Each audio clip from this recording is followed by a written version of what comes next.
Made it just in time.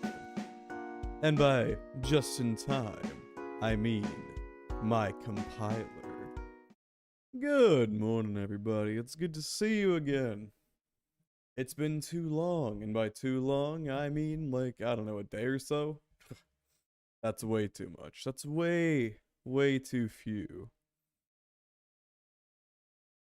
Now, what have we been up to? I haven't been up to much. Last night, I just kind of chilled out and did jack and shit. And you know what? I had a good time doing it. I did a few things. I worked on some projects. But one interesting thing I did see is that Izar released a new song. So, let's go take a look at that. To the Outer Space. I actually really like the thumbnail. Hold on, let's let it play so you can see it. You gotta love it, you really do. Hold on, can you still see some weird... Nah, you're good, you're good. Let's take a listen to this while we chill. For me, I've been doing absolutely nothing today. I need to go get something. I need to make a grocery run sometime today because I am shot out of cereal. Like, there isn't even crumbs. I threw away the bag yesterday. Woke up today and I was like, oh, I could just eat the leftovers from Tuesday. Well, you'll never guess, but Tuesday's leftovers went bad, so had to toss them out. They're still stinking up the kitchen. I should really take out the trash. But it's like halfway full. It feels bad to take out the trash when it's halfway full, but if it's smelly, you know, like what am I supposed to do? Is this that legendary catch-22 I've been hearing so much about? You know, damned if you do, damned if you don't. I guess that's life, but you know, I don't know what to do about that. Let me think. This is a banger though. Holy shit.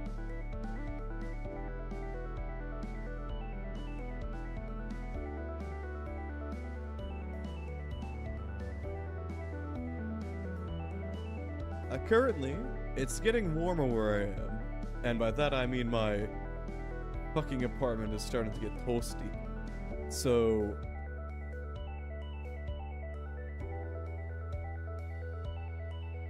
I turned on one of the old fans we kept around. His little air cooler things. They actually work really well. I'm not gonna say the brand name because not sponsored. If you want to sponsor me, hit me up. I'd be happy to do so. But besides that, we're going to ignore that. Also, I just realized something. I shall be right back. So sorry to pull this in the middle of the stream, like when we just started, but I'll be right back.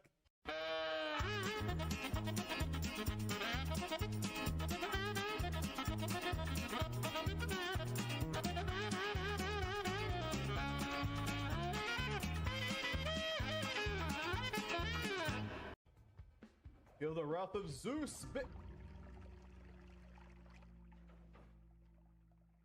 After that, leave the store. Wait a minute! That's a vagrant! I was wondering what the fuck that- holy shit, there's a vagrant! Dude, we gotta go say hi! That's a celebrity right there. I think I've only seen one vagrant before, in like a very special playthrough. I didn't know what it was. Oh, and it killed itself. Alright, you follow me. Alright, show him what's good. Hey, you notice you're new to our new friend? Yeah, too dust I am, and too dust I shall remain. I'm noticing there's a specific spot near my door that I haven't dusted, mostly because it's hard to move. Except to move, like, 2 things to get to it. Which makes it more obnoxious than it should be to actually clean. Which, you wouldn't think would be a problem, but, you know, I guess I'm just built different.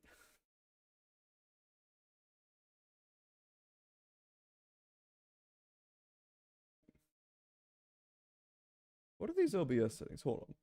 Okay, so 3 Blue 1 Brown released a new video.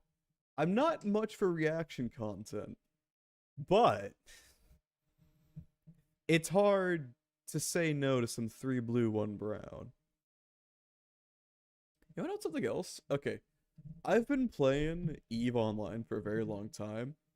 I mean, if you know me, that shouldn't be too much of a surprise considering who I am. Hold on, let's pop on some music. Let's throw on some Izar, perhaps. We just listened to some Izar, To the Outer Space. Let's listen to some End of My Life by Izar. This is a good one. This is a real good one.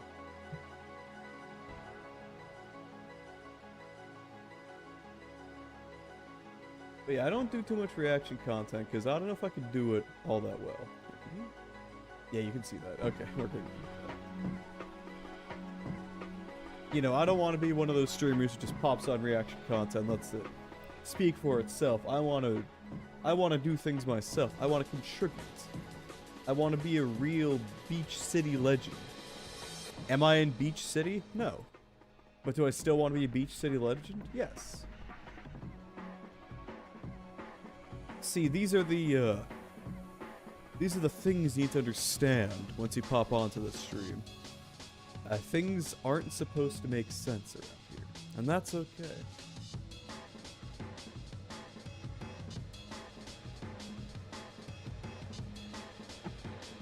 But you wanna know what does make sense? You wanna know what really makes sense? Having a good time with your buddies. I mean, that's what humans are built to do, after all. We're social creatures.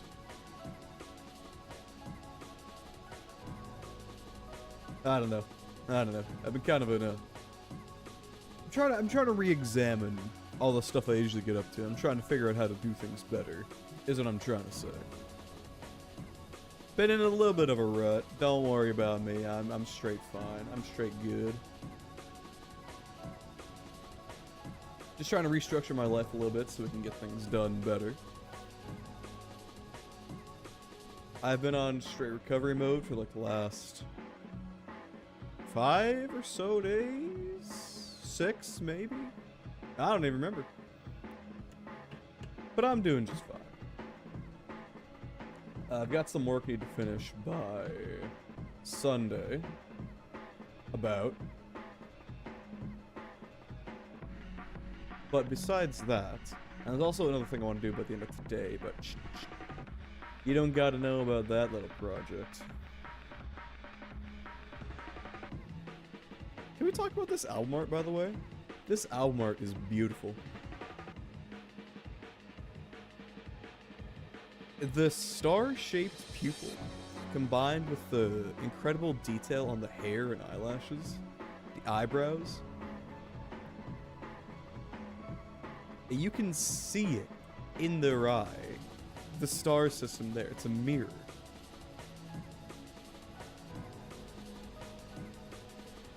And the pitch blackness shows a bit more stellar action.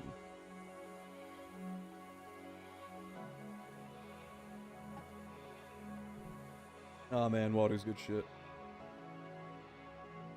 I wasn't so sure about streaming today, but we popped things up and we're gonna have a good time. Should we pop on the 3 Blue 1 Brown video? Honestly, you know what? Let's do some divination. What's the next video gonna be? The next video will tell me if I should open it up or not.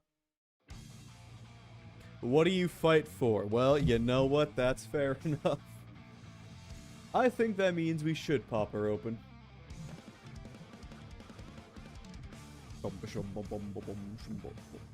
Anyway, this is What Do You Fight From, the Guilty of Strive soundtrack. I'm a huge fan of it myself. It's...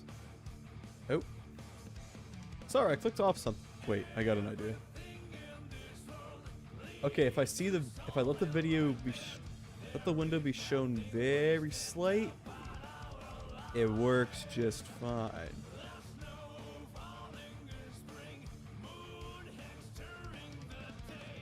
You'll love to see it. I love casting spells. Actually, what temperature is it where I am right now? Hold up, let me look this up. Temperature. Wow, that is warmer than I expected it to be. That's warmer than I expected it to be. I mean, makes sense. It's warming up, all right. We are outside of winter.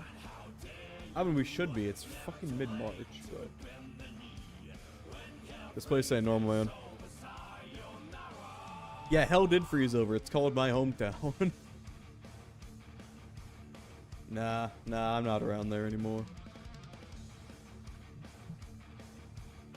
I live in a more normal spot, but that doesn't count for much. Anyway. I still want to know what this random rap about the advances of the medical industry is about. Daisuke, I'm a huge fan of your lyricism, but I don't see how a pseudo-philosophical lesson, or quasi-philosophical, I guess would you say, really connects about, you know, Bushido and that shit. I don't see how that connects to fucking, what do you even call it? A rap about the medical stuff. Does Nago even have any medical stuff? Is he cyborg? That would kind of make sense, but also it doesn't. I love the double exclamation point. This is a weird thing to say, but I'm actually a huge fan of the good old double exclamation point. You want to know why? Because I grew up... Well, yeah. A lot of my... some of the games growing up had bad translations. And specifically, a sign of one of the poor translations was... Actually, just the translations in general would have specifically double exclamation points, which doesn't really exist all that often in, like, native English. You've noticed that, right? It's like this... It's either one exclamation point or 3 exclamation points for, yeah, look at this, I'm going nuts. Or 1 exclamation point for, hey, what the heck? You know, 1 exclamation point is excitement. 3 is, no! The bad kind of excitement. But 2 exclamation points. Oh. That's a different story. That's exhausting. That doesn't even make any sense in our conception.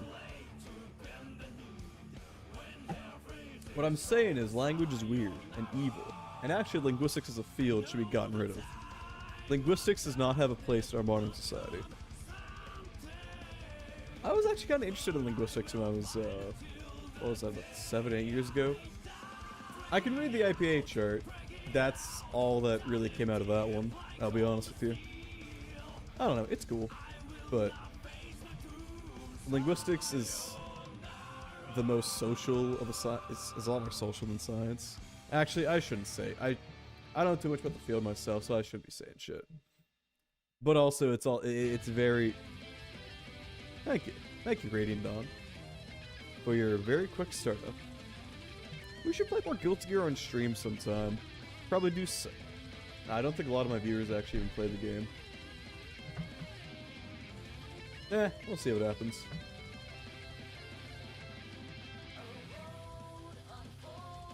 Ooh, I know some people want to get contact about it too. Yeah, we should get that set up. That'd be fun. Well, I showed up on one of my buddies' stream and trolled her, so I think it's only fair if they can just show up on my stream and troll me. But we'll have to see where that goes. But besides that, linguistics is neat and important. I don't care for it anymore. I specifically reject it. It does not exist to me. You know what I should do? I should learn Ithkiel. Oh, if you guys don't know what Ithkiel is, hold on.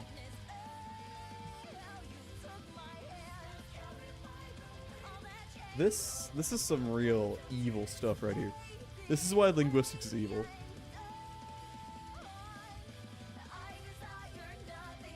Okay. The idea is that it wants to remove all possible vagueness of language, all ambiguities. Which is just what I read off of here, which you can see. Hold on, let's zoom into chat and read better. Chat, do you know how to read? I wonder, I worry about you sometimes.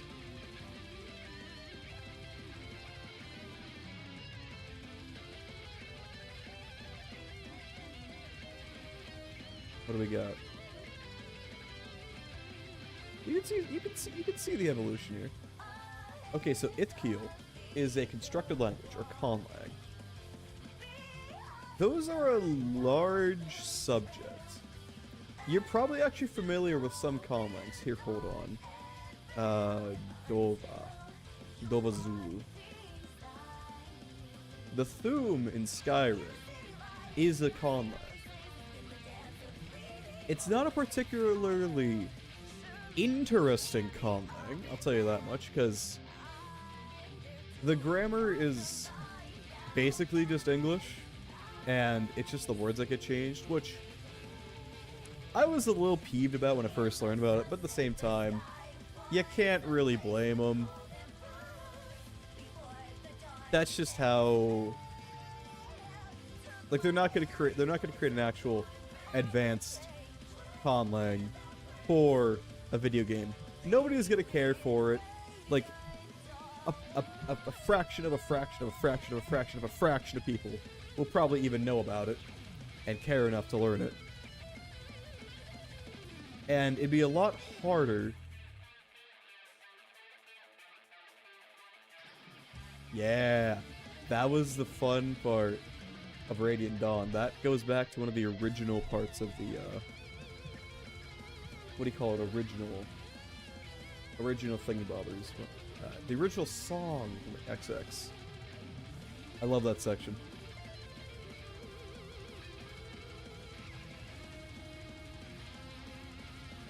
But importantly,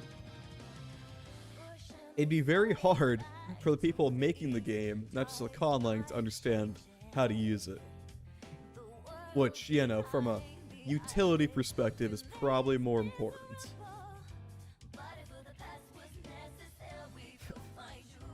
But there are other examples of conlangs, like, you know, Klingon, or I don't know what Tolkien got up to. That you've probably encountered the ideas of conlangs before, just haven't really known about another name for it. You also have shit like this. Trammeloi sasasapar. Trammeloi harkes mark to corpse. Trammeloi has which translates to, on the contrary. I think it may turn out that this rugged mountain range trails off at some point. You can see that's some real compression right there into two words. Krammeloi? Kahassamar Pitotox.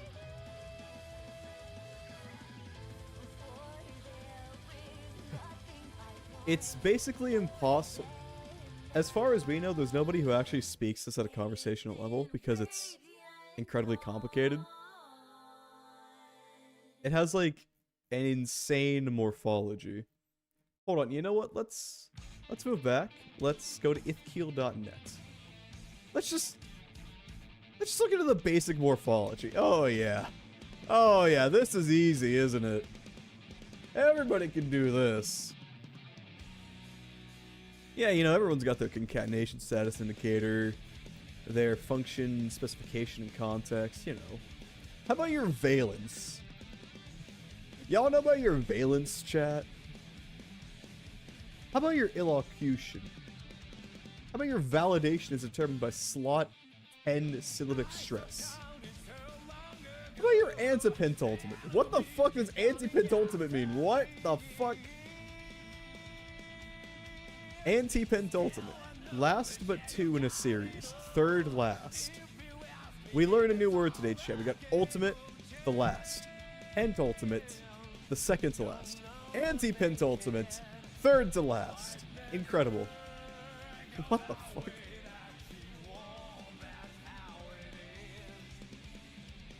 I sometimes just like looking through this and imagining being able to speak this. But, you know, it's kind of complicated. By the way, this is Play the Hero from the Guilty Gear Strive soundtrack.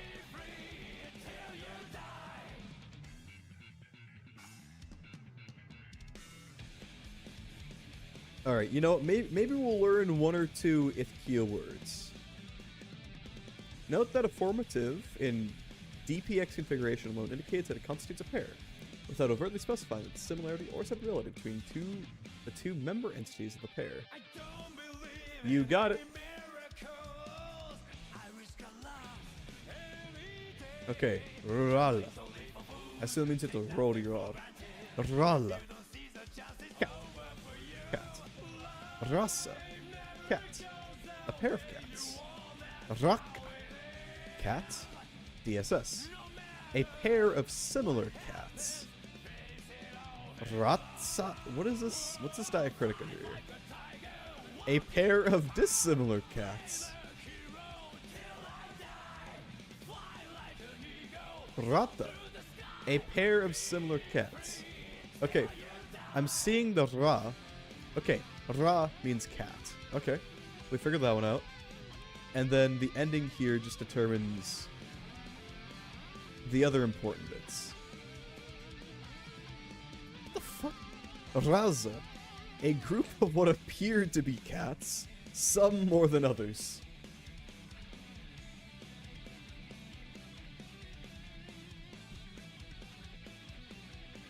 Alright, how about spheres? Ansvul. Ansvut. Ansvuk. Ansvup. Answoof. Answooch. Answooz. A group of rounded objects touching each other / connected to one another, some of which appear to be spheres, others less so. Alright. Spherical shaped object MFC. What is MFC? Multiplex fuzzy connected.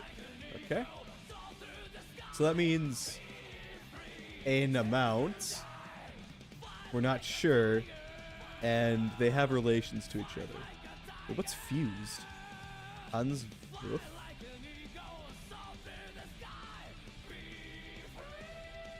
Okay.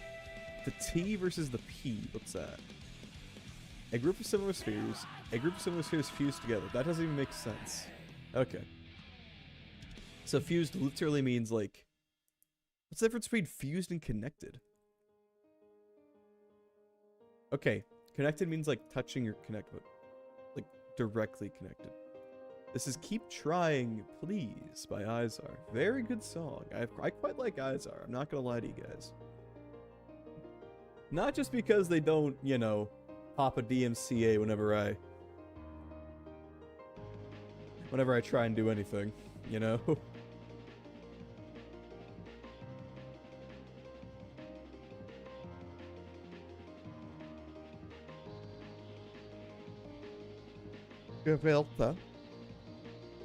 Okay, what is this diacritic? What is this little T under trail diacritic? Yeah, pronunciation. What is it? It's a Romanian letter. Yeah, let's learn some Romanian.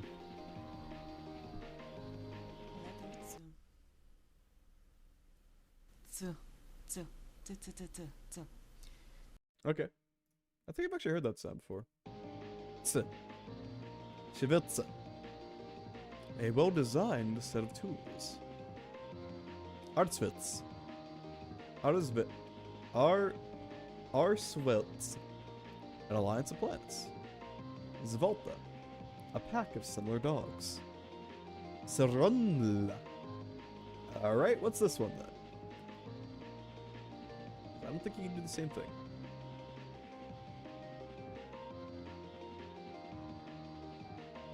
It's a Latvian or Latin, maybe.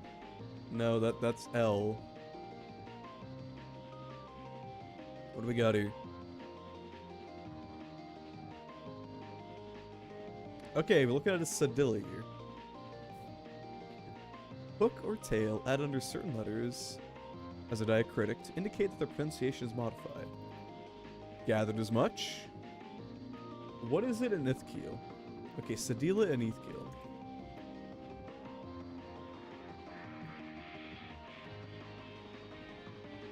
In the context of Ithkiel, a Sedila is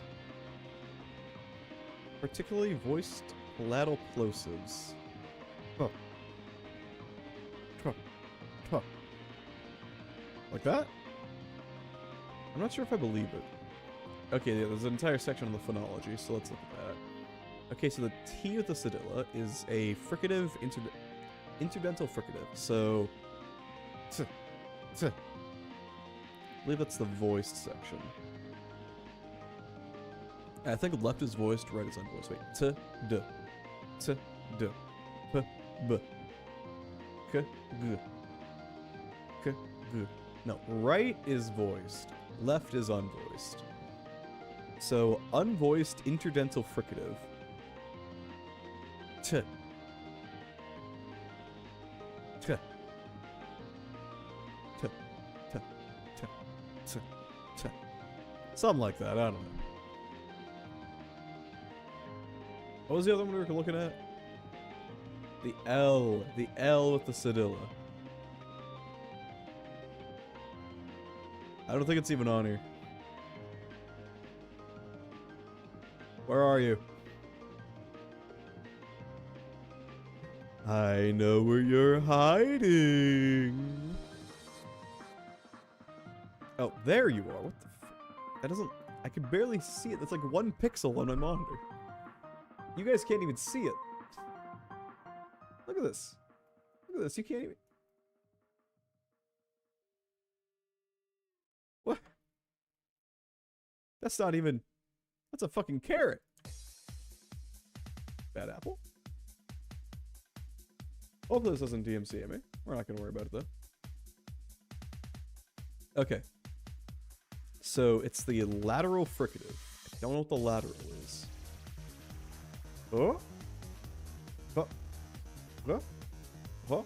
Something like that?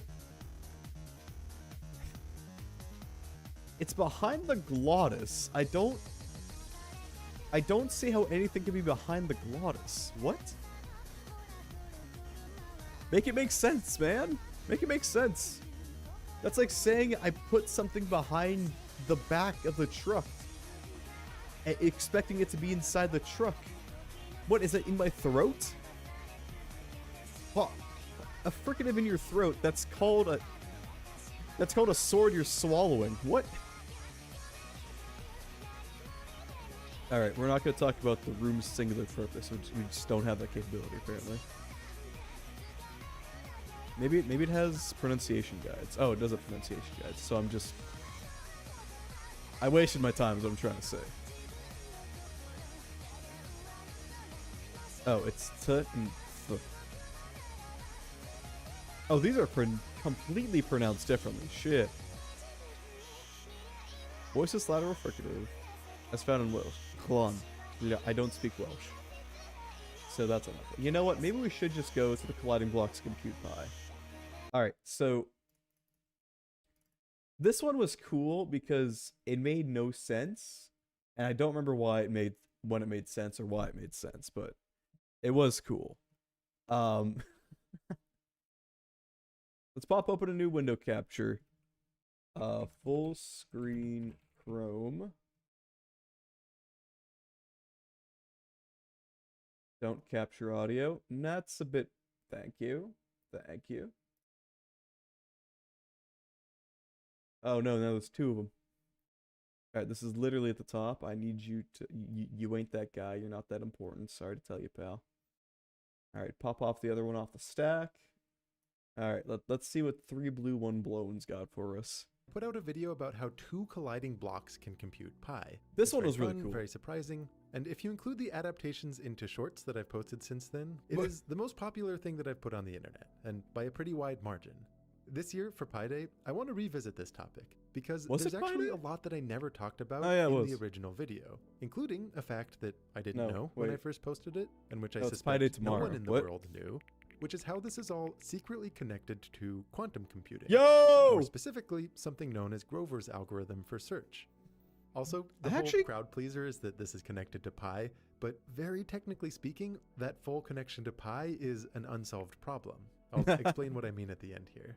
Interesting. Just to recap, in case you haven't seen it, the setup of that original video was to have 2 blocks on a frictionless plane. At the very beginning, the one on we the have no left idea is what this is stationary, like and that. we'll think of it as smaller, maybe 1 kilogram, and the block on the right is coming in with some speed. The 2 blocks bounce off of each other, there's a wall to their left, and the puzzle is to figure out how many total collisions would take place, including the collisions with that wall. So for example, in the smallest case, where both blocks have the same mass, with each collision, all of the momentum gets transferred from one block to the other, and including that 1 clack against the wall, the final count is 3. If that right block is bigger, maybe 100 kilograms, it means it has a lot more momentum. Okay, thought. What happens if you take away the collisions with the wall? It would half it, right? It would just half it. I feel like that's probably more meaningful in some way. Maybe like, I don't know, some infinite series that computes pi over 2. Momentum when it's coming But in. you know, I'm not a fucking expert. Collisions to fully redirect that momentum. In this case, with the mass ratio of 100 to 1, the total number of collisions is 31. For an even bigger mass ratio, let's say 10,000 to 1, that little block ends up getting really crammed up against the wall, and almost all of the collisions happen in this rapid burst right in the middle. Meteor Mom. In this case, it takes over 300 in total to turn that big block around, and after a nice long pause, as if the universe has a strong taste for drama, we see that the exact answer rolls in at 314, a number with eerily familiar digits. I do want to highlight a couple unrealistic things about this puzzle. Yeah! The kind of nuances you can't fit into a short. When this big mass is growing, that burst of collisions in the middle just gets more and more concentrated. So in order to get the delightful result here, we have to make a number of idealizing assumptions. One assumption is that no energy is lost in the collisions. Physicists would call those perfectly elastic collisions. So true, bestie. And the astute viewers would then be raising their hands and complaining, well, hang on, shouldn't that mean that we don't hear any sounds? And this is true. I'm throwing in the sounds as an artistic choice, partly because it's a simulation. It makes it kind of fun. We can do what we want. More substantively, I think it's otherwise really hard to communicate purely visually just how dense that burst of collisions in the middle is. Like here, for example, with a mass ratio of 1,000,000 to 1, that burst contains almost 3,000 collisions, and the final count comes in at 3,141. Now, as that big mass gets even more massive, that little block would have to move so quickly. It looks as if the ratio is a square root rounded of the exponents. It's related to the exponentiation somehow. Because at 10,000 kilograms,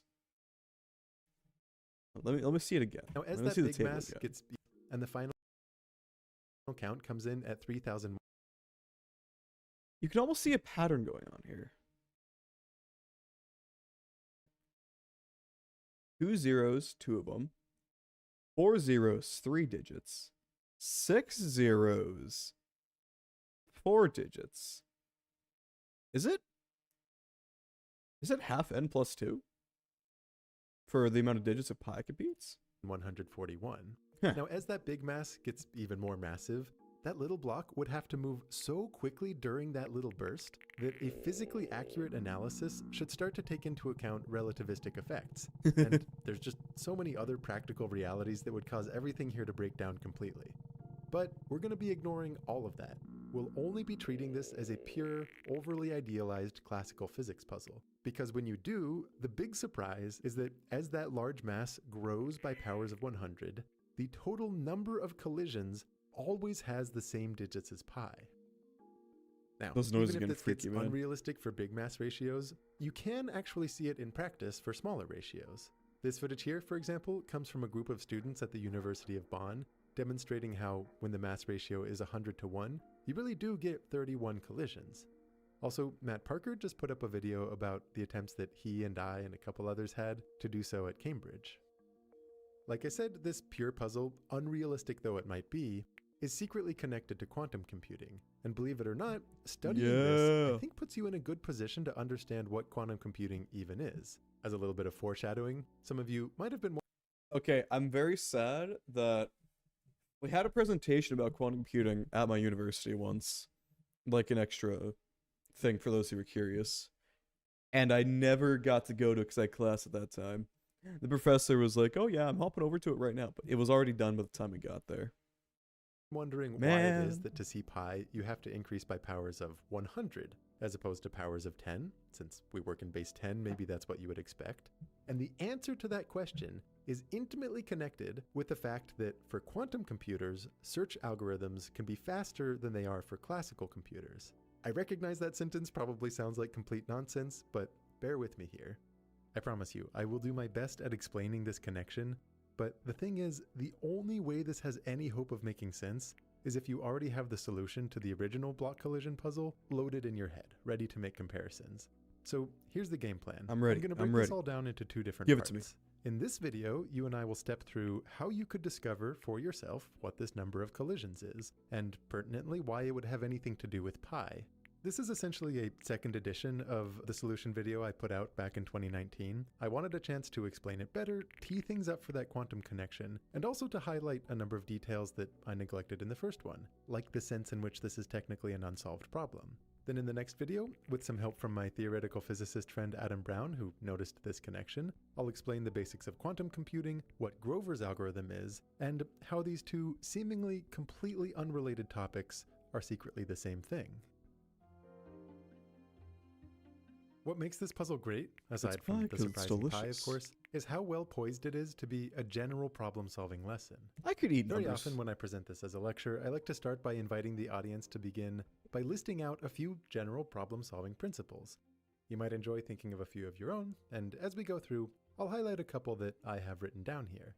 For example, one that's seemingly trivial but surprisingly useful is that if you're stuck on a hard problem, and I would consider this a hard problem, it never hurts to just list any equations or theorems that might somehow be relevant. So for this puzzle, where we have some an infinite series blocks, of computes two relevant laws that might come to mind, especially if you have a recent physics class somewhere in your history, would be the conservation of energy and the conservation of momentum. Fairly the simple energy stuff. of one of these moving blocks would be 1/2 times its mass times its velocity squared. So let's say we call the mass of the big block m1 and call its velocity v1. And likewise, the mass of that little block will be m2, and its ever-changing velocity will be v2. Then the total kinetic energy between these two blocks is what you get by plugging in the numbers and adding these two quantities. The conservation of energy essentially says this number won't change throughout the experiment. Those two velocities will change, but they have to do so in such a way that this whole expression equals the same number. This is all, of course, assuming that no energy is lost to friction or to the collisions. The other quantity that's conserved is momentum. And the momentum for each block looks even simpler. It's just its mass times its velocity. So again, when you plug in the numbers and you compute this expression, you'll get something. And what the conservation of momentum tells us is that whatever that number is, it doesn't change even after the blocks collide with each other. Now, unlike energy, this momentum expression will actually change after that little block collides against the wall. Because really what's going on is it's transferring some of its momentum into that wall. Technically speaking, that should mean the wall starts moving a tiny amount, but again, we'll be idealistic and assume the wall is supermassive or fixed into the earth, and any movement that it has is negligible. Another principle I have up here is to just draw pictures. When you're trying to figure something out, actually make some figures. Visual intuition can help to think about things in different ways, and sometimes staring at the right diagram can expose a solution. So in this context, where the two values that are changing are v1 and v2, you might be inspired to draw a coordinate plane, that circle. where the x-coordinate encodes this value he's telling v1, us about it now. Never and the mind. y-coordinate encodes this value v2. Just to be crystal clear on what I mean by that, as the experiment unfolds and the blocks collide with each other and their two velocities change with each collision, this little point inside our space is going to move around that space as those two velocities change, always doing so in such a way that its coordinates tell you what v1 and v2 are. The hope is that as the whole experiment unfolds and we consider how exactly this point bounces around this slightly abstract velocity space, studying the path of that point can maybe yield insights about the underlying dynamics for the blocks.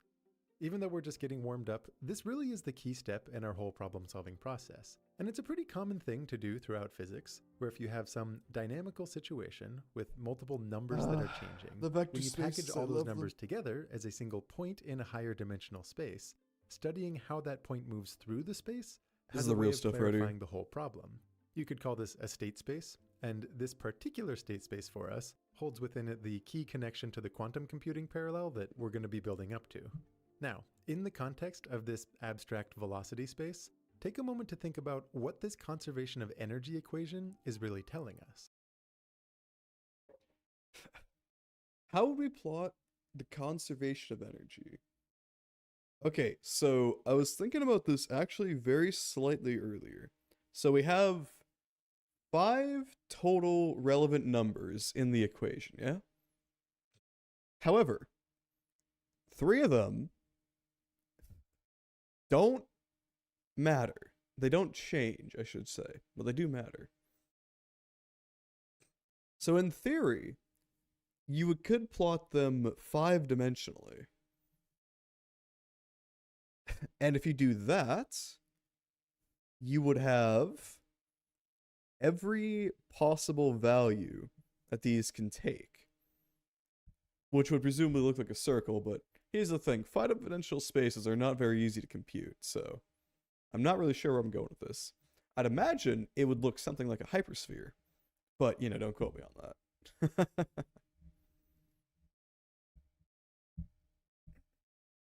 I can barely imagine the 4th dimension. I can't. The 5th dimension, that's a little more complicated. All right. When you take some number times x squared plus some number times y squared and set it equal to a constant, this is the That's a circle. Why did I not see that? equation for an ellipse. Or Our ellipse, specific yeah. ellipse will be more squished in the x direction, since that number sitting in front Circle of x equation. is larger than the number sitting in front of y, and the size of the ellipse will depend on the total energy of the system. And this comes from what the initial velocity of that big block was. So does that mean we're actually... It computes pi, yeah? So does that mean this is essentially another way to... What do you call it? What do you call it? This is another method of computing pi, essentially. The blocks are essentially... Well, okay, that's in the title of the video. So I had something more interesting to say. Okay.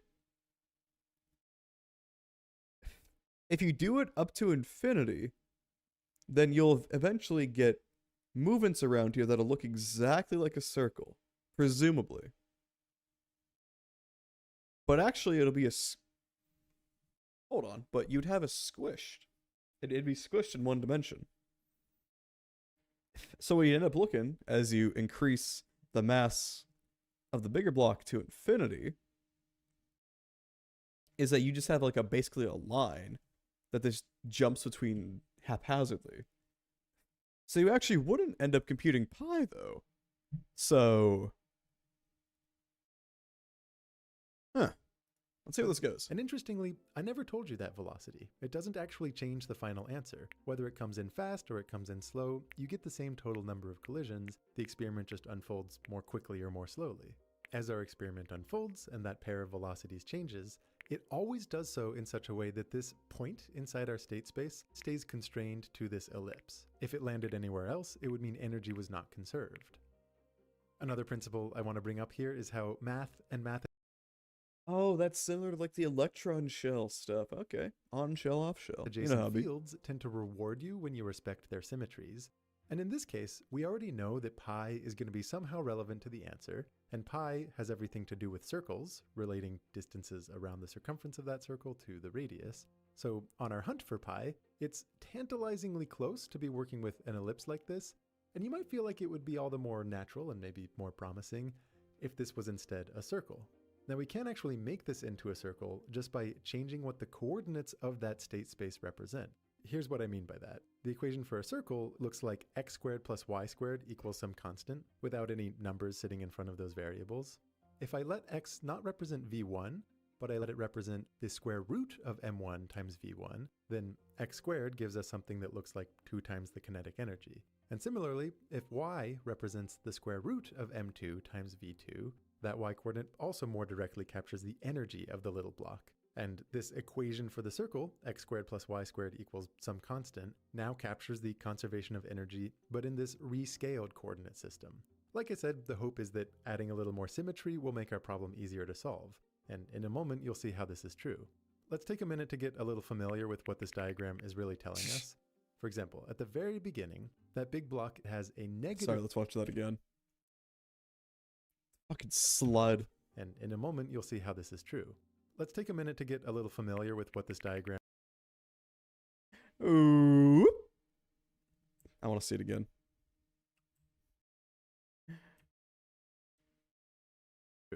Let's take a minute... Wait, what? Why did it say it's going right there? Hold to on. get a little familiar with what this diagram is really telling That's us. funny. For example, at the very beginning, I see that now, big I see. block has My a bad. negative velocity, so we must be somewhere on this left half of the plane. And that little block starts off stationary, meaning the y-coordinate is 0, and so we have to start out at the leftmost point of this circle. That's the initial condition.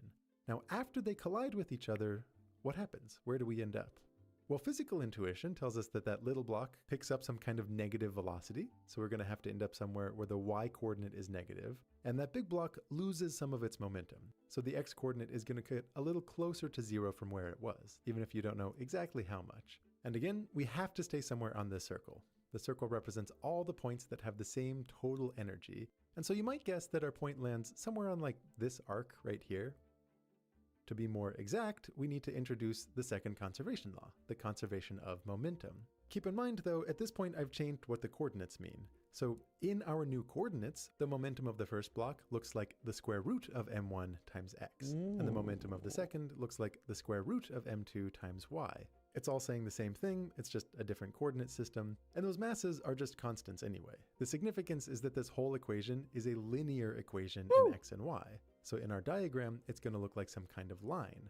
More specifically, you can work out it's a line whose slope is the negative square root of the big mass divided by the small mass. Really? Now this slope is going to be very important for us. It's the key quantity that we'll use to get the numerical answer that has digits looking like... What about the next one? What about the next line, though? Is it going to be the same? Just different sign? Do all the lines have the same slope? That would kind of make sense. Pi, and that square root is going to be very important for us later when we get to the quantum computing case. And the square root is because quantum computers, because of their nature, allow you to crack passwords in a square root at a time. I see where this is going. So remember this expression. Where this momentum line sits left and right depends on what the total... How that's related to the circle here, I have no idea, but yeah, we'll see. ...momentum of the pair of blocks is.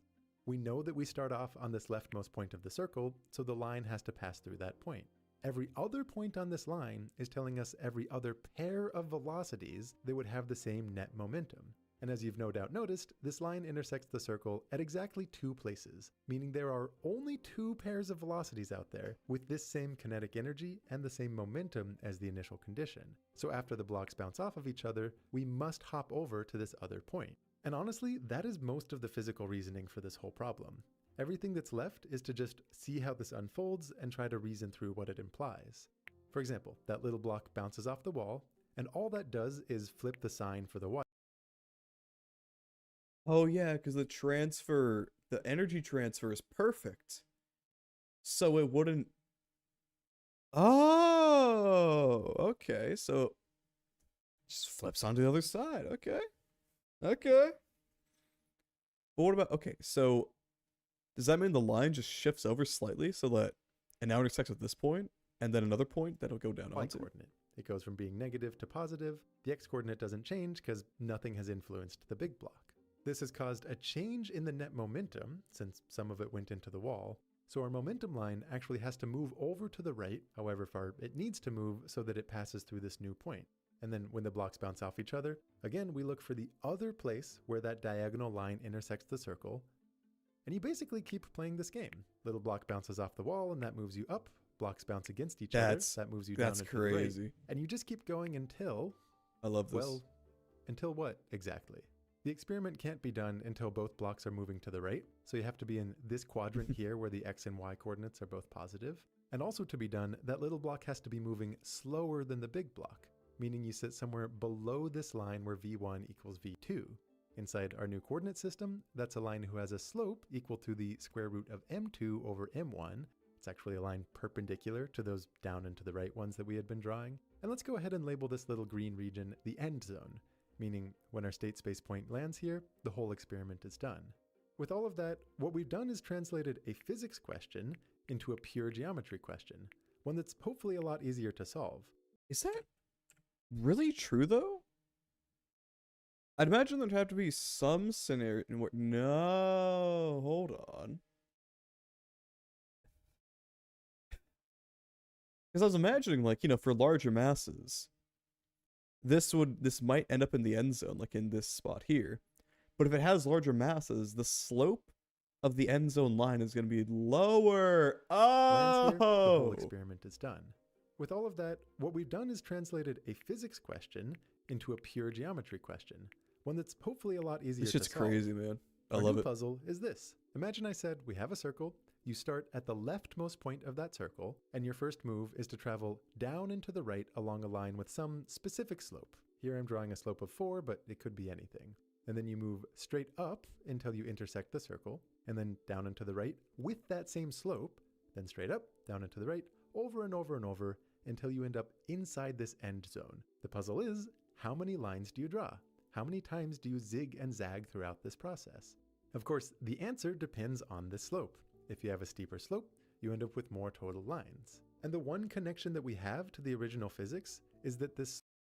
I've noticed, and I don't know if this makes sense, but it only computes digits of pi when the kilogram amount is an integer multiple of, or no, it's when it's like a power of 10. Does that make sense? I don't know. Why would it be that way? I don't know. slope comes from the negative square root of the mass ratio. For example, when the big mass is 100 and the little mass is 1, that square root of the mass ratio looks like 10, so the slope is negative 10. And in fact, we do get 31 lines, corresponding to the 31 collisions that those blocks have. It still might not be obvious how you count those lines, but it's certainly a lot less surprising that pi is relevant to the answer, and abstracted away from the physics, it is an easier question to solve. If you just stare at this diagram and you're the right combination of lucky and clever, here's something you might notice. Consider all of the points where these lines hit the circle, and consider all of the arcs along the circle in between those points. You might notice those arcs seem to be about the same size, and you might hypothesize that all of these arcs are in fact exactly the same size. This does turn out to be true, and you can prove it using the ever useful and ever delightful inscribed angle theorem. For anybody who's a little bit rusty on this one, the setup is to have Never 3 heard of points it. on a circle, Not gonna which lie to I'll you. call P1, P2, and P3, and we care about the angle between the line from P1 to P2 and the line from P2 to P3. It turns out, no matter where you place these points, that angle is exactly half of this angle right here, from P1 to the center to P3. It's really quite fun. You can imagine moving around these points however you want. You just have to make sure that P2 never goes on that arc between P1 and P3. Huh? Now, in our little circle puzzle, think about how this might be relevant. And That's maybe it helps if you weird. focus What? just on 2 different lines and the one arc of the circle connecting their endpoints. These lines are separated by some angle, I'm going to call it theta. That angle is dependent just on the slope of the line. And using the inscribed angle theorem, we know that that arc along the circle must run across an angle of exactly 2 times theta. Now critically, it didn't matter which 2 lines I happened to highlight here. In all cases, that angle between the vertical line and the ones down and to the right is the same, since the slope was always the same, which Is that where the multiple of 2 comes from? I was thinking about the half pi stuff. I don't know means why. all of these little arcs along the circle I'm just cover an spitballing, angle of frankly. exactly 2 theta. But there's an You might ask why angle this is difference helpful. here. How does this and pi radians is important. Is an important way of conceptualizing angles. expose the number of lines? I think we're And getting here's a way somewhere. to think about it. As you play this game of bouncing down and to the right, going straight up, down and to the Bouncing right, on it. with each one of your moves, you can imagine dropping Oh yeah, I'm bouncing on them inscribed angles, baby. Whew. down one more of these arcs, one more little segment of circumference covering 2 theta radians of angle. Now, it's not too hard to show that this condition of falling into the end zone, a region bound by this line perpendicular to all of our down and to the right lines, well, that happens exactly when you've dropped so many arcs that if you tried to drop one more with the same length of 2 theta, you would necessarily cause some overlap. Essentially, it happens when you filled up the circle as much as you can using pieces of this size. So, how many arcs in total have we dropped down? Well, that's the same as asking how many times can you add some little value 2 theta to itself, up until the point where adding one more would bust you over the total circumference of the circle. And that total circumference covers an angle of 360 degrees, or 2 pi radians. Phrasing things slightly differently and dividing out by that 2, what is the biggest number that you could multiply by this angle theta such that it stays smaller than pi? For example, imagine we were in a situation so clean and so beautiful that little angle theta worked out to be exactly 0.01 as measured in radians. The biggest number we could multiply it by would be 314, because that gives us 3.14, and if we tried to bump up the number 1 more, that would be 3.15, which is bigger than pi. And more generally, if that little angle is some small power of 10, then this maximum number has the same digits as pi. I mean, this is what digits even mean. When you say pi is equal to 3.141, what you're saying is you can fit in 3,141 thousandths, and adding one more would bust you above pi. At this point, maybe you're stepping back and saying, great, I see where this is going. In the case where the mass ratio is a power of 100, it's going to work out that little angle is a clean power of 10, and because of all of this state space circle puzzle reasoning, that will explain why we see pi.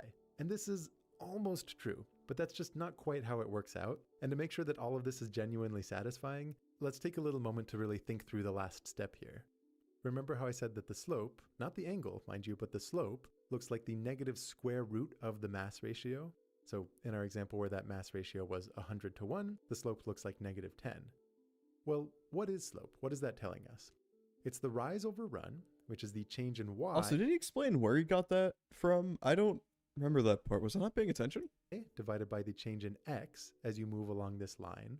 Now, how does that relate to that little angle that I drew before? Well, the tangent of that angle, opposite over adjacent, is going to look like that change in x divided by the change in y. I'm putting a little negative sign in front of that y because... Wouldn't the tangent stay constant throughout all the different ones? Because the angle is the same. So you're always going to have the same value. The y can't stay the same. Hold on, we're on to something here.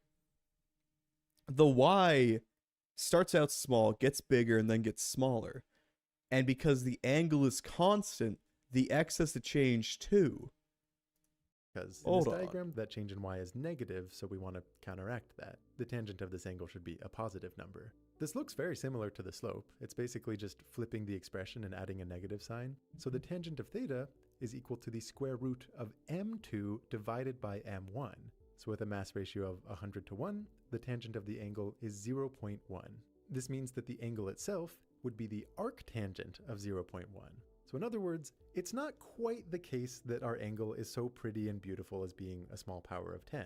It's instead the arctangent of a small power of 10. But if you go and you graph the arctangent, same thing. You might notice that the arctangent of a small number is almost equal to that number itself. And the key idea is that for the purpose of our question, where we're saying what's the biggest whole number that you can multiply by this little angle that keeps it from surpassing pi, these numbers are so close that they might as well be the same. You get the same whole number answer. In the example shown on screen, 3,141 keeps you below pi, but adding one more would bust you above pi. This idea that the arctangent of a small number is the same as the number itself is equivalent to saying the tangent of a small number is close to that number itself, and this is known as a small angle approximation. There's an international law saying that when you're doing physics for more than a half hour, you must use at least one small angle approximation. And if you've never seen these before, there's a really nice geometric reason why you would expect this to be true. If you think about a circle with a radius 1, a unit circle, and you consider a point an angle theta off the horizontal, what the tangent of that angle they're not blinded. Is I'm the coming y blind for the blinders, divided man. by the x coordinate. That's what the blinders supposed to do. They're supposed to unblind me. Small, then that x coordinate is basically the radius. It's basically just 1. and that y-coordinate is really, really close to the arc length along the circle between the x-axis and the point we're looking at. And since it's a unit circle, that arc length is the angle. It is theta. So rolling everything back, using a small angle approximation, this critical value of theta that we care about is close enough to a power of 10 that it explains why our answer would have the same digits as pi. That in turn explains why the number of lines we draw in the circle diagram must have the same digits as pi. And the circle diagram arose from a certain state space describing the colliding blocks, where at a very high level, if you want to say why did pi have anything to do with this, it's because the conservation of energy for a two-body system like this simply looks like a circle in that state space. But a few sticklers could be raising their hands and saying, are we positive that small angle approximations are really enough here? Can we be absolutely sure that there's not going to be a little off by one error because of the deviation here? And for any calculus students among you, the more rigorous way to do this analysis would be to pull up the Taylor's approximation for the tangent of theta, where you can see that the error between the tangent of theta and theta itself is on the order of theta cubed. So for example, if theta was a number like 1/100th, then when you approximate the tangent of this value as being just 1/100th itself, the error term is on the order of 1/1,000,000th. Now that's very small, and so as you multiply by this, that error doesn't really accumulate very much, but it is possible for the final answer to our question to be an integer whose digits aren't quite the same as pi, but off by 1, if the following was true. If at any point, when you're looking at all the digits of pi, and you consider the first n of those digits, if it ever happens that the next n digits are all 9s, then you get this off by 1 error. For all of the digits of pi that we know, this is not true. Considering how many we know, and therefore how many 9s you'd have to see in a row, it seems absurdly unlikely that something like this would be true. However, rigorously proving that this is true of the digits of pi is beyond the scope of what the current tools of math can prove. So very technically speaking, this fact that colliding blocks with a mass ratio that's a power of 100 can compute pi for you. What the fuck is happening outside? Hold on. Oh, okay, right as I say it, it's just gone. Is enough.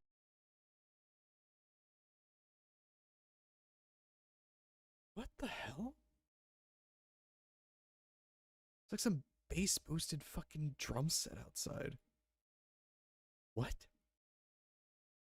It's like the sound you hear. What the fuck? It's like the sound you hear when a car with really awful pumped up bass comes by.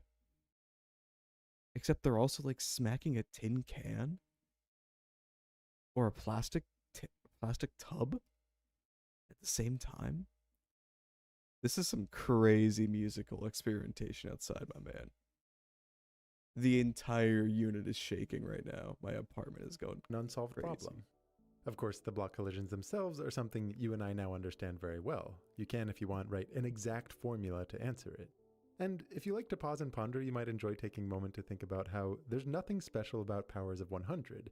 If you were working in another base, like base 2, then mass ratios with a power of 4 would count up to something that has the same bits as pi, written in binary. Now, before you leave, it would be a shame to finish all this without highlighting why this puzzle is worth studying at all.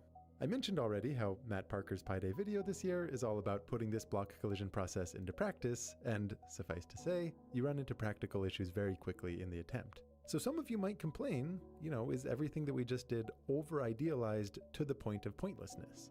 And there's two justifications I could give you for stripping away the messiness of the real world. One that's straightforward, and another that's a little more thought-provoking. The first is that if you want to solve any problem, it's often helpful to start with the simplest possible variant, and then once your teeth are sunk into that, you often have a first approximation of reality, and very often when you want to account for the added details and messiness of the real world, the way that works is to start with the simplistic solution and slowly modify it step by step to be more accurate. Here, for example, if you want to take into account the energy loss in each collision, that might look like having the circle shrink with each one of those clacks. Now, the deeper reason for abstracting away from the messiness of the real world I'm not is gonna that lie. purity can expose hidden connections. This whole video is already about one hidden connection between blocks and pi, but the original paper that described this phenomenon by Gregory Galperin presented it in the context of yet another connection, a beautiful analogy between these colliding blocks and the way that a beam of It's exactly what it sounds like. light would bounce between two mirrors at an angle. If you want the details, another one of the videos I made back in 2019 is all about that perspective. If you liked this, you will almost certainly enjoy that video. But even more surprising is what I referenced at the beginning, how this whole solution is secretly mirrored inside an algorithm within quantum computing. There's a lot to unpack to explain what that is, which is why I'm pulling that out into a separate video that we'll do next. But for right now, I just want to leave you with one point. When pure mathematicians pull out the messiness of reality from their problems, I thought we were going to see some quantum computing in here. I was promised quantum computing. Clickbait, clickbait. I'm kidding. it's not just out of laziness. I mean, it's a little bit laziness, but it's not just that. And it's not out of apathy for applications. It's because distilling a problem into its core essence can expose hidden connections. And it's through those connections that mathematicians make progress.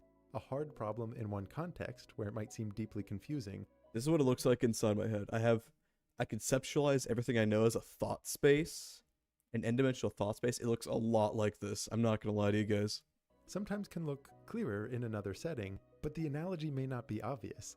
If you think like this, you're on the right track. And a lot of the progress of math through history has looked like developing a richer and richer web of hidden connections. It's a rhizome. Okay, let's read some comments. Because, I mean, the comments are really important.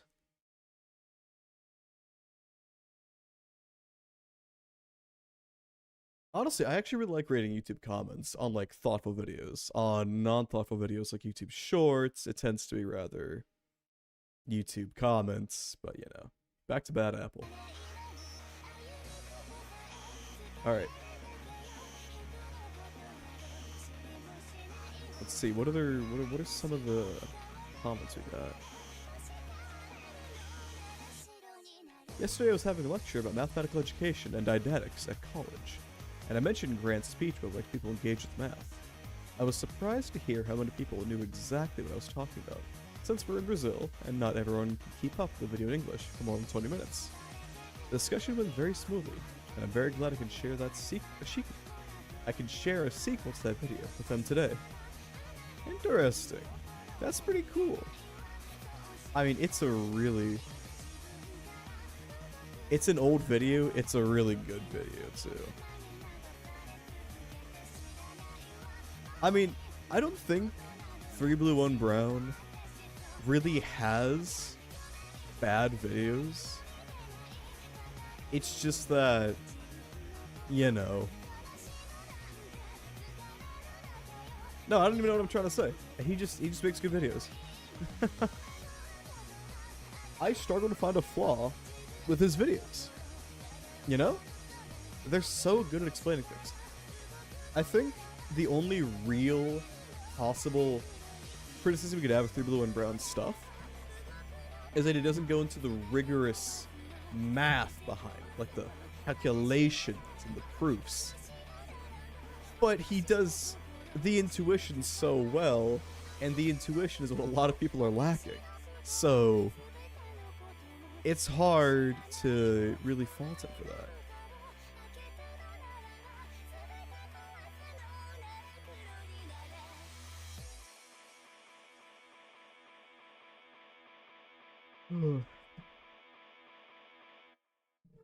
The program he uses is called, to animate stuff, is called Mono. He created it himself. It's really good. By the way, this is Take Me Home by Ken Ashcorp.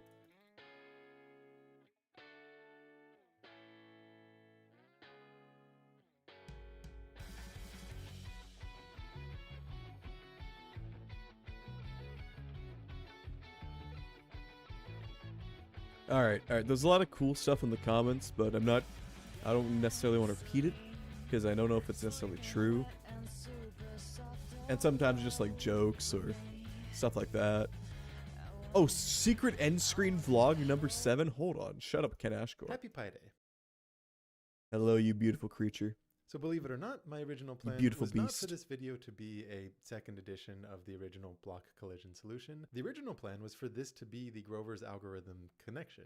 You see, what happened is after I put out that original video, a friend of mine, Adam Brown, it was like 6 months later, came up to me and was like, Grant, I have to tell you about that block collision puzzle. And I was like, yeah, I know, surprise pie, it's very fun. He's like, no, I was doing some research about black holes and thinking about the comparisons. I don't actually know what he was doing, but something between black holes and like Grover's algorithm, which is this quantum computing algorithm. And he's like, I noticed that the solution is identical to that algorithm. And the thing is, it's actually not that hard to explain if you're already conversant with quantum computing and all of that. But once I wrote things out and said, okay, let me see if I can show what this is in a nice quick video, it was clear that, okay, there's actually a lot to unpack to lay out the groundwork here. And then also, like I said, you need to have the solution to the original puzzle in your head. And I looked back at the original video, and this kind of happens a lot when I look at old videos. I didn't love it, at least when I was thinking of a certain type of target audience. So this is one of those topics that I think can pull people into math because it's very intriguing, very fun, and someone's genuinely curious to know the answer. And I know because I've given this as a lecture many different times in colleges and in high schools, that the original pacing that I had in mind there, which is maybe for someone quite savvy with physics and sort of gets the idea of a state space and can run forward, that doesn't necessarily work with most crowds. So I'm staring at the script, and given that the explanation for the quantum computing part already ballooned past what I was originally thinking, rather than cramming in like a quick recap of the main explanation that would give you the context necessary, I ultimately thought, why not just do another second edition? Because a couple times now I've experimented with doing second editions of old videos. You know what? I really respect that. It's not very often that I say, like, just talking about myself, not to, it's all about me. No, okay. It's not very often that you really want to go back and redo something, because it's already out there. Well, actually, you'll see things that are like, oh, I did that terribly. But, yeah, you put in a lot of effort to get it done. And is it really worth putting in the extra effort just to recreate something he did? Not only did he modify what he did, but he completely remade it. That is actually something to be applauded, frankly. Just because he thought, you know what, this isn't as good as it could be. You gotta respect that, man. I did the topology one a couple months ago. The circle division puzzle, I think I did, it was like a year ago, something like that. And in general, the audience seems to be into it. And I think what's going on is that the audience now is just very different from who the audience was back then. So for some of you, it might be a little repetitive, but like for most people, it's just actually not. And I do actually have one concrete bit of feedback. I didn't really remember the original video that well, so I do appreciate it. Feedback that I'm curious to get from you. The absolute hardest part about making math videos, for me at least, is the pacing. Because you know that people who are watching math videos for fun on the internet, some of them are really quite comfortable with the material. And so as soon as you start to say an idea, they do see where it's going. And it might seem a little bit belabored to like let it drag on a little bit too much. But at the same time, some people, maybe they haven't seen it before or they're a little bit rusty on it. And if you really want them to follow, you have to actually go much, much slower than your instincts tell you when you're conversant in the material. So feedback, I'm curious, how was the pacing on the second edition? Did you find it too slow? Did you find it too fast? Did you feel that you were given room to kind of rediscover the things yourself? Or did it feel like it kind of dragged on? My current work, I feel like it was damn near perfect, honestly. Like, I was able to look at it and say, I see where this is going. I think it might have been a little bit slow, but that might have just been me. And world model is that there's a wide spread of answers to that question, but I'm curious. Let me know in comments. Now, the other thing worth highlighting in this end screen vlog, sometimes I'll talk about implementation details. And a very fun thing about this one was actually simulating the block collisions, because there's a couple different ways you can do it. One of them is to make a little physics engine where you're modeling with each particular collision, what's going to happen right after it, using this conservation of momentum stuff. But that ends up getting very computationally expensive in the rapid burst because you have just so many happening in very short time spans. So like thinking about what your time steps are, making those time steps dynamic, it can get a little tricky. But there's a really simple and elegant way to implement it if you use the second solution to this puzzle. So let me pull that up here. Okay, so the other way that you could go about solving this problem is also with the state space, but you're going to let X and Y represent the distances between the wall and those blocks. And so I've got X representing a rescaled version of the first distance to the big block. Y represents a rescaled version of that second distance. The rescaling, again, it just makes everything play really nice with the conservation of energy here. So when you do that, the dynamics of that little point inside your state space look like they're bouncing between two different lines. One that's horizontal, this is going to correspond with the wall. One that's at a diagonal angle. And sorry, I wasn't paying attention for a second. Is he going about the light interpretation of this? Or the interpretation of it being light bouncing between two different mirrors? I can't escape from optics no matter what, man. Get me out of this town. And if you do the rescaled coordinates like this, it turns out that the way that it bounces obeys the laws of light, basically, where the angle of incidence equals the angle of reflection. And if you've ever noticed that situation where you're like between two mirrors, maybe at an angle, where it kind of looks like you're going into this unfolded sequence of universes, that's basically the way that you solve the problem in this context.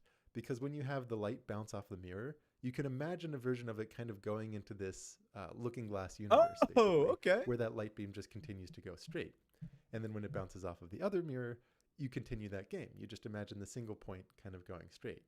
So on the one hand, this is something you can use to analyze the problem. You can count the number of collisions. It's another way to see you're basically counting how many times do you have to add theta to itself to get up to pi. But it's also very helpful from an implementation standpoint. Because what you do is you just track a little state point that corresponds to that beam of light going into these looking glass universes. So all it does is just move left and right. Another thing I didn't mention is that the rate of change for this point is velocity in this state space stays constant. That's one of the nice things. So in the computer model, all you have is this little state point in 2 dimensions. You have to know how to unfold it back into the little region of the space that corresponds to the actual pair of distances for those blocks. And that completely determines where they are. And it's something I never really mentioned in the original videos. So there you go. All right, that's it for now. I'm going to turn to working on that quantum computing video. And there's one thing I'm just absolutely kicking myself about, but I think I'll let you know all about those details in the secret end screen vlog associated with that one. Until then, take care. Thank you, Grant Sanderson. It's currently sitting at 1,500 views.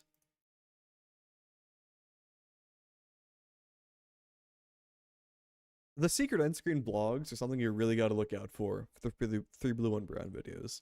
If you like the videos that he makes, definitely check out the secret end screen vlogs, because you see cool stuff like that. Okay. Alright. It's been about an hour 30. Should we switch over to Elden Ring? I think we can run it for a good 30 more minutes. Chatting. Oh shit, hold on. Just got a text message from someone.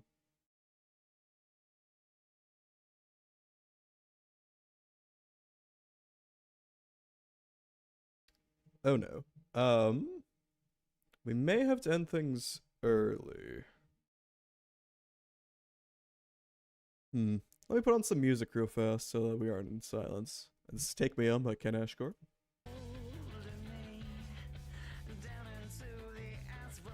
Alright, hold on, I gotta take care of something actually. I'll be right back. I'm going to take a very teensy break. You know, I think I deserved it, but... Alright, I'll be right back. See you soon. That helps you. Oh no, you can't see it. Fuck. Mom. You gotta keep that separate. Show off that grabbable waist of yours for me. Thank you. You will see it very slightly. Alright, there you go. That's all you get. That's all you get, buddy. That's all you get. That's all you get. Jesus Christ. Calm down, guys. Alright, you follow me. Alright, show them what's good. Please leave. Hey, you know what you're new to our new friend?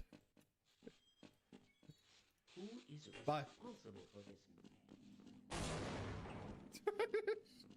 Loser! You're a loser! Are you feeling sorry for yourself? Yes, I'm quite evil. You have no humanity. You're all evil. Indeed. Wait. Are you a vampire? I don't have to answer that. Like, I don't have to answer that. How many families have you had? I don't know. How much bread have you eaten? I don't know. I don't. Wait a minute. Wait, that's so terrible. No. Hey man, bread's delicious. Don't discount that. Wow.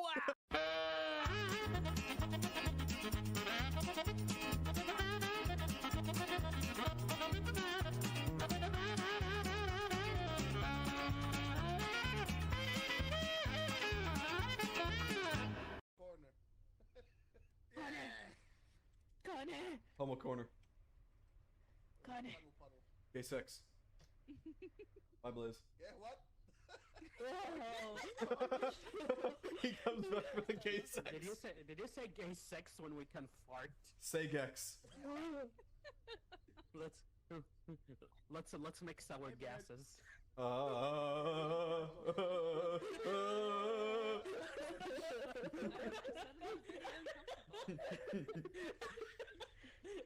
Yeah, let's go kill each other. That's the one who brought everyone into that corner. Ride that chaos, Doctor. You got it. Hello, hello, hello, Ricardo. It's good to see you again, my friend. So sorry, I didn't get to hear the pipe, and neither did you. Let me pop that on real quick. Hold on, let me just pay for it for you. All right. Yep. As per usual. This is Take Me Home by Ken Ashcraft. How you doing, Ricardo? It's good to see you once again. All right, what we're doing? Ooh, okay. While I was walking around, up and getting some of that fresh water, I remembered something I did. I'm learning how to cook, chat. I don't mean, oh yeah, I'm making things. I literally made food on Tuesday, and it tasted good. And another time, I think it was on Monday, I made food, and it tasted good. Well, okay, the Tuesday food was okay. And yesterday I ate McDonald's, but we're going to ignore that. We're going to ignore that? Wednesday was my day off from literally everything. I straight chilled. I coded a little bit. I was testing things out, but we're going to ignore that, okay? Alright, alright.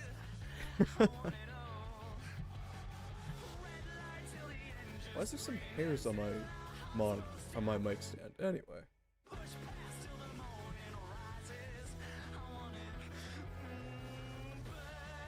Okay.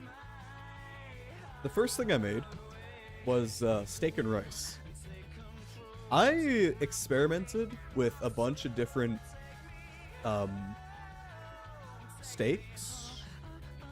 It was really thin steaks. It wasn't like there's a name for them. I forget what they're called, but it was really thin. It was those really thin steaks. You just toss them on there, and they cook pretty easily. They sear pretty easily. You don't got to worry about, oh, is this a medium rare or is this super califragilistic legendary cow that you're about to eat? Raw cow.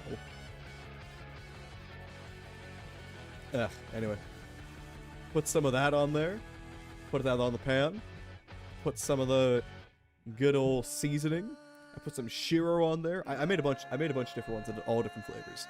One had like, you know, salt and shiro. Another had like pepper and lemon pepper, black pepper and lemon pepper. Another had oh, what do you call it?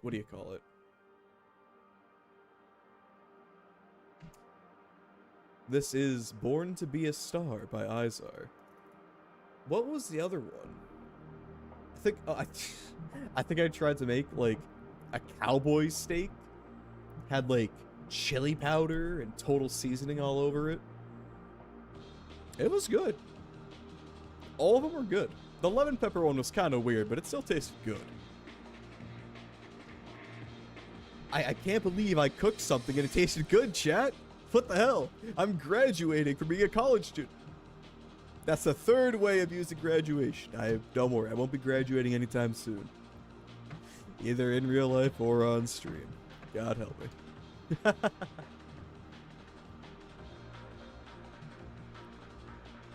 So then what do? Oh, and the rice. The rice was basic. It's just I think it's basmati rice. Or is it? Yeah, I think it's basmati. It's the ones that are like a little bit longer. The grains are a little bit longer. I just threw some of that in to the rice cooker, brought it out. I was like, this is good. This is good. It was good. Normally I ask my roommate stuff like, hey, how do I cook stuff? But I did this All on my own, shit. Yeah, no one ever taught me how to cook, so I had to learn on myself. Well, my roommate also helps out.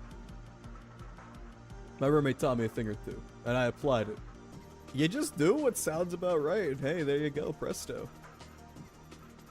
The other thing I made is what I was going to eat for breakfast this morning. It didn't go bad, which sucks, but whatever. Whatever. What was it? What was it?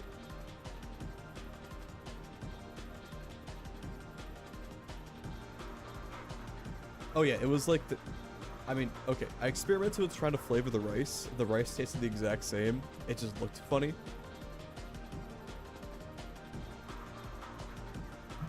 It had a slight tint to it.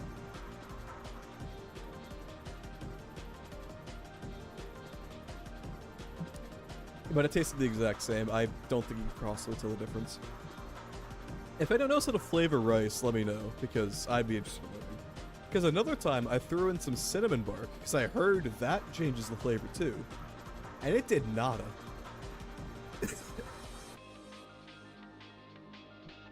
Maybe I'm doing it wrong, I don't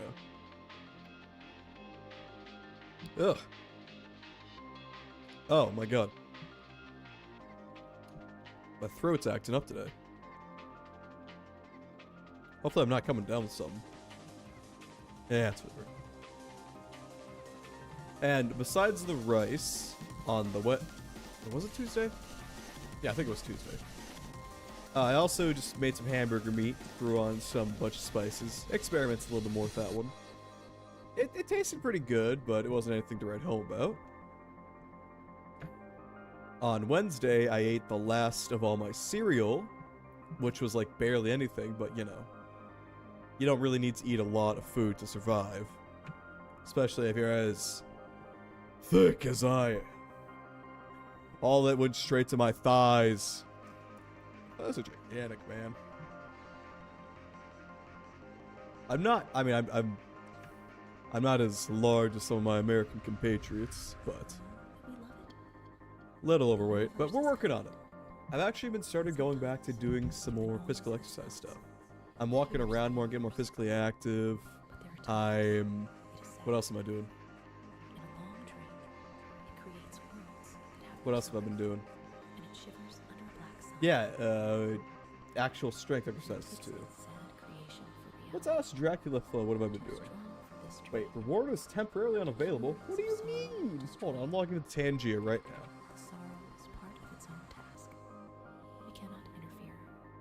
Join Tangia. Continue with Twitch. Why does this not work? Let's try replaying this. See what. Okay, that makes sense actually. Can't replay something that was 5 days ago.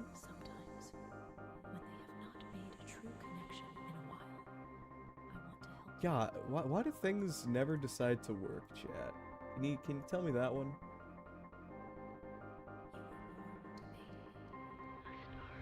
Should I get a custom TTS?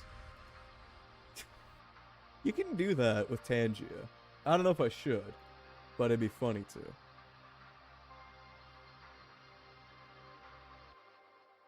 What are all of these interactions? Where are the ones that I said my chat can use? Filter.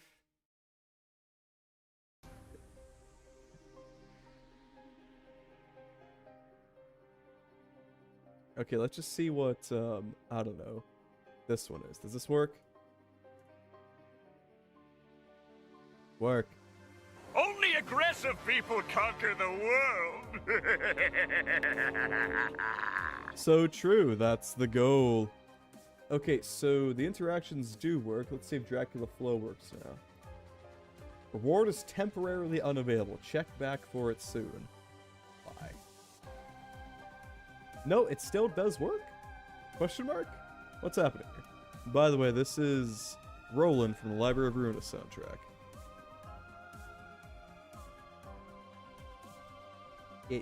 Dr. Hessel asked me why. Why am I flowing like this, you ask my friend?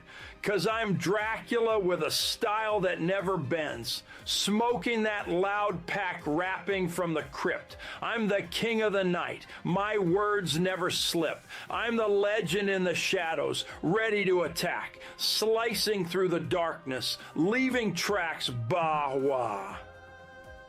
Why does he say Bawa? The guy who runs the Dracula Flow TTS had to have injected that. He never says Bawa in the original series. Out of all 5 episodes, he never says Bawa. Where did that come from? Where did it go? Where did you come from, Dracula I Joe? Never cross Dracula. You won't be happy about what happens afterwards. Sorry, I got a notification on my phone. I thought it was important, but it was Snapchat. Which has never been important. Okay, I don't know why, but a bunch of people keep, like, messaging me on Snapchat for some reason. I specifically avoid looking at Snapchat stuff because it's never important. In fact, they've started pushing worthless garbage onto me instead. It'll say, like, video for you, video for you, video for you. These are just from random people I don't even know. Like, okay, there's a friend of mine. There's another friend of mine. That makes sense for why you would send it to me. You know what doesn't make sense? Some random person I don't know. It's like, hey, look at this. Wowee, that thing's crazy. It's like, I don't... What do you mean? I don't care about this. I have no reason to. Snapchat, your business model makes no sense. Figure it out. Whatever, man. Whatever.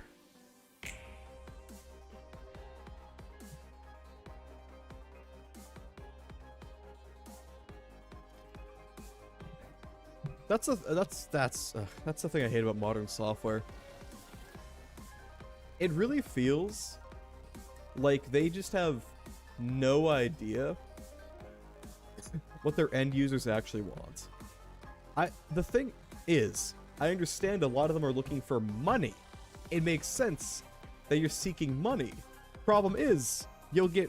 I don't even know if you'll get money in the short term. You're not going to get money in the long term because it's going to annoy your user base and make things harder to use. Hold on, random pain on my side. Ooh, appendicitis finally. Oh joy. Anyway. Like, that doesn't make sense. You're not focusing on long-term growth. Your short-term growth leaves something to be desired, if it exists at all. What are you doing? I swear, none of the corporations who make software are listening to the actual people who use the software. I don't know a single person who looks at Windows 10 and says, yeah, I like what I see in that. Do business people like Windows 10? I can't believe so, because it's everything in this is obscure. I will say, the one thing Windows 11 improved on was having some, like, cool tiling stuff. And you can now search in Task Manager for both PID and the name of a process. That's good. That is an actual, genuine, positive improvement over Windows 10. You want to know what isn't an improvement? You want to know what isn't? Make it to the start menu is this little panel that pulls like it feels like it's Five Nights at Freddy's. You pull it up and you see, oh look, bingo nights. And yeah, I have that installed on this for some reason. I never wanted it. I never installed it, but it's there. Joy. Complete and utter joy. Or they install Candy Crush on your computer for some reason. They've been doing that since Windows 8. They still haven't stopped. If I don't specifically seek out Candy Crush, assume I don't want it. Please, I beg of you, do not let me play Candy Crush. I've seen what it's done to my mother. Ay, ay. And another thing. I'm sorry, I just get so peeved when I think about Microsoft. just don't make stuff that works. Maybe I should just finally switch over to Linux. But there's so many useful tools on Windows. I don't know if there's even many Linux analogs. I'm also still afraid to do so because my first laptop I used, like, didn't have, when I tried to upgrade to Linux, I tried to dual boot it and I accidentally deleted the Windows drive. Now, to be fair, I wasn't using it anymore, so it's not like it was a huge loss, but I did lose a few files on there that I would prefer to have kept. For the most part, we deal. We were fine, we deal. It was interesting, though. I'm pretty sure I did something wrong, but also something... I just don't want stuff to get deleted off here. I'll probably just put on like a stick or some little USB drive. Have a good time.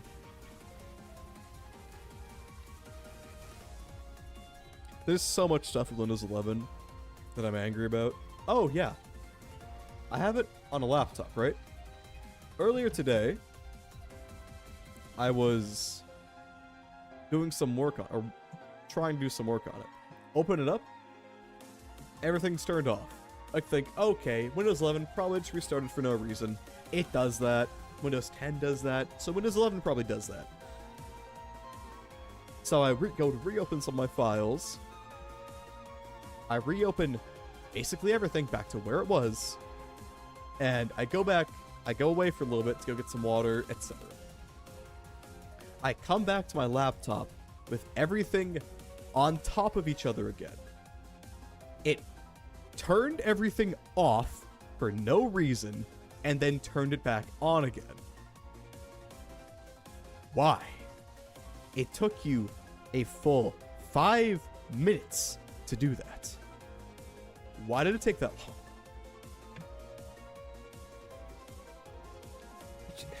So much with Windows, that's a problem, man.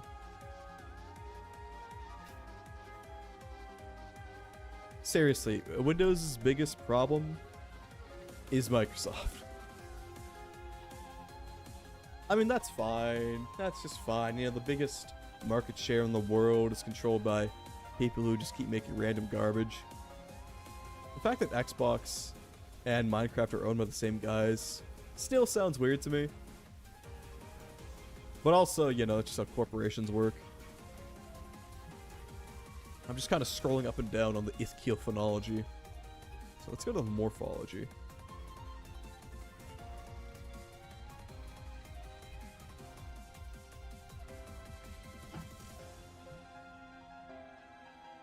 Alright, that's enough ranting about Windows and software. Let's open up Elden Ring. I think that's all the juice I had in me for that. I mean, I could make the juice worth the squeeze, but I don't know. I don't know.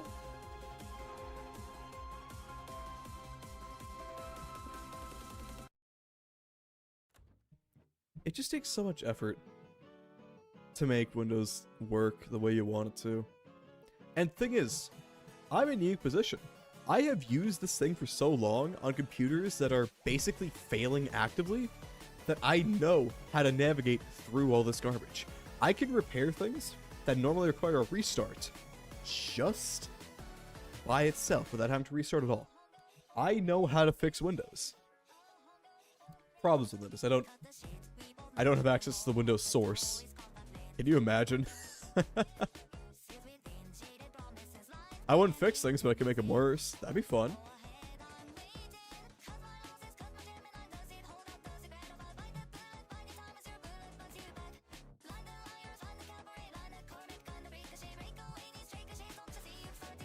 Yeah. Yeah, I just wish... What was I talking about? Oh yeah, as someone who even knows how to get through this stuff, it's still awful. I can't imagine what it's like for someone who doesn't know how to navigate this stuff. Yeah, navigate this stuff. I was trying to say stuff and scrap at the same time. and I find the scruff, and you know what? Yeah, trying to navigate that scruff is awesome. How does the average person survive Windows? I don't get it. Nah, they probably don't. They probably use their iPads, look at their iPhones. That's another thing. I hate how Windows is trying to ape Mac OS. Please don't. If I wanted to use Mac's awful UI, I'd buy a Mac. Well, actually, no, I couldn't because that costs $8 billion per second to own, but you know.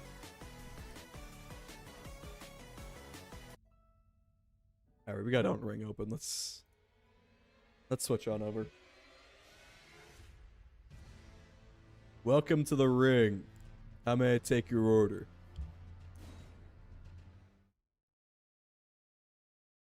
Hold on, let me edit stream info.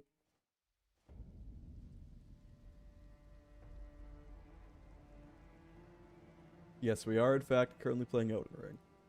Let me move on over and move into something a bit more comfortable. Alright. Now, I won't lie to you guys. I intentionally played the game off stream and killed the fucking Draconic Tree Sentinel, or Demonic Tree Sentinel, whatever the fuck it's called. Because I hate him. I hate that boss. I don't think he should exist. I think he's emblematic of a game that's pretty good. Because if that boss was in Dark Souls 1, I'd probably still play. It's just not a fun boss, okay? I don't like the horse fights. I don't hate them. They're just kind of okay to me. And the Draconic Tree Sentinel just has a lot of very ambiguous attacks that don't feel dodgeable. Like, I can dodge them, just I haven't found a consistent way to do it. When I think I find a consistent way to do it, I try it, and it don't work. Worth a shot. Who will put their magic grease right now? Ah, nice try. Thank you, thank you. Death. Dishonor before death. Sorry, I don't feel like dying. Out of stamina, just like me for real.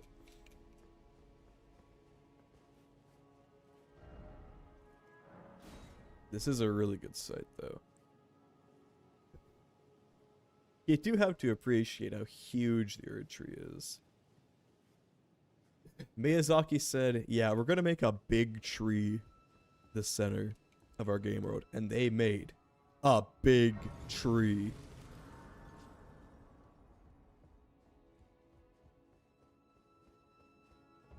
But yeah, sorry I didn't capture the Draconic Tree Sentinel on camera. I was just doing it off stream because I, again, don't like doing it. And I don't think I could offer any vaguely interesting commentary on it. It would just be me complaining about it, like I'm doing right now. If you want the image of me fighting the Draconic Tree Sentinel, imagine me complaining for the rest of time. Stamping on a boot. That's not how that saying goes. I haven't actually read that book. Just kidding, I read it twice. Once for fun, once for class. Also Animal Farm, but you know. Animal Farm was actually about how farm animals are inherently evil. And shouldn't be trusted. Also, that guy folded a lot easier than I remember him folding.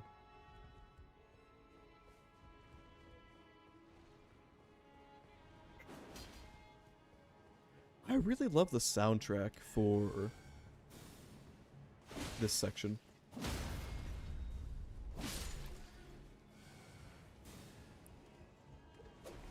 Is that a violin? I think it's a violin. I'm really bad at figuring out what instruments are in songs. I don't know why.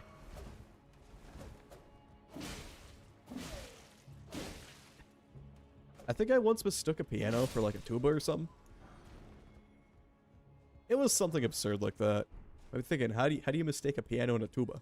The answer? Gumption. Oh, this is an alt path. Guys, if you reload the game, you can go down the alt path where your waifu Toradora loves you. Instead of choosing the other waifu, Minasoka. I don't know why I said that. Do y'all think visual novels would make for interesting content? As far as I can tell, all I'd be doing is just chatting and mildly reacting to it, which is, I guess, what I'm doing right now. But also I can react to funny stuff happening here. I can pop off when I win. The visual novel, I don't know, it just seems less interesting. I do enjoy a few visual novels. By no means am I a connoisseur. I'm not going to pretend like I'm some kind of expert, but I know a few.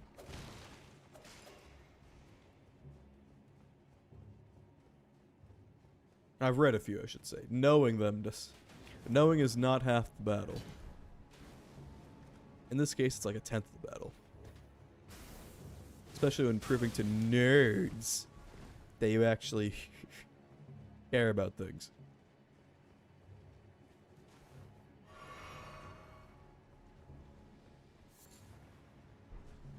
Skull darn nerds. They care about things. And you know what? Heck them. Yeah, I said it. Come at me. Try me if you dare.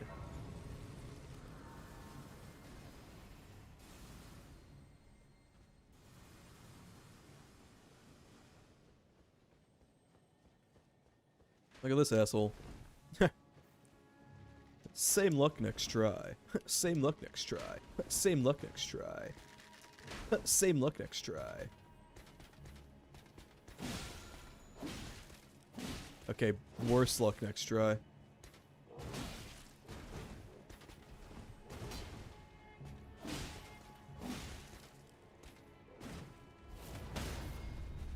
Got him. I'm so good at video games. They should crown me king of the gamers.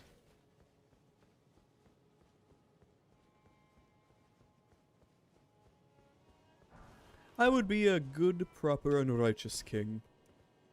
All throughout the land would know me and respect me.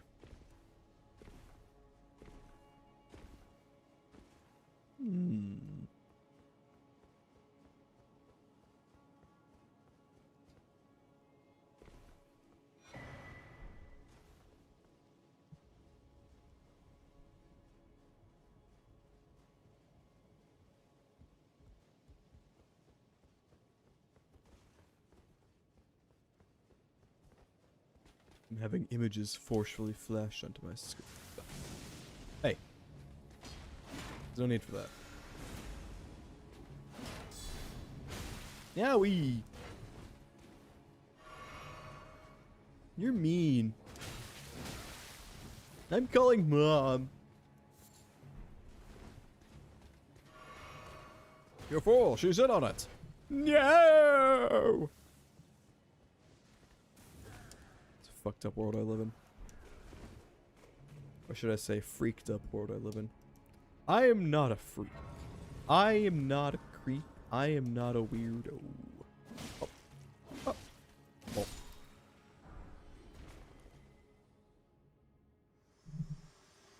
Hello, Melanin. My utmost thanks. Oh, I forgot you're leaving me. To the base of the Erd Tree. Here, I can govern my own movement, and thus, the accord is fulfilled. I shall depart to ascertain the purpose I was given. Farewell. I shall leave Torrent, and the power to turn runes into strength. Here, with you, I wish you luck in realizing your ambition. You have fought long and hard. So true, bestie. I have no doubt you will become Elden Lord. May you take the throne. Thanks.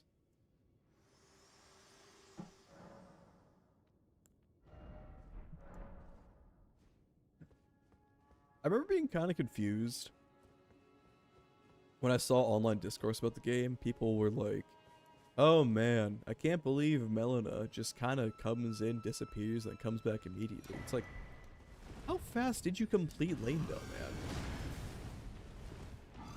Like, you see this gigantic place? How do you not want to explore it? This is a legacy dungeon. I swear. Are you joking? Come on. I see a path, though. I see an interesting path there.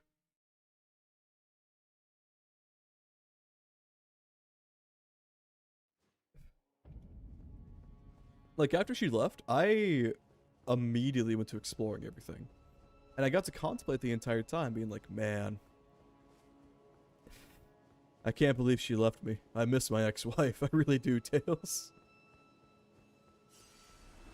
Nah, I kid. But for real. It's... if you're racing right through it, I could see, like, yeah. Oh, she leaves because she's like, I'm here now. And then she comes back after the tree says no. It's like, okay. It's like, okay.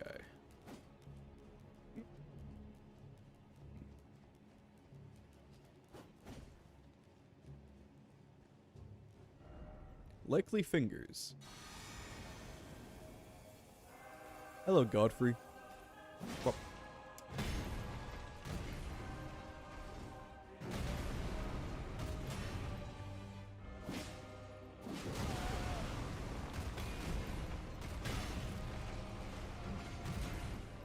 this is one of my favorite fights in the game, I'm not gonna lie.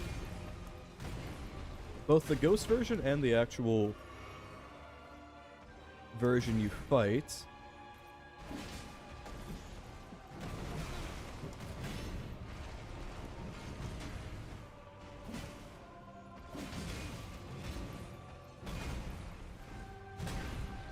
Near the end of the game, the Horaloo one. Hate that guy. It's crazy how Godfrey has an amazing first phase, a pretty cool second phase, and the third phase, Horaloo, awful, terrible, hate it. I get what they were going for with, like, not letting up, but it just doesn't work. That makes sense in Bloodborne when the mechanics, Bloodborne and Sekiro, when the mechanics actively allow for that kind of thing, and you can, and you're supposed to do like that. But in this one, like, he's just tracking you constantly. There's nothing you can do. Like, I've seen people make the, oh, the game's too fast, just like Bloodborne for Dark Souls 3. Motherfucker. Horaloo. Horaloo is another fucking level of that shit. Is this what they felt like? Is this what those fans felt like? When they saw Dark Souls 3 was going for a faster game speed than Dark Souls 1 and 2? Do I get it? Do I respect it? No, absolutely not. But maybe on some level we understand each other. And that's the part that scares me. To me, Godfrey, first phase, and this Ghost version, they feel like a Dark Souls 1 boss. Which is mostly good. I mean, like, the good part of Dark Souls 1.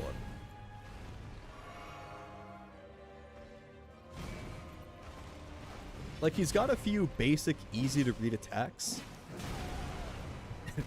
that hurts if you're not using, like, an optimized build like I am.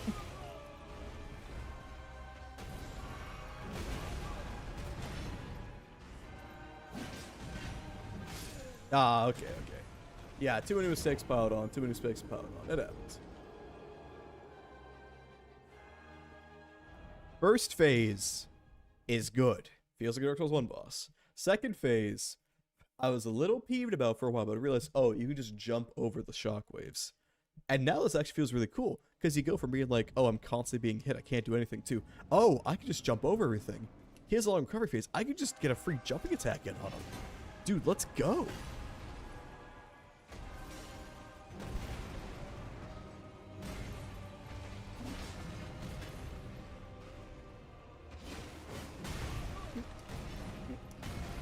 Really cool boss design. And then Horaloo.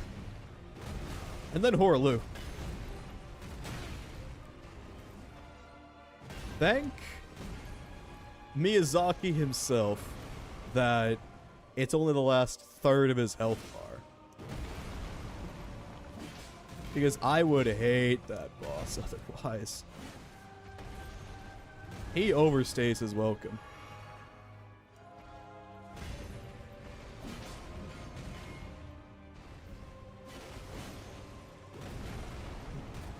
I might say get good, you might be right.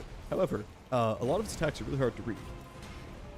Have you seen the one where he creates all those craters in the ground? That's like the entire arena. It's like, first off, how do we even have an arena if your ass is just able to rip it apart like that? How strong are you, bro? What's your workout regimen? Do you drink whey?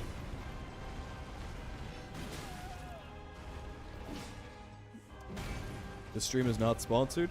I'm talking about the literal whey product, wheat product.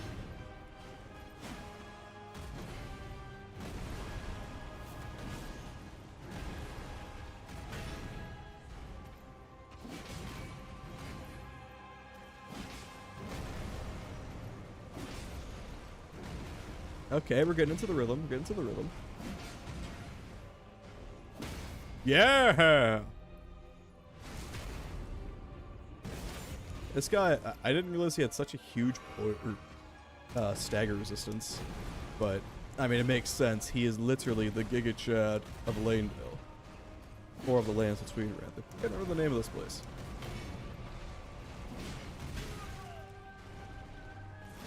Now I fight as Horalu. Warrior! He lost all of his aura at the very end. It just sounds so awkward. Dude, I know it's not just me who realized how god-awful that sounded. Because my buddy, I was watching him fight it, and he was like, oh, okay, you're not that cool. You're not cool anymore, buddy. He had huge presence when he rips apart his own saber-tooth stand that hovers behind him. And then he ruins it all with that.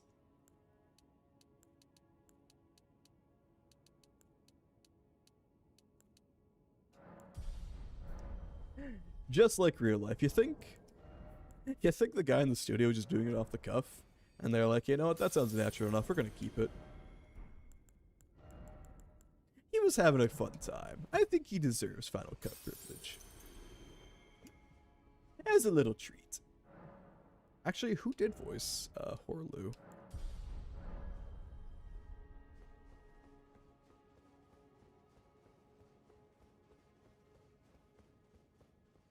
These are the questions that keep me up at night. Not really.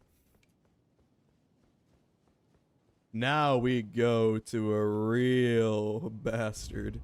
A real hater. An absolute legend.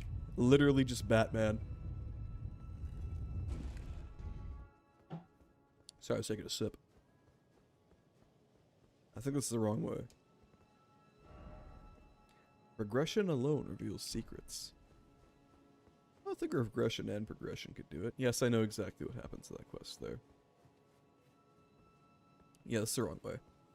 There's one of those Spiral Knights. Not Spiral Knights, that's a game. That's an MMO. Crucible Knights with the spear and the furry tail and the wings. Are Crucible Knights just furries?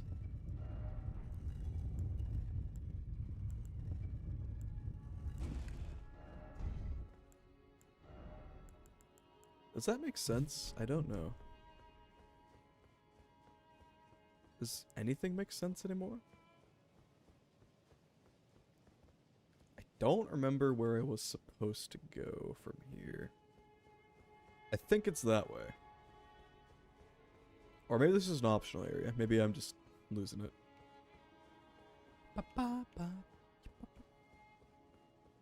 Yeah.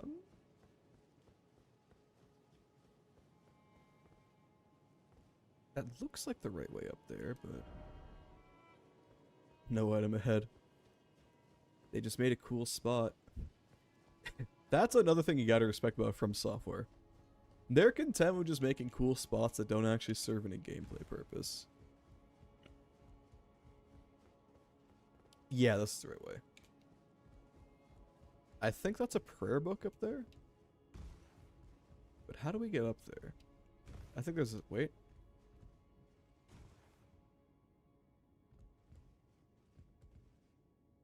I'm not going to bother with that. That's this game's version of tree jump. And if you know Dark Souls 3, you know tree jump, ain't it? Alright, gotta be careful here. There's a dangerous fella right there. Bye.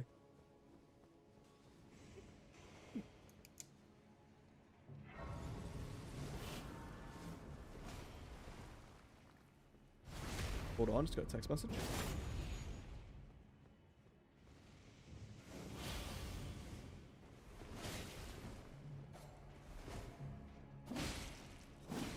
May have to take a very short break very soon.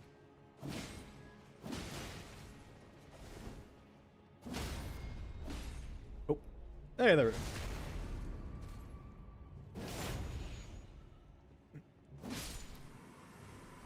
That wasn't anything. I'm just built better. I think. Freaking got him. Rocking the Guts Greatsword, you'd love to see it.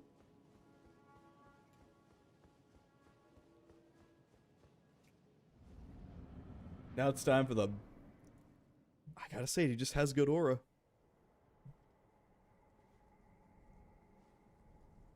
Graceless, tarnished.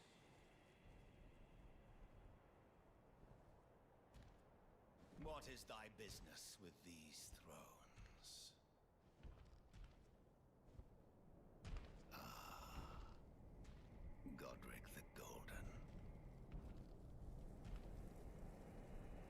The twin prodigies, Mikola and Melania. Thanks for the feat shot, Tarantino. General Radahn. Praetor Rykard. Luna Princess Rani. Willful traitors, all.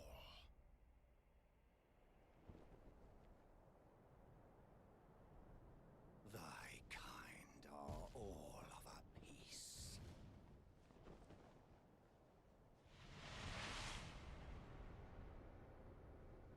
Pillagers, emboldened by the flame of ambition.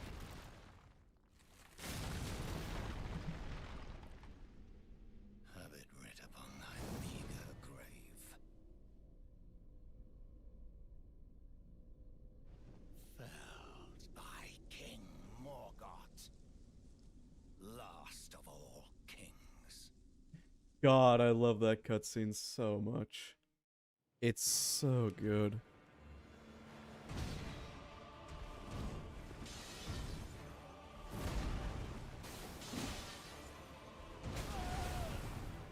That's time for a real motherfucker of a fight. I love how dexterous this Gastard is. Gastard? Bastard. You have to think very differently. Because he does not let up. It's more like a Sekiro boss, except, you know, for... It's somewhere between a Sekiro boss and a Dark Souls boss. And I love both those games, so... But you don't have the Sekiro... However, you don't have Sekiro's deflection tools. So what don't you do? Use the same aggression. Except you don't... Repeat. Don't... use...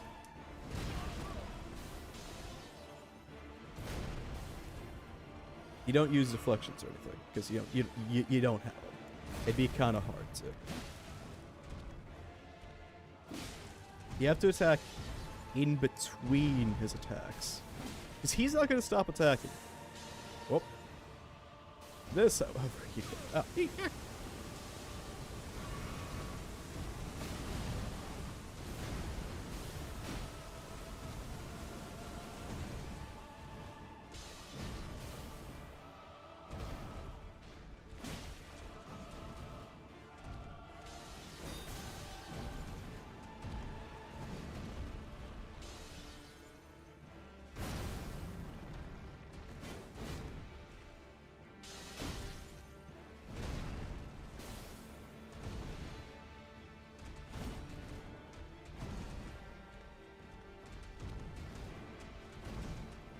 I love his flips too, how he keeps moving around you.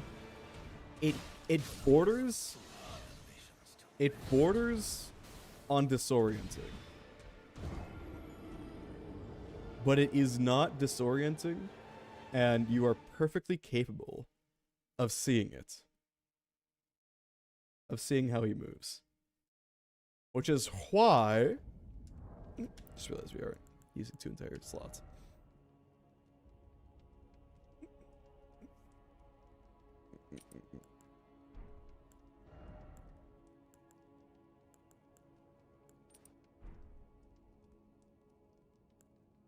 Probably think about moving some other stuff too. And check if we can upgrade our pest glaive. He's moving around you very quickly. It's kind of hard to tell where he is exactly. But you're always locked on. If it wasn't for lock on you, it'd be a lot harder. Hey, buddy. Your new face, no matter. Lay out your arms. Let's get smithy. Hello, Pinky Rose 786. It's good to see you around here. How you doing? We don't have the smithing stones. Alrighty, fair enough. Any other ashes of war we can use? Thanks for the smiley face. I'm doing great. How about you? Yeah, I'm doing just alright. I'm doing just alright. I'll probably take a very small break in a quick second. Hopefully not more than 10 minutes. Someone's coming over for a little bit. Just gotta talk about something. And then we'll be back to the gaming. Noise, hell yeah. Hopefully it won't take too long, but we'll see what happens. Probably not more than 5 minutes. No shield ashes of war, which is kind of funny. Yeah, let's ruin our scaling by adding in magic damage. Let's go. Well, blood. Blood could be fun. We lose a lot of damage, though. What exactly does a cult do?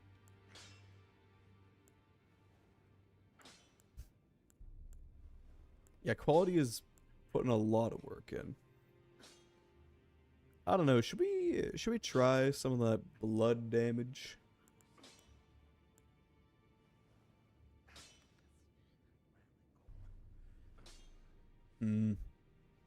Yeah, we can try it for a little bit. I don't think we'll get a whole lot of use out of it, but you know, we can see.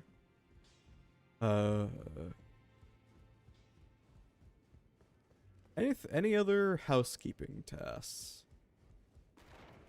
Oh, you. Likely traitor. Oh, hold on. Thank you for the emote. Alright, I shall be right back. I'll be back soon, hopefully.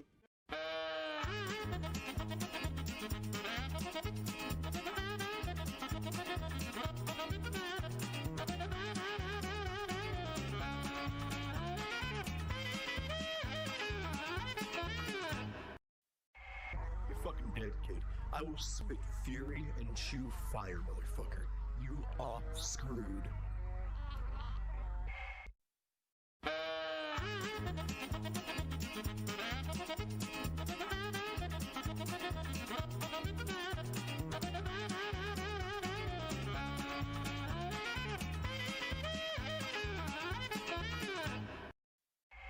You're fucking dead, kid.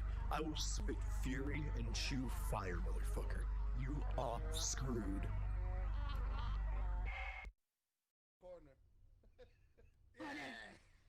Connor! Pummel corner. Connor! Gay sex. Bye, Blaze. Yeah, what? He comes back for the gay sex. Did you say gay sex when we can fart?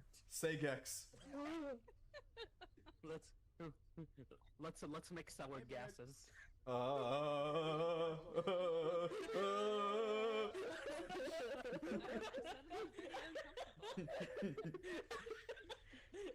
Yeah, let's go kill each other. After that, leave the store. Wait a minute! That's a vagrant. I was wondering what the fuck that. Holy shit, there's a vagrant. Dude, we gotta go say hi. That's a celebrity right there. I think I've only seen one vagrant before in like a very first playthrough. I didn't even know what it was. Oh, and it killed itself. All right, you follow me. All right, show him what's good. Completely failed. Hey, you know if you're new to our new friend? Who is Bye. responsible for this? Loser! You're a loser! Are you feeling sorry for yourself? Bonus. GoPro. Dealt with Infernus. Oh my god, he flew. Dude, the Infernus space program is real. Feel the wrath of Zeus,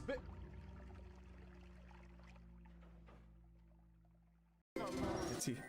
God, his permanent smile. Okay, there's no way that isn't what I just heard it was. That was the Taco Bell ad bell played in reverse. You can't tell me it's not. Listen to it again. That's a Taco Bell bell being played in reverse. You gotta keep that separate. Show off that grabbable waist of yours for me. Thank you. You will see it very slightly. All right, there you go. That's all you get. That's all you get, buddy. That's all you get. That's all you get. Jesus Christ. Calm down, guys. Sorry about that. How long was that? Like, I don't know. A few minutes. Yeah, whatever. We're back. We're back. We're back. Let's get back into the action. It was frankly what I expected. But such is life. Anyway. How you doing, Dialos? I don't believe we've met. I'm known as D. I hunt down. Could you speak up? You look quiet. Their death route. Heed my warning.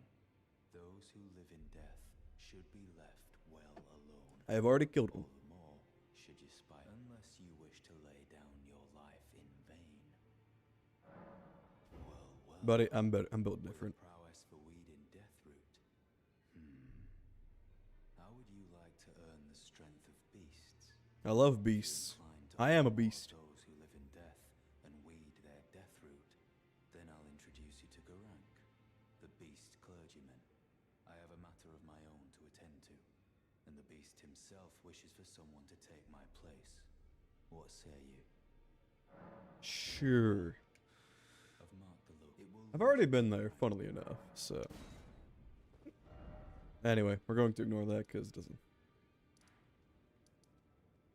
I already know all this. Yes, I shall go to the Queen's bedchamber. Yes. For no particular reason. No particular reason. The king doesn't have to know. Alright, we're now using a blood weapon. So we're going to be doing slightly less damage, but we will be getting bleed damage in. I think give it a few attempts, then sadly go back to some React content because I have food getting cold to my left right now. It's only like 80 runes here, right? Yep. Oh, it's a little bit more than that, but not a whole lot. Not really enough to care about. It's not a huge decrease. We can live with it.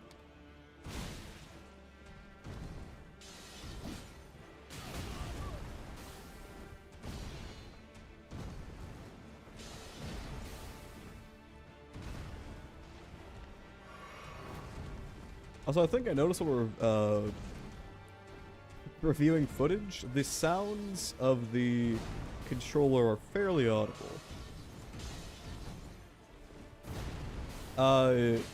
Can you get just a quick question? Can you guys hear the controller, and do you mind?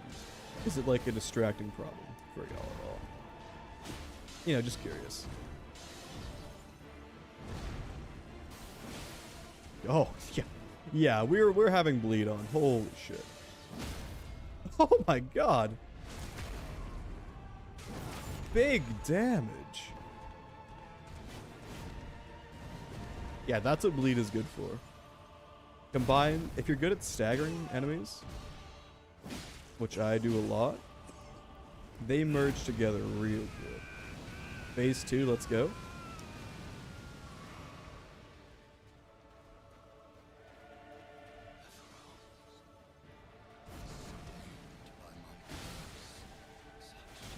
Another?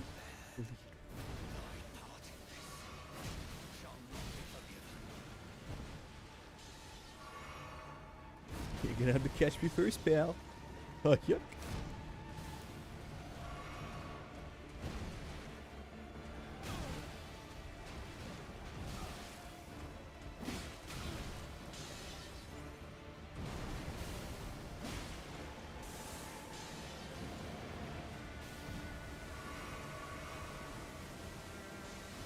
Come on, get a bit closer. Breathe in and get a little bit higher. Oh wait, just jump. Wait, both of us can jump. Never mind, I'm not special. It's a battle between equals. Well, I can't do Batman flips like he can. But also, I'm not Batman like he is, so... In case y'all don't know the lore of this game, it's a simplification, but... Yeah, he's basically Batman. Oh. Gotta follow up.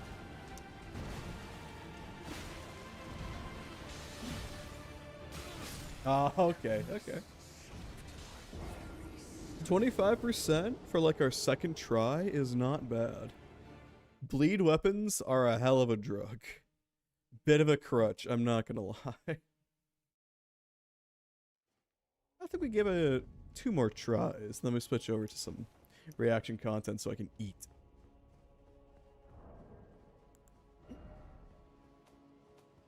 Or probably not even reaction, just I don't know, talk or something. I don't know. What do you guys think? I might be the pilot, but y'all are perfectly capable of performing mutiny. Wait, I don't have any moderators. If only moderators could perform mutiny, that'd be really funny. I should add that as a Sammy function. That'd be funny.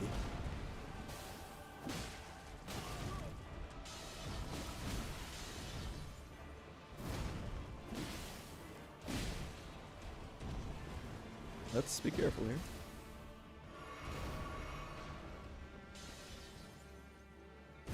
I don't know exactly what the mutiny function would do for Sammy, but... Or Sami, S-A-M-M-I. The thing that Shindigs uses. Let's be honest, that's what it is.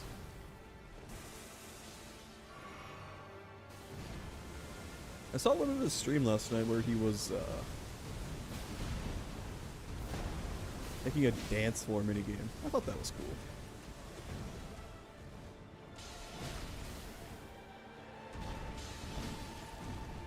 What is he gonna use that for? I don't know, but it's cool looking. I think he just does that kind of stuff to have fun with it, which I can respect. Okay, we're on bad healing pace right now, but all we gotta do is just get good.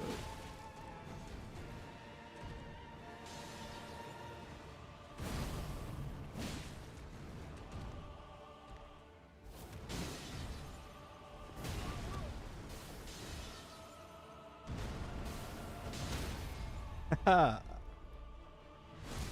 Oh, I got a bleed proc here too. Oh, I got a bleed proc here too. Hey!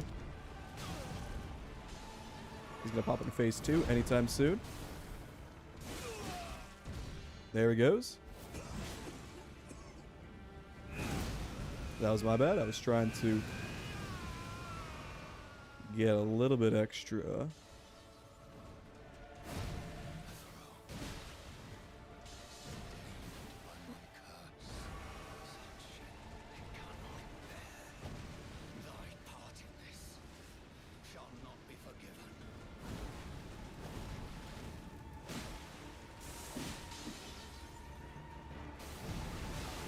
Oh.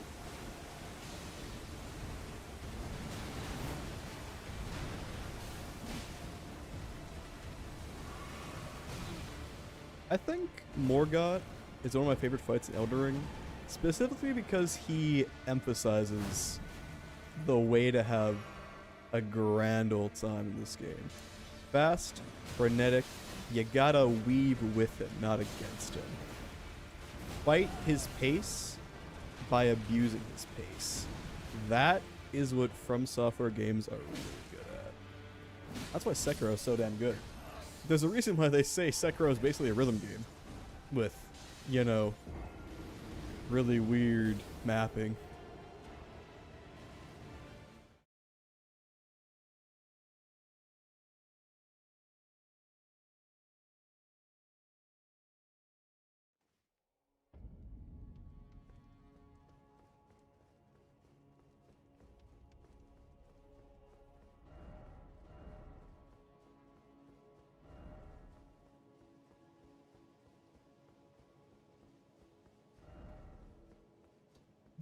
One more.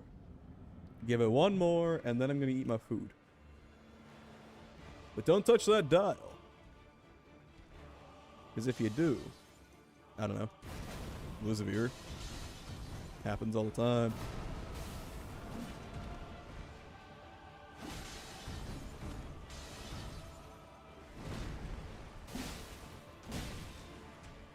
Oh, we can poison one of his attacks?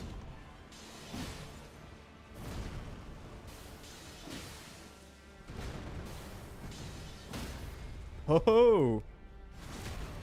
Backstab!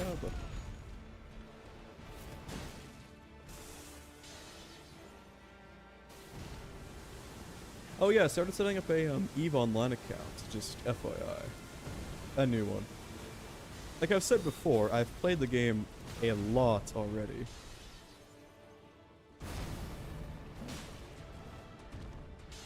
I have a very... Well, not... It's not... I've met older accounts, obviously, just, you know.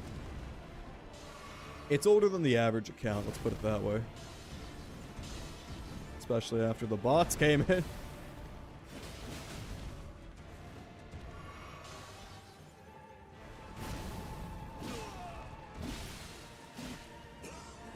Let's get out of here. We'll probably see some EVE Online streams in the future. I'm kind of afraid to do them because, you know, people will obviously stream snipe. I mean, I don't know if I'm really big enough people care enough to do that, but it can happen. EVE players are like that. I know what they're like. I was one. I am one.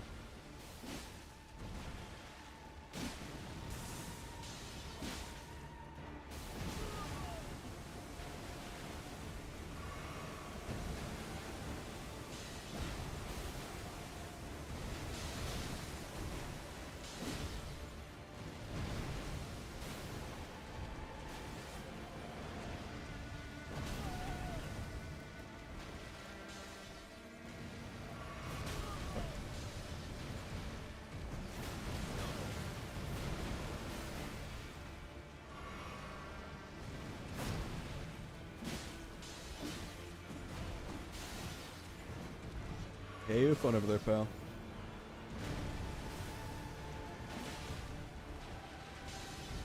I'm still trying to get to terms with like the length of the glaive. Because it feels... I'm like mentally thinking this is a bit longer than I feel like it should be.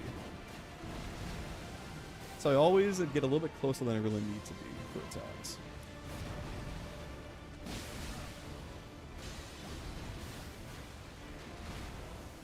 I mean, that's really just a me thing. We'll figure it out soon, probably. Oh. Set him up, knock his ass down. Eh? Eh? Yeah. I think Morgoth's sword is one of the cooler ones in the game, too. Okay, guys, it's time to go to the final boss. Let's go. Oh boy, the final boss. How do we get in? Impenetrable thorns refuse all. None may enter the Erd Tree. Okay, bye. I guess we're not fighting the final boss. I guess the game can't be completed. Ah, old codger. Still, no love.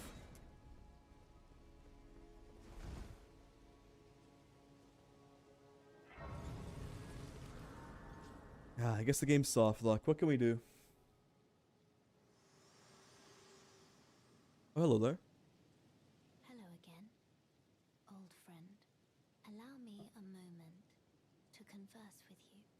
You are unable to enter the Erd Tree. No? No. Prevented by the mantle of barbs. The thorns are impenetrable. A husk of the Erd Tree's being that spurns all that exists without. The only way to stand before the Elden Ring and become the Elden Lord is to pass the thorns. My purpose But I like the thorns. serves to aid in that very act. So I'd like you to undertake What if I just walk through a them? new journey I can handle it. I'm a pro. to the flame of ruin, far above the clouds. That activated a neuron. Snowy mountaintops of the giants. Tubular Bells 3, those who know. I can set the Erd Tree aflame. Fire? And guide you down the path to become. Don't talk about getting fired. I've been fired from every job I've ever held. I've held every job, actually. Shall I turn your runes to strength? Let my hand rest upon you. For but a moment, share them with me. Your thoughts, your ambitions, the principles you would follow. Should we level up some Arcane if you're going to be using a bleed build? Hey, I Melina. wish to journey with you once more to the flame of ruin and guide you. Yeah. Yeah. What's the damage with quality?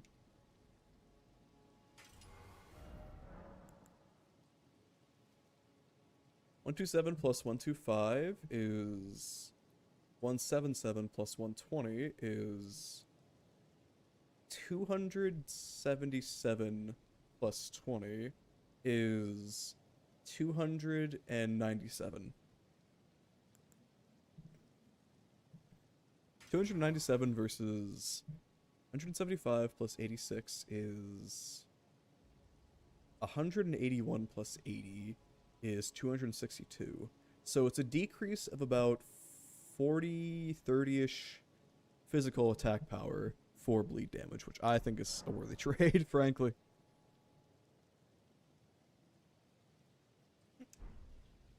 Yeah, so I guess keep it on bleed damage, because the bleed does a lot more than just that. Oh my, does it do a lot more than just that?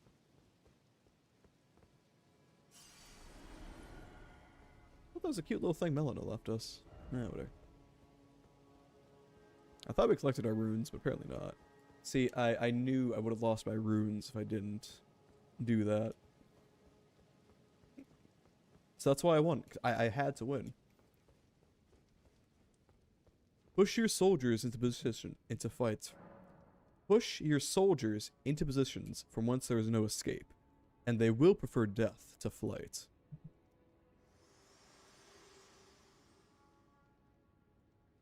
Spoken echoes of Queen Marika linger here as well. I don't think I've heard these Shall ones. I share them with you? Yee. In Marika's own words, O Radigan, leal hound of the Golden Order, thou art yet to become me.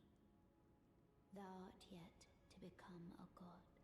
Let us be shattered, both, mine other self. Foreshadowing.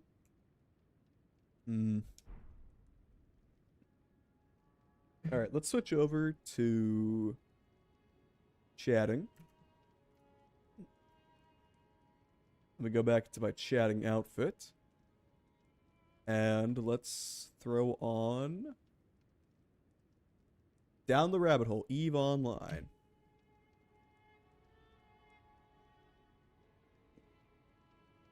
Actually, I'll be right back. I'm gonna get a refill on water because I'm running out. But we will be watching some video games. You gotta keep that separate. Show off that grabbable waist of yours for me. Thank you. You will see it very slightly. All right, there you go. That's all you get. That's all you get, buddy. That's all you get. That's all you get. Jesus Christ! Calm down, guys. You're fucking dead, kid. I will spit fury and chew fire, motherfucker. You are screwed.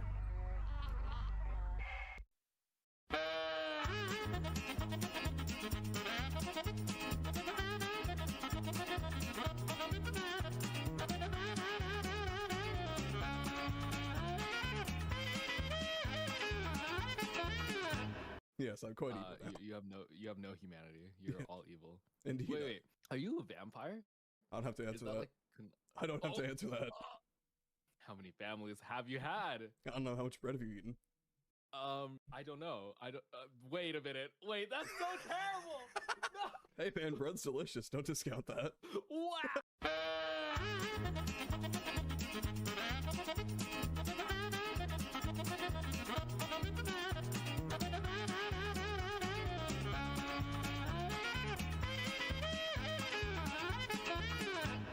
Ride that chaos, Doctor. You got this. Sir, yes, sir. The dream is only lost if you believe it is so. The first death is in the heart. If they make you believe. I'm back. Wrong button. There we are. Okay.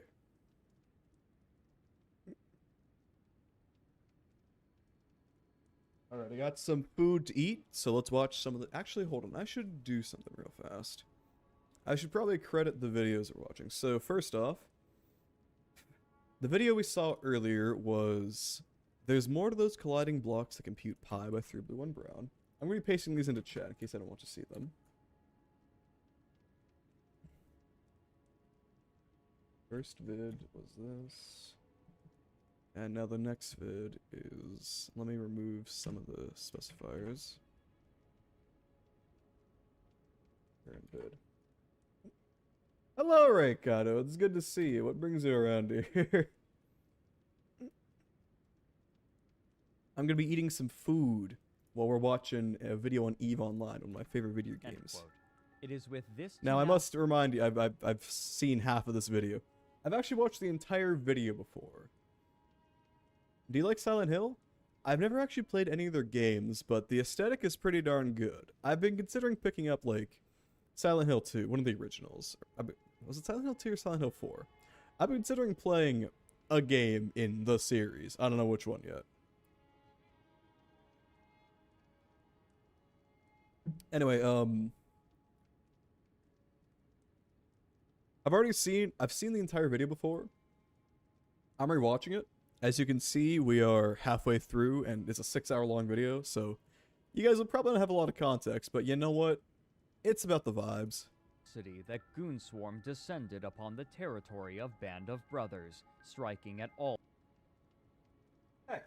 Lionel Giles, one prominent section reads, quote, "Throw your soldiers into positions whence there is no escape, and they will prefer death to flight. It's a If thing I there is said. no place of refuge, they will stand firm. If they are in hostile country, Oh, I they remembered will it. show a stubborn front." End quote. It is with this tenacity that Goonswarm descended upon the territory of Band of Brothers, striking at all constituent corporations at once, attempting to break their will before the sovereignty bonuses returned and once again made invasion impossible. This would be expedited by a massive mistake made by Band of Brothers. Andrew Groen details the mistake in Empires of Eve. Quote, "Band of Brothers ordered every one of its capital ship pilots to log off at an open NPC-controlled station in PRTAC 8CA in Delve. However, Goonswarm spies found out about the massive stockpile of warships and called in their allies to organize a massive blockade of the station.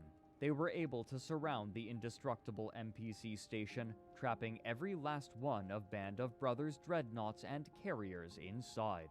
The blockade around Band of Brothers' fleet held for 30 days straight." End quote. By the time the Russians came to assist, it was far too late. Hold on. 1 month straight? You're telling me these dudes are so serious they didn't play the game for an entire month straight? That's kind of baller, not gonna lie. But also, play the damn game. Delve now belonged to Goonswarm, as did its vast natural resources, and this readjustment of power would come to shape the game in ways that players could scarcely predict. But even as the massive war in Nullsec was finally calming, Crowd Control Productions was planning massive additions and adjustments, one of which coincided with the end of the war in Delve. Up until the end of 2009, the presence of a Titan on the battlefield was overwhelming and oppressive due to the sheer power of its doomsday weapon, capable of destroying nearly any non-capital ship in a 500-kilometer radius centered on a point of the pilot's choosing. Often, when a Titan arrived, the existence of anything smaller than a dreadnought was invalidated. However, on December 1st, 2009, a significant change was made to the Titan's signature weapon. Rather than a massive area of effect, the Doomsday would now be a focused single-target burst of damage, capable of destroying or severely damaging even the largest ships in a... See, okay, that's why I was confused. When I started playing, the Doomsday already got turned into the single target. So I was like, well, they're single targets, not area of effects. That explains a lot, actually. A single blast. With this change, the importance of large populations in battle was re-emphasized. A fleet of smaller sub-capital ships was always necessary for capital and super-capital ships to perform well, and now that a sub-capital fleet couldn't be immediately decimated upon the arrival of a Titan, greater populations of players could again become a stronger deciding factor. But more importantly for most other players, who had only a tangential attachment to nullsec, another promised feature was being touted by Crowd Control Productions, something that they had been planning for the past 3 years. Ambulation, which had been renamed to Walking in Stations. Over the past year, the company had released various teasers and discussed their goals for the project. And what it's about giving the players a full body avatar and the ability to exit their ships and go into space station and go to bars and corporation offices and socialize and play mini games as an embodied avatar. However, this feature was so funny in retrospect, because it's obviously, to look at it now, for those who don't play Eve, it sounds cool, but you don't play Eve to walk around in stations and ships and shit. You play Eve to text funny words at ding-dongs and to shoot spaceships. If you wanted to walk around and talk to people, you play Second Life. You don't need that kind of stuff to be socializing in the game, because it already has a very robust social system.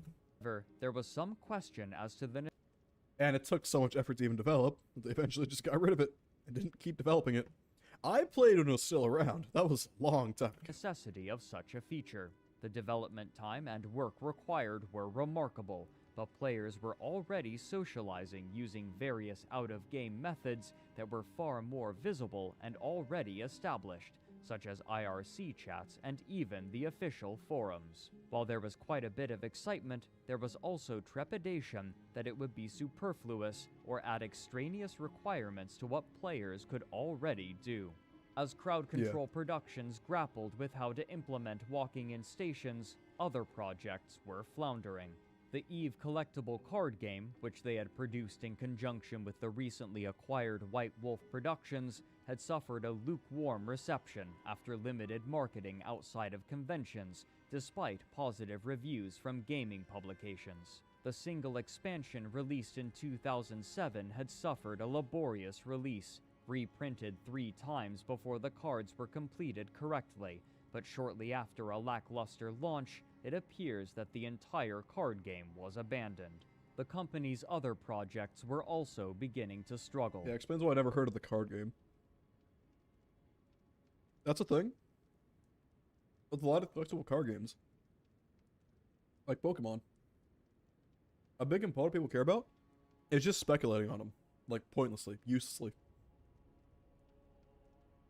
Which is fucked up and evil, but... you know, it's like one of the main things that draws people to it. I don't like it, but when was the last time you saw someone like actually playing the Pokemon card game? The real Pokemon card game is on websites where you can buy and sell them, not the actual stats on the cards. Those don't even matter. They probably developed a decent, fun card game and just forgot that they had to make them all shiny and special and shit. Which wouldn't be surprising. CCP just sucks at making good things. A scathing article from The Guardian in 2014 retrospectively described Crowd Control Productions as extremely disorganized when managing the staff from White Wolf. True. Quote, very shortly after initial development began, the company started blurring the lines between the World of Darkness and Eve projects. Repeatedly, staff were shifted over from the former to work on expansion projects for the latter. At times, our sources say, the entire World of Darkness staff was put onto Eve. End quote. The problems within the team itself were numerous. Developers interviewed for the article cited problems in various areas of development, including demands for small changes that required entire rewrites, weak creative vision, poor budgeting, a lack of managerial responsibility, and aggressive, hostile design meetings. Quote, most of the sources spoken to for this piece identified the same problematic CCP manager, who had little vision for what the finished game would look like. Not once could he answer any question about moment-to-moment gameplay or areas of focus, says one source. Instead, he preferred to deliver buzzword-laden rambles. It was not uncommon for him to communicate in onomatopoeia. I once saw him looking Nothing over the has shoulder changed of a at CCP. programmer at some bit of user interface the poor guy had hacked together.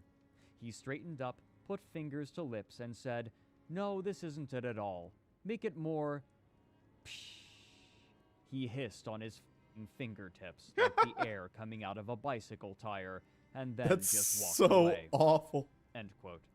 As the World of Darkness team struggled, work continued on Dust 514, but to properly integrate its game world with that of Thanks, EVE GCP. Online, the infantry would need the planets over which they were to fight, and on May 26, 2010, this prize would be introduced in the Tyrannus expansion. With this, the pilots in EVE Online would be able to lay claim to planets and exploit their resources by establishing infrastructure, with the intention of being able to contest them with Dust 514 mercenary groups. This was so Such cool. resources Too would bad nobody only cared. increase the wealth of And the they made a existing mid-ass nullsec shooter. factions and their growing industries, now able to flourish with the end of the war against Band of Brothers. But who precisely would fight these battles was still uncertain. Since 2009, Crowd Control Productions had been mum about how people would be able to play the game, only specifying that it would be made for current generation hardware, a term typically reserved for consoles. In June of 2011, the concerns of many players were confirmed. I'm still mad they never released Dust 514 on PC. They released it on the PS3 when, like, it was in, like, 2013? No, it was, like, it was basically right as the PS3 was about to head out. I think the PS4 was even announced by then. If you put this game on PC, would it have done well? I don't know. It would have had a chance, at least. Dust 514 would be exclusive to Sony's PlayStation. Why am I still mad? Why am I still mad? Because I wanted to play it. I wanted to play it, but I wasn't going to shell out for a fucking PS3. I hate console exclusives so much. Bloodborne had played on PS4. Dust 514 had played on PS3. Good thing the PS5 has no games, otherwise I'd be saying, well, I want to play that too, I guess. Maybe Astrobot, but I don't know, I've been kind of getting into platformers recently, so, yeah. Don't look at me. PlayStation 3 and portable PlayStation Vita consoles. This was a peculiar choice. Beyond the difficulty of creating games for the PlayStation 3, the markets for EVE Online and first-person shooter games for consoles were remarkably different. While both attracted primarily male audiences, EVE's player base skewed older and was more interested in detailed space simulation gameplay, while console shooters were typically played by younger men who desired faster, more immediate experiences, and those in the latter audience were largely unaware of EVE.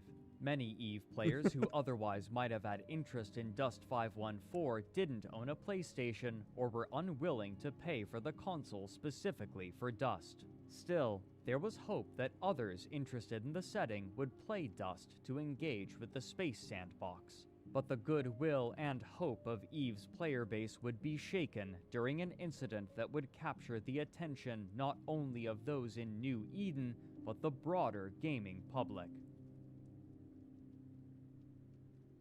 Is it B5RB?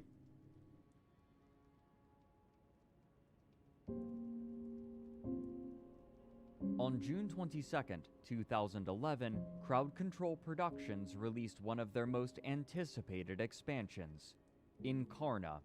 Renamed from Walking in Stations, Incarna promised a new level of immersion for EVE players by allowing them to control their character avatars directly, and after years of advertisement, expectations were high.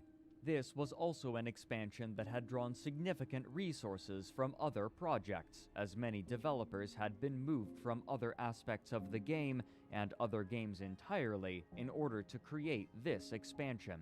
Blogger Wilhelm Arcturus writes in retrospect that, quote, "To get this feature, they had to not only forego working on other more core issues to the game, but pretty much had to rob the World of Darkness team of resources as well." End quote. But the immediate reception to the new additions was mixed. Many of the features promised with Incarna were missing to be added at a later date, and what was made available, while tantalizing, was paltry compared to the scope that Crowd Control Productions envisioned and had projected onto the player base. The two main features were a new, robust character customization process, which players could use to update their avatars, and the Captain's Quarters, which acted as a replacement for the efficient menus that players once had in their hangars. Instead, players were now required to ambulate their character models through a special room where finicky menus could be activated. In a game where menuing accounted for much of the experience, this significantly slowed the process. What's more, computer performance in this area was notably worse than the rest of the game, further hampering a now unfamiliar method of gameplay. The loneliness of the space was heightened by a locked door that promised to one day be opened so that players could enter the rest of the station and interact I remember with seeing other that door, players man. outside of their ships. That in door, wasn't bars, it? Clubs, and others' rooms. While not all players were fundamentally opposed to the introduction of the Captain's Quarters, its practicality was suspect, and most players opted instead for a more traditional view of their critical menus, foregoing the avatar-centric method of navigation that had been a core focus of this new development for half a decade. However, rather than being returned to the hangar view that had become a core part of EVE's aesthetic since its release, featuring the player's active ship in the center of the screen, players were instead shown a static angle of the locked station door, removing functionality from what had once been the hangar. Despite being the chief focus of development, the Captain's Quarters would not be the feature that would attract the most attention. Along with the more robust character creator, there were now cosmetic options for players to purchase using currency bought with fucking monocle. real-world fiat money. How much you guys want to bet that monocle costs? This was such a huge and hilarious, whatchamacallit, not conspiracy, fromage? Varnage? The thing where a bunch of people don't like it. Controversy. This was such a huge controversy. This monocle was $60 fucking. Can you imagine paying $60 for a monocle? Come on now. You can't do this to us, CCP. However, the prices for some goods were viewed as egregious. EVE News 24 wrote, quote, "Head over to the EVE Online forums or other EVE-related sites, and it won't take you long to figure out how much buzz has been made over the fact that a monocle, or even a measly shirt, is worth more than a faction-fitted battleship, a couple of plexes, or even more than the retail box version of the EVE Online game. Enter the not-so-noble exchange shop, proof that once again CCP loses grasp of reality, as is shown by prices on the new Vanity Shop, with products like a whopping $60 for that now infamous monocle, the $22 shirt, or the designer boots, all of which might be a bit too much for many reasonable players. End quote. For context, the amount for one game time back then was $15. What would you rather spend money on? 15 buckaroos so you continue to play the game that you like playing? Or spend like 4 times that on a fucking monocle? They're still doing this, by the way. They're still releasing new cosmetics to this day. A decade and a quarter later, they're still fucking doing it. I don't know anymore. I'm gonna get some more water. I'll be right back. Feel the wrath of Zeus.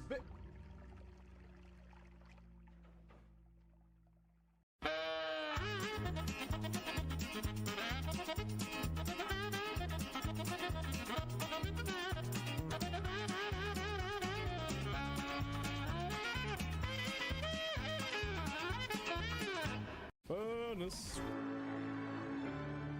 GoPro. Dealt with Infernus. Oh my god, he flew. Dude, the Infernus space program is real. That helps you. Sticktuber999 asked me, Dracula, Oh no, you can't see how it. is Fuck. Hessel's mum today? Mum.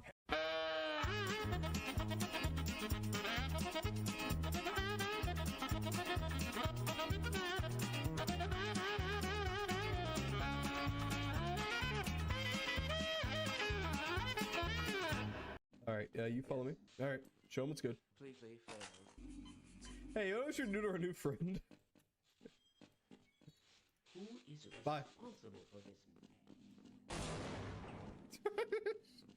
Loser! You're a loser! Are you feeling sorry for yourself? Yes, I'm quite evil now. You have no humanity. You're all evil. Indeed. Wait, are you a vampire? I don't have to answer that. Like, I don't have to answer that. How many families have you had? I don't know how much bread have you eaten. I don't know. I don't. Wait a minute. Wait, that's so terrible. No. Hey man, bread's delicious. Don't discount that. Wow. You're fucking dead, kid. I will spit fury and chew fire, motherfucker. You are screwed. That helps you. Sticktuber999 asked me, Dracula, Oh no, you can't how see it. is Fuck. Hessel's mum today? Mum. Connie! Pummel corner. Connie! Day 6. Bye, Blaze. Yeah, what? Alright, I don't want to really turn this into a react stream, but I do want to see a little bit more of this video. Players began generally We'll keep going until I think there's a good stopping point. Let's say that. expressing that this would only be the Or at least the beginning 3-hour of mark. aggressive monetization on the part of Crowd Control Productions. Such suspicions were seemingly confirmed that same month when an issue of the internal company magazine Fearless was leaked, titled Greed is Good. The first page, written by the editor Perry Desai, reads in part, quote, as a subscription-based golden Sorry to hear my goose, coughing there. Eve needs to incorporate the virtual goods sales model to allow for further revenue. Revenue to fund our other titles. Revenue for its developer. A particular article, written by the company's principal game designer Kjartan Emilsson, discusses the way that player attachment to virtual goods can create capital. Quote, an interesting aspect of selling experience and identity is that the actual action of paying for it can strengthen their perceived value. This is in many ways because of the way we are raised as consumers. We shop, therefore we are. Fashion is a beautiful example of this. When buying nice clothes. It's no wonder this became an absolute shitstorm among the Eve players, because they're not treating them like people or a community. They're treating them like sources of income. They don't see them as actual, individuals. We might feel more desirable Individual and wallets, maybe. confident, and in this way, the act of buying can actually be a factor to make your experience more meaningful or your identity stronger. That sentence, like, physically disgusts me. I am this close to having to buy more dinner after hearing that. What the hell? And as such, it becomes more competitive with other alternatives. The act of buying is a powerful psychological pattern, deeply rooted in all of us, whether we like it or not. The pure subscription model for games, even though quite well suited for the selling of holistic experiences, takes little advantage of this part of human nature. Many players will actually voice the opinion that adding any kind of consumerism to such a game will ruin their experience. Those same players will buy Plex without any qualms to get instant access to that ship they just need to have right now, and they might even go as far as buying a $500 leather jacket that matches the one their avatar is wearing. A balanced approach should acknowledge consumerism as a powerful game design tool, amongst others, that we need to get familiar with, and that should be used carefully and with respect to create more enjoyable experiences and stronger identities for our players. If successful, this will result in their increased emotional attachment to our product and services for the benefit of all. If not, we run the risk of sucking our customers dry and leaving their shriveled corpses by the side of the road to the benefit of none. I think that's a good spot to stop it there. Oh my god, that's awful. We have to take all the money.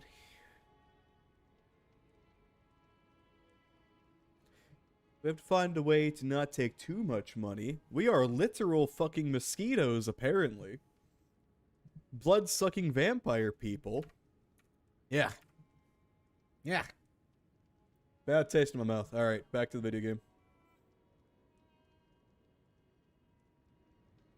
Let's raise the desktop audio back up. You should be able to just barely hear the violins in the background. Let's see. That's a little loud. I can never find a good audio setup for this. I'll probably figure something out sometime. Alright, back to what we're doing. What was we doing? Oh yeah. Hold on. Get down. Don't let them know you don't actually have a controller in your hands. Don't let them know that you're psychic. If they know that you're psychic, they're going to perform experiments on you. They're going to get freaky. No, I actually think we want to... Yeah... I think this one?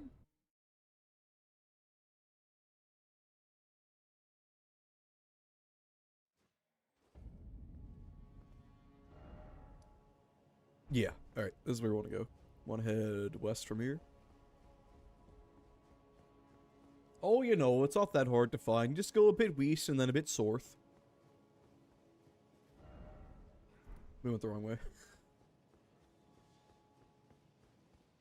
I knew it was east. I don't know why I went west. Maybe one of those items is absolutely vital for us to complete our cosplay. I don't know. What I do know is we just got a golden rune 9, and we need to get the hell away from that thing. Incoming! Good morning, everybody. Lady My Reaver name just is traded Dr. with 5 Hessel, and I love viewers. chatting about all kinds of things. Physics, math, media analysis, and whatever else the conversation just so happens to be. Banter and absurd tangents are my absolute specialty. Good morning, everybody. Oh, ads, that's absolutely fantastic.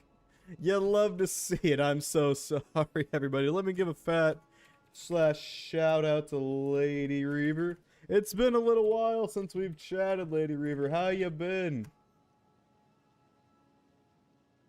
How do I do a shout out again?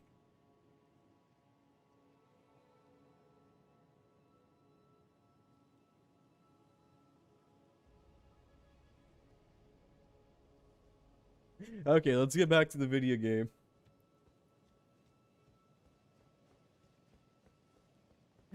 Completely ruining my segue, but you know what? That's the kind of thing that just happens around here. Alright, so why are we not allowed to go in here? So many hats.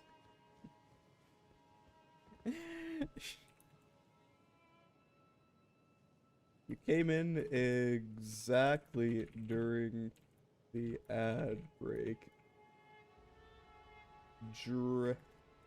Dreadful timing, I'm afraid. But that just makes it funnier. How's it going, Lady Reaper? I'm gonna wait for the ads to run for like 10 more seconds, and then I'll do my ad break again. Okay, good morning, everybody. My name is Dr. Hessler, and I love chatting about all kinds of things. Physics, math, media analysis, and whatever else the conversation just so happens to be. Banter and absurd tangents are my specialty. Want a break from the ads? Don't.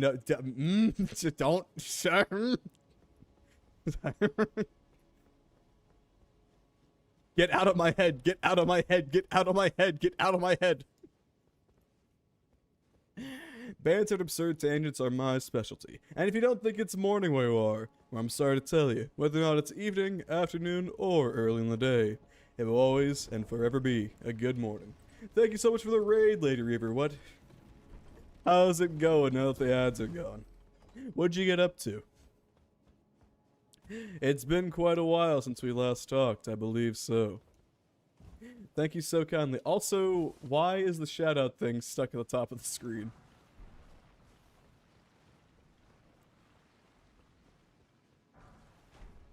I guess that's just there now. We watch funny YouTube videos? Hell yeah. We were watching insightful YouTube videos. They were occasionally a little bit funny. We watched a little bit of 3 Blue 1 Brown. I don't remember what else we did, but it was some other stuff too. One of my favorite YouTube channels. Very good math content. Watched a funny true crime vid. How funny? What exactly what made it so funny? I tend to associate true crime with not so funny things. So you have piqued my curiosity. It was a parody. Had Reaver going for a sec thinking it was a real case. Oh, I see. That is pretty funny. That is pretty funny. Oh yeah, I can't open the map because... Where the fuck am I going? Took way too long. It happens. Hey, what the fuck? You gotta remember, you're dealing with streamer debuff along with your entire chat gaslighting you. Frankly, you know, figuring it out at all is kind of, the oop got your nose technique gave it away. Figuring out at all is frankly kind of amazing. I don't know why the checkout thing is broken. I went in on the gas side to convince her I knew the dude. Oh shit, hell yeah.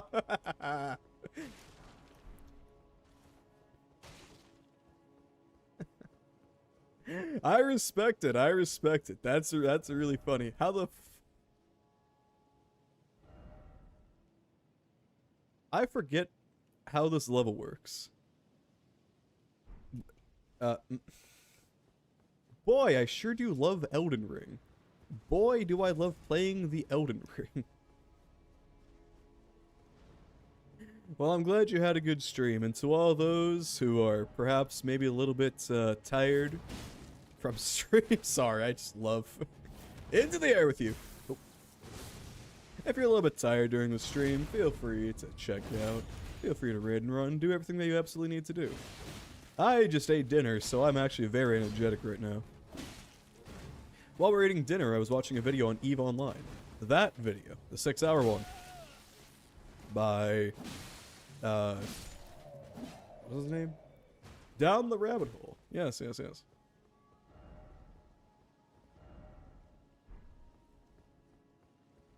I played the game a lot back in the day, EVE Online. Ah, what the fuck?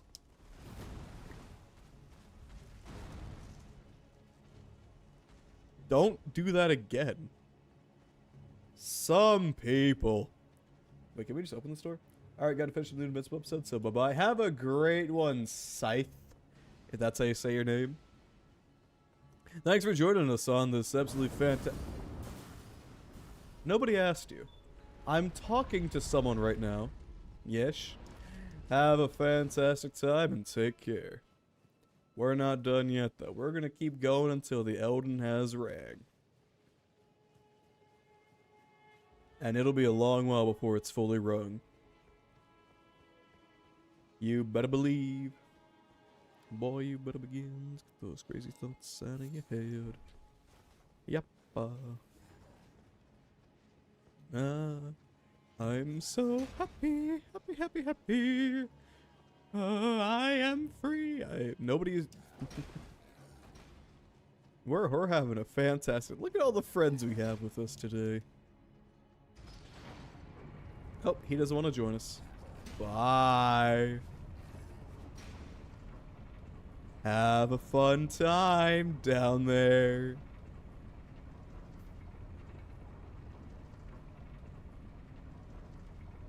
I was hoping he'd fall into the pit, I'm not gonna lie to you. Dark Souls NPCs like to do that. It's really funny. I'll take that.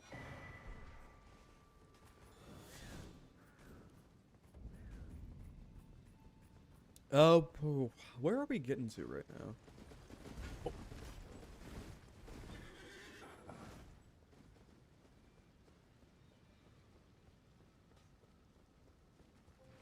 Can I outrun a horse? Maybe. Find out in the next episode of Dragon Ball Z Kai. Alright, you follow me. Just kidding, just kidding. Sorry. I didn't hit the right button too, so my timing was off. But you got the joke. You got the gist, you know?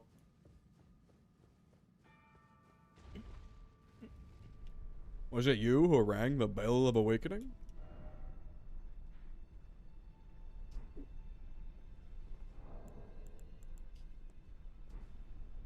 You know, as a Dark Souls player, my opinion doesn't matter.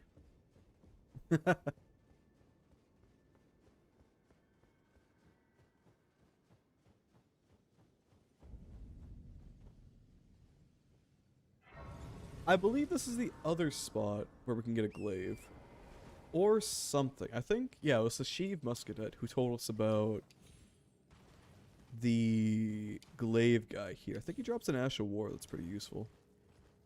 Or was I thinking of something else? I could be thinking of something else. Well, no matter. We're heading to the mountains. I'm heading off to the mountains.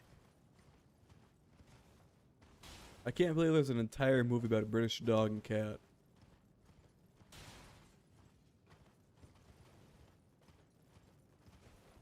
I didn't know they made those. Do you think they forced the cat to make a British accent? I mean, I've heard other not so good stuff about that movie, so you never knew.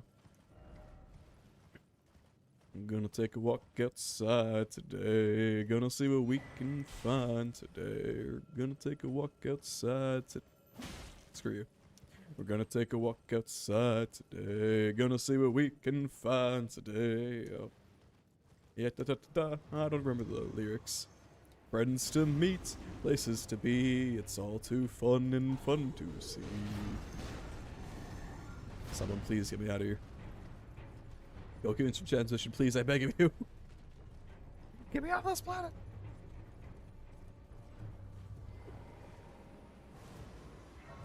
Sorry, Kindred from League of Legends, with your newest skin, Black Blade. It's just not your time.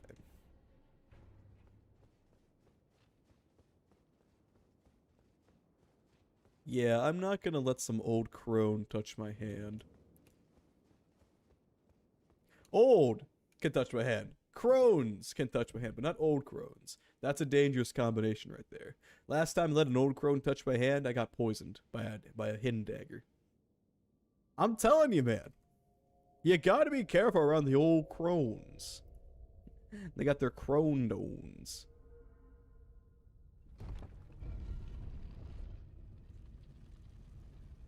I'm not gonna skip this cutscene. I think it's really cool. Okay, wait.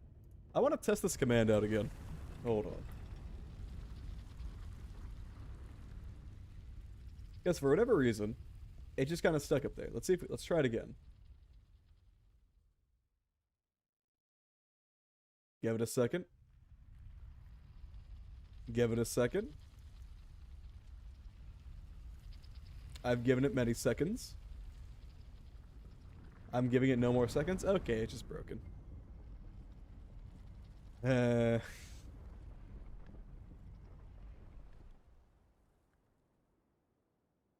That's fine. I'll keep streaming this crap anyway.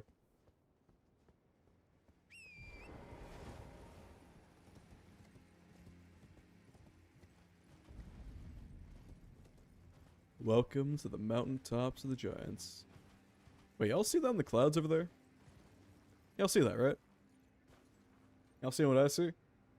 Yeah, you see what I see. Oh yeah. You betcha, dear bud.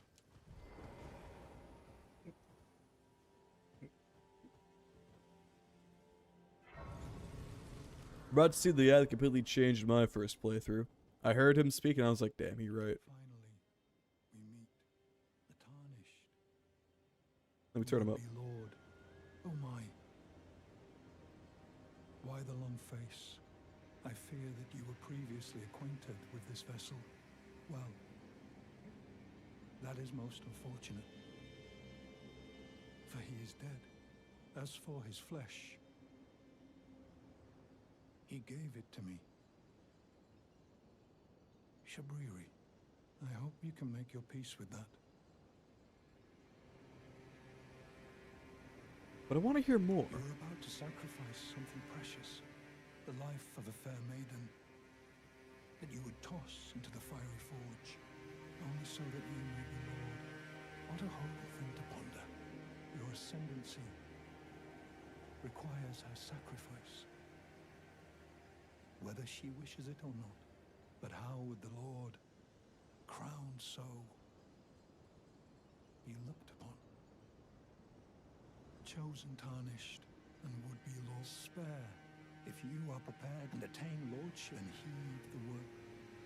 Chosen tarnished, descend and seek audience with the 3 fingers. Yeah, I got 3 fingers. I have 1 finger for you, actually. If you inherit the flame of frenzy, your flesh will, and the girl can be spared, setting you on the righteous path of lordship, the path of the Lord of Chaos.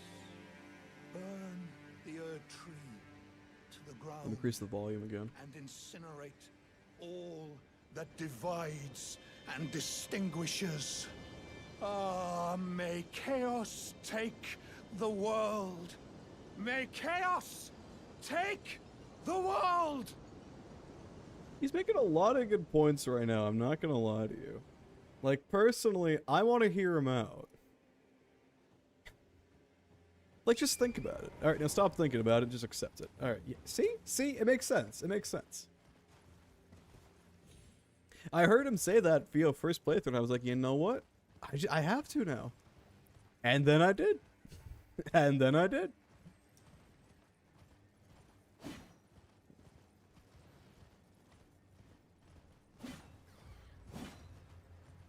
It does lead you into the coolest looking ending anyway.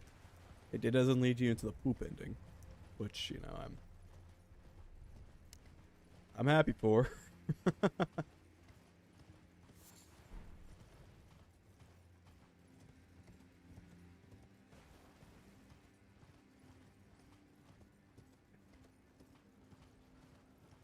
You don't want us to wonder. Well, first off, fuck this guy. Are the arches here... Not really arches. Are the platforms here natural rock formations that are just built upon? Or were the rocks built from the ground up? Literally.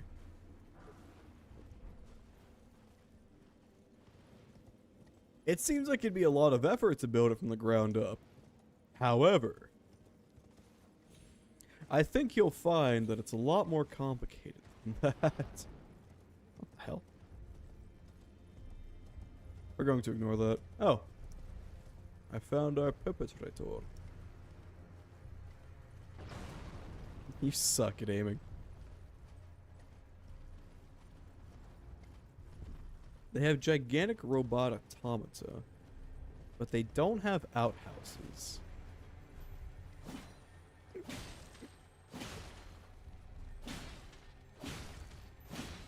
So, you know. Staggering a dung beetle. I'm smoking straight dung beetle. He said, we're smoking dung beetle. Thank you, Dracula Flow. I don't know why Miyazaki thought dung beetles were such a fantastic way to show these things, but you know what? Sometimes it just makes sense. Elden Ring doesn't have to make sense to you.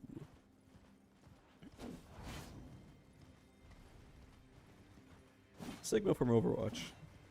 Yeah. You know, it's fucked up how Overwatch exists. Well, Overwatch doesn't exist anymore. It got murdered and replaced with a faulty,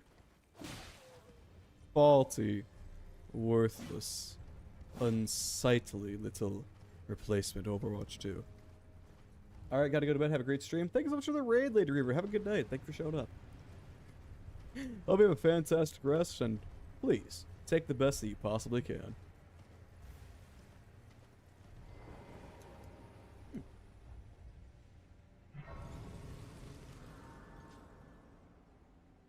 I'm nearly out of water again. Y'all will not believe the amount of water I chug sometimes. What do you got, Millen? There is something I'd like to say. Okay. My purpose was given to me by my mother, but now I act of my own volition. I have set my heart upon the world that I would have, regardless of my mother's designs. I won't allow anyone to speak ill of that, not even you. Okay, so she's being like, nah, fuck that Shabriri guy. I want to be set on fire. I think this is like a metaphor for something, probably.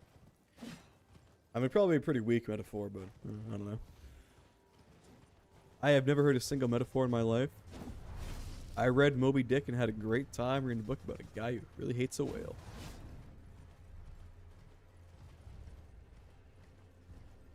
Moby Dick is in the public domain, right?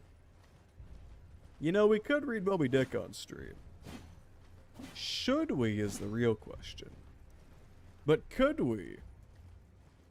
I'm pretty sure the answer is yes. A frigid wasteland brings me back, journeying. What the fuck? Yeah, that was also there in the Alps.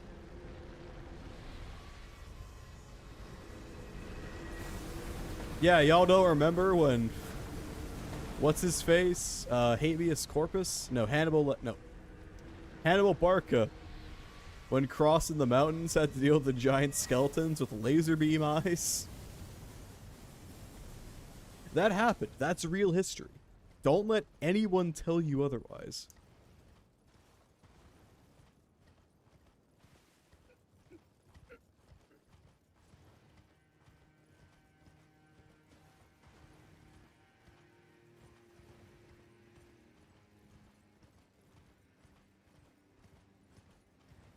Oh, dear Lord. Wait. No.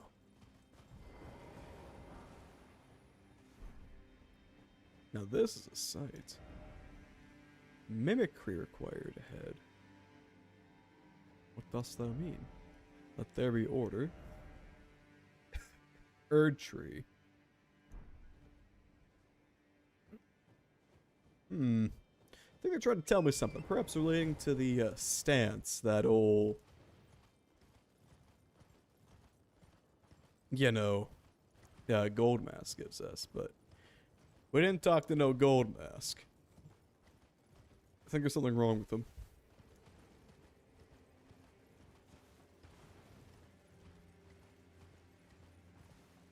Shotgun from hell. I'm bringing out the shotgun. What was with that one Sabaton song? I talk about shotgun. What was with that song? Sabaton song, shotgun? Wow, that is... That's not even really a tongue twister. My tongue is just naturally twisted. Just like me. I'm twisted and freaked up.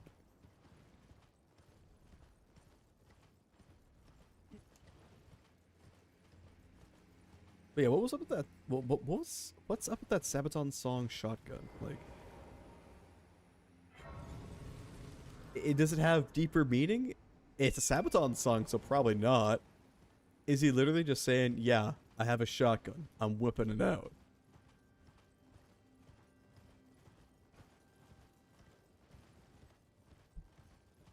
Is the shotgun a metaphor?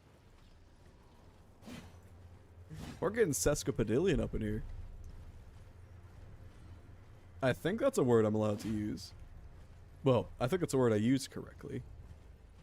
In theory. Maybe.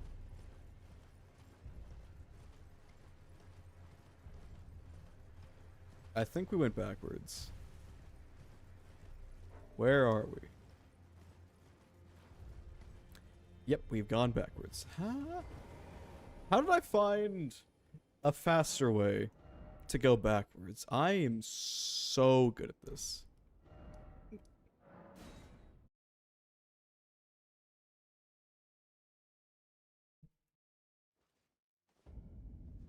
Alright, where do we go, Guidance of Grace? That away. Then it shall be.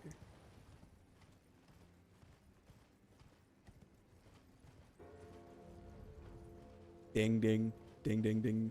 Ding ding ding ding. Me at the hotel. Ding ding ding ding. Ding ding ding ding ding ding. Ding ding. Hey. Hey you. Not even a boss health bar. You just ain't it, man.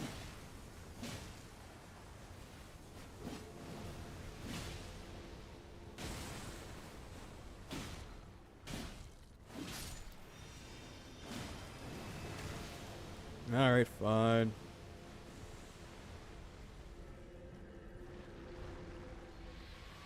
You're supposed to go right, not left. Okay. Wrong direction. You think America makes good steaks? Probably. I mean, her steaks are well... The steaks of America are known well throughout all the land. It's between. Why are there bosses and boss-like creatures? Why are they so concentrated in this area? Oh. Oh no, that's a face that a mother could love. And that's what scares me.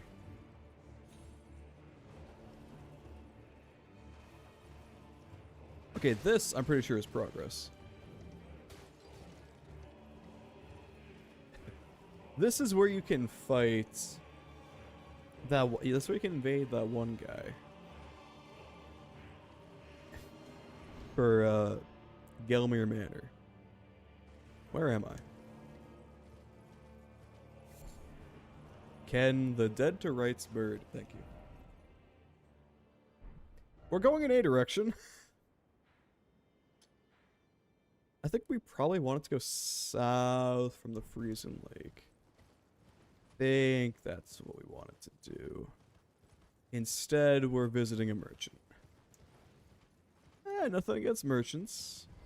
Friendly fellows. How did you get here if you're blind? Hermiturgent.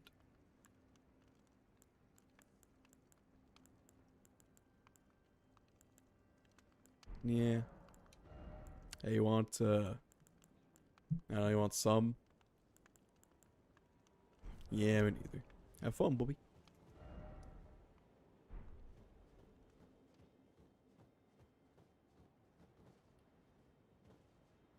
Okay. This might kill us, but we only have 1,000 runes. So, all right. Well, we tried. You can't say I didn't try. Ooh, hit my acoustic foam.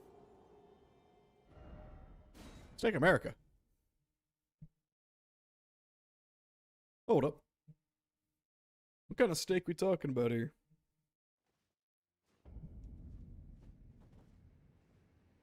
Where am I? This is... What? How did we end up back here? Okay. Whatever.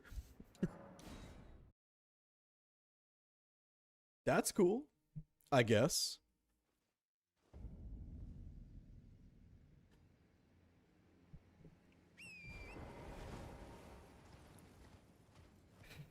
So yeah, we need to cross the freezing lake and get past the frost drake.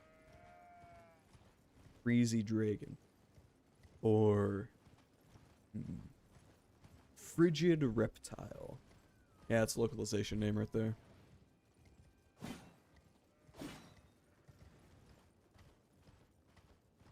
What's up with all these ghost guys, by the way?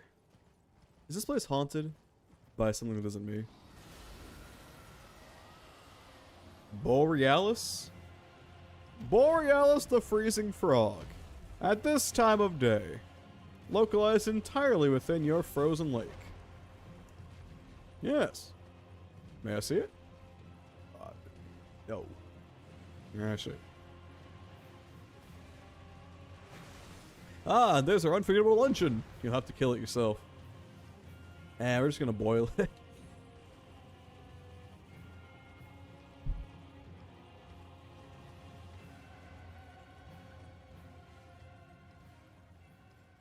Hey, did y'all see what I saw here? Y'all see what I see, right? Yeah, okay. You see what I see. Ah, the OG.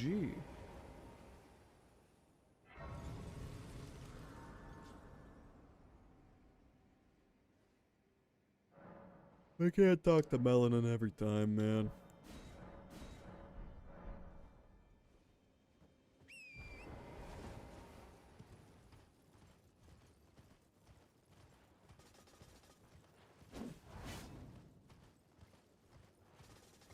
I do specifically remember asking, or talking to Melina at that church, and it was a pretty cool. It was a pretty cool one, because it is the first church. And there's a reason why it's the first church. But that's for you to find out. Le chat blank. Y'all have seen that painting, right? The white cat. Le chat blanc. Or if you're an anglophone, le chat blank. Or I guess rather if you're Dale Gribble. You know, a little bit of Dale Gribble exists within all of us. It's nothing to be ashamed about. Well, maybe just a little bit.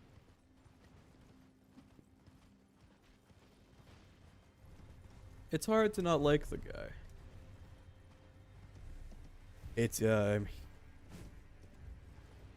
It's easy to love him, it's easy to hate him. That's the Gribble special, baby. The chains that bind us.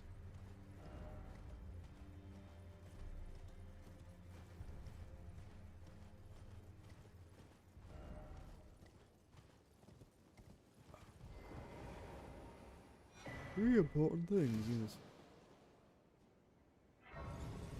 I'm reminded of a method to create album covers. I don't remember what they were, but... Why does Melody keep wanting to talk? Ma'am, I'm trying to traverse the mountaintop of the giants. The mountaintop of the damn shabam.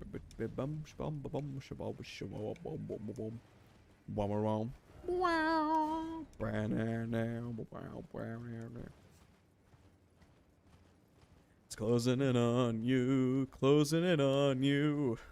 Divide by zero like a wrecking crew. The Offspring. I haven't heard a bad song from you, but I also have to wonder what the hell those lyrics are. Well, I mean, it's kind of disingenuous to say that I've never heard a bad song for The Offspring. Because I've only listened to 3 songs from The Offspring. And 2 of them are bundled together, so... Really, I've only ever heard 2 songs from The Offspring. All of them good songs. It's just that... Yeah, no.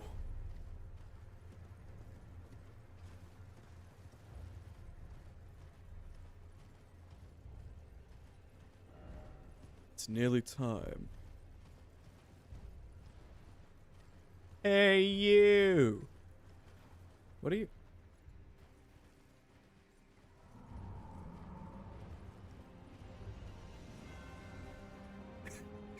Come on. Launch the shockwave.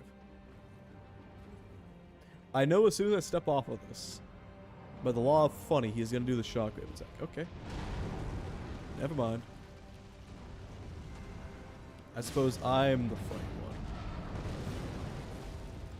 one. I have been known to be quite the funny guy.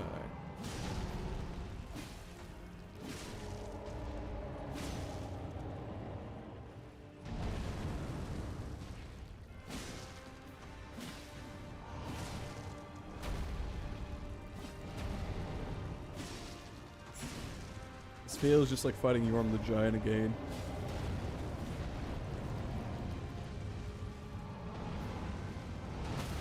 If we find that we're too underleveled for this fight, I think we should go fight Praetor Redguard.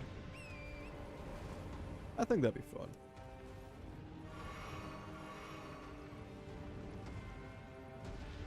You know, a little serpent break. We all deserve a little serpent break every now and again. My serpent could use a break. Oh, yeah. Nobody wants to hear about your serpent butt.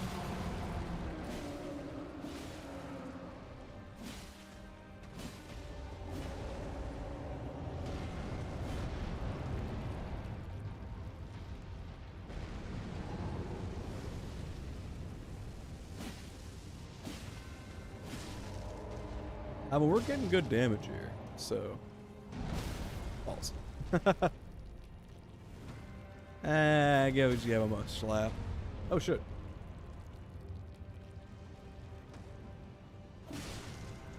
Oh, I forgot you could stance break him. Hello?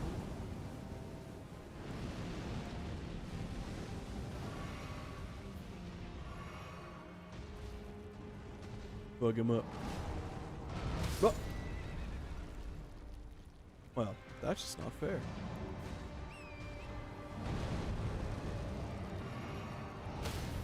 Okay. Okay, pal. You can try being a bit nicer to me. I'm trying my best to be nice to you, Pally. I'm trying to make your death as quick and painless as possible. But apparently some doesn't want to contemplate? No. Cooperate. That's the word. This death will be a lot quicker if you just play along, pal.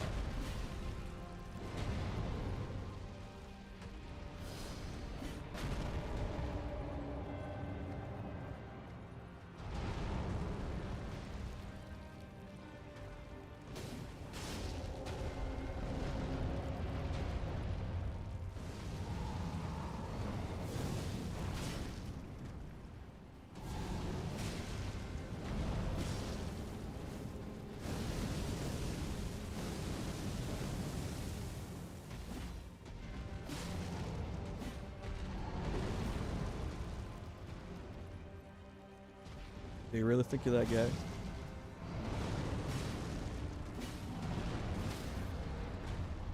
See, I'm so good that I just I Shrek you. You think the fire giant will watch Shrek? Well, let's watch this cutscene instead. I forgot how brutal this cutscene is.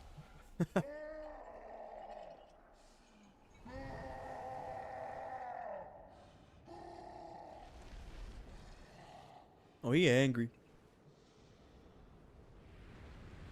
Hey, buddy. You didn't have to do that. I'm sorry, man. We could talk through this, you know. Oh no.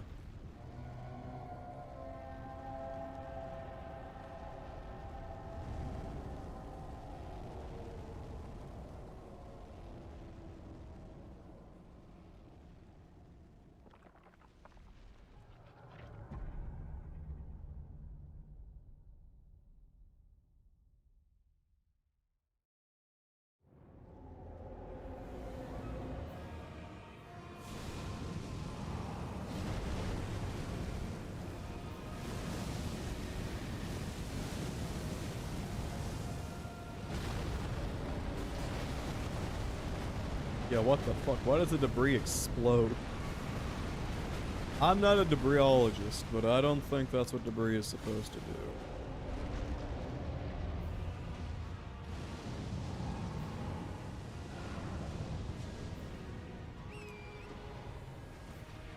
Debris at cookie box. Devil. Whoop.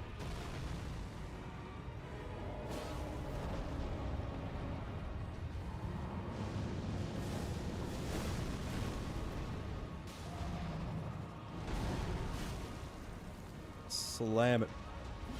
Slam him down. Oh! Not me!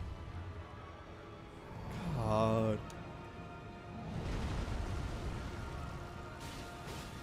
Listen to the things I tell you, baby. Okay, okay. Let's kill this guy.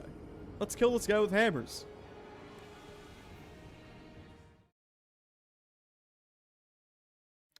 Alright, I think we should go fight Praetor Record, but to do that we have to get through a few forks in the road first. Not forks. Corks? Corks might be a better word. That checkout Lady Reaver is still popped on top of the screen, which is extraordinarily funny. It never actually played it. I don't know why. I guess it's broken.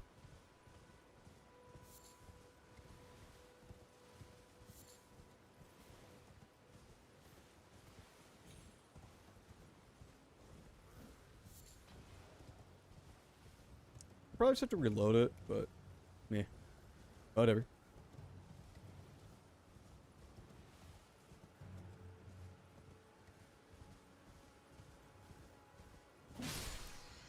Hoggers.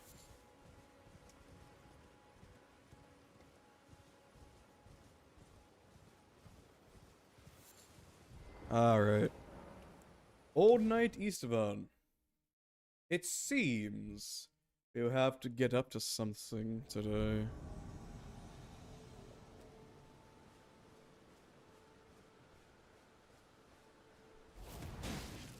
Hello?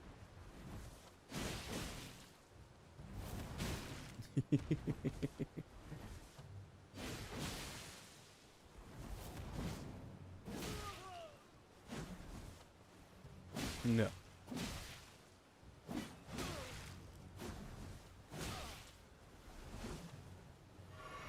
Okay, fine. We both get to heal. It's only fair.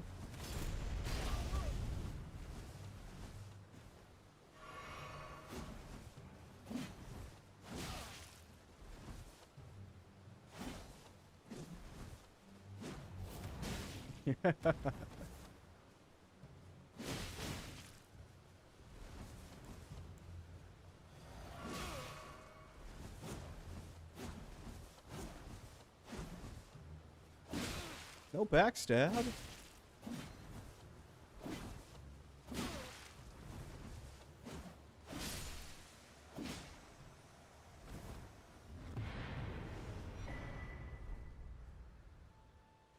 Didn't even break a sweat, baby. No problems. Never even got hit. Didn't get hit once. Yep. You betcha there, bud.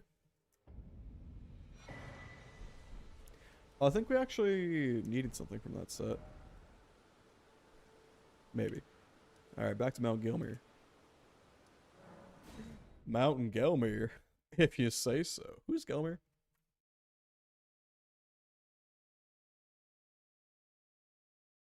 Vanity sounds good to me.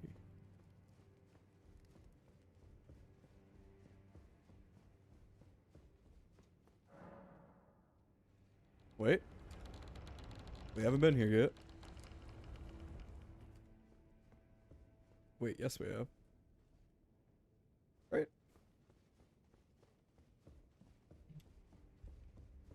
Just wanted to say hi to Lizard Girl. Always say hi to Lizard Girls. You've completed your task. I am pleased. This is your... Yeah, I got a magma shot for you. That the recusant fight. The way is tainted. It is the true path. Now you are a recusant. I am pleased. Now you I am pleased. I don't remember how we get our next objective. Here it is.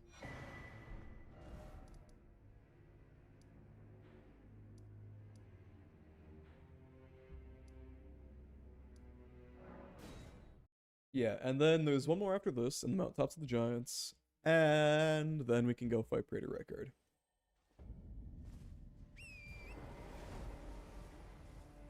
Alley.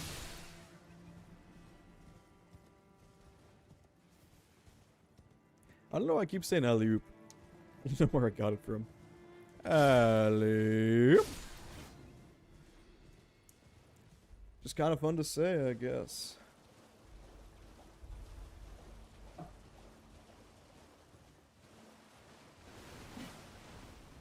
Where? Get me out of here.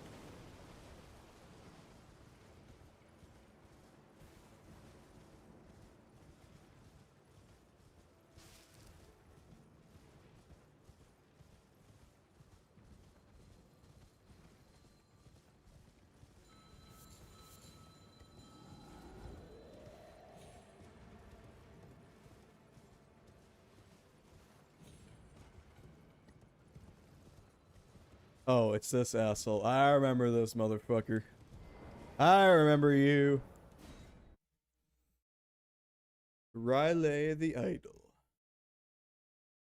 I don't play idle games. I prefer to be active. You know, when you think about it, Elden Ring is kind of like the opposite of an idle game. I'm not sure what I mean by that, but... I don't know, it makes sense. Maybe. Not really.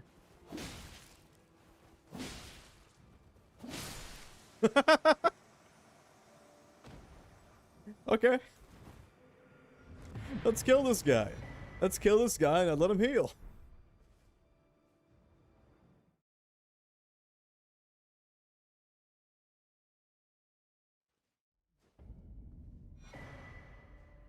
Krapus is vile. Who's Krapus? Ah, Krapus.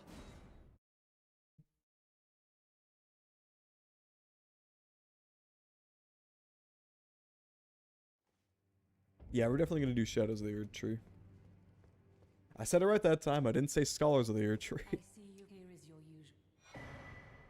Now, of the true ruler of the Erd Tree, but it was all too meek. The tarnished were forced to, like the shard bearers. Our lord, indignant. If the Erd Tree, then we are willing to raise the banner of we at the Volcano Manor. If you follow this hero, the Lord's visits, you cannot come. Yeah, we're not gonna let them have the pressure. Oh, a red letter day. Yeah, I remember this place. I sure hope you do.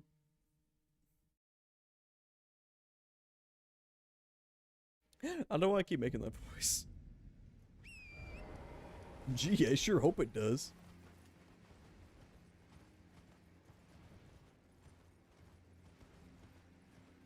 Horse work ahead. What?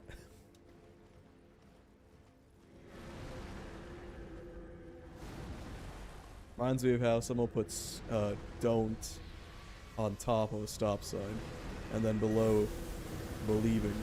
So you get a don't stop believing. Don't stop believing. Hold on to that feeling.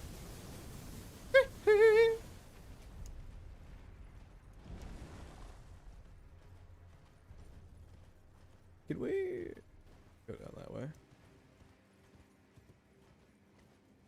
We can go down this way, probably.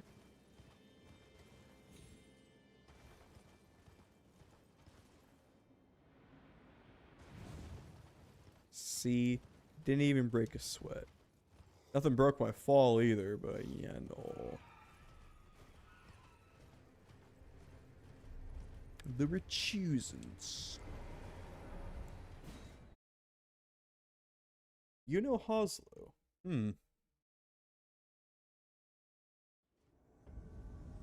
We shall have to see about that.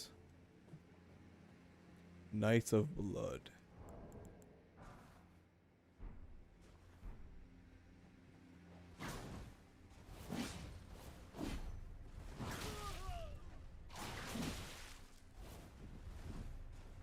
Not a big fan of the whips.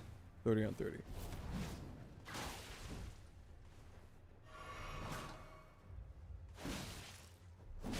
I'm being outraged. I don't know how to deal with it. Hold on, the Knight of Blood is weak to bleed damage.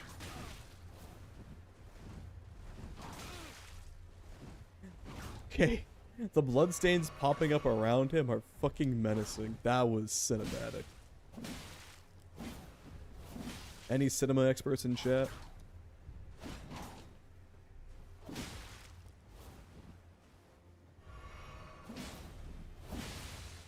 Hey, someone in the Mordecai group defeated the Shardbearer.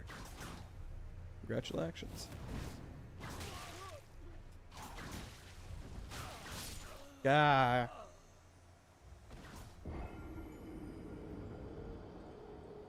Don't look at me like that.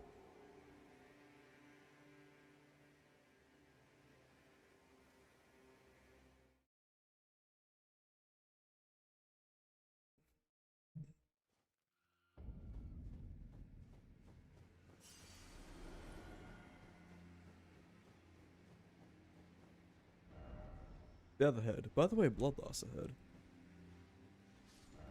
Could this be a lovable sort? No, not really.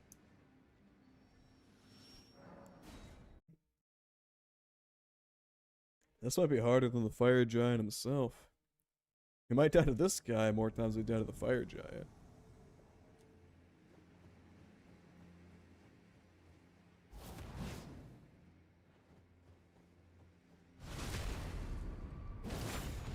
There is no honor. Honor among thieves.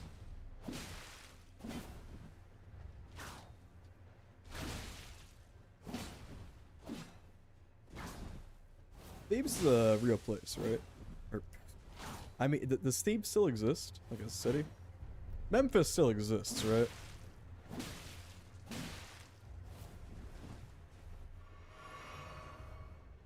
I mean, Memphis, Tennessee exists, and that place shouldn't.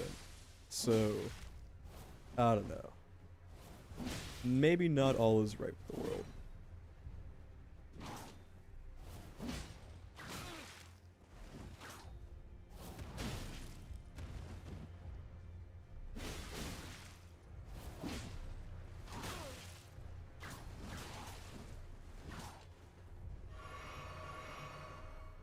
Haha, I can heal and you can't.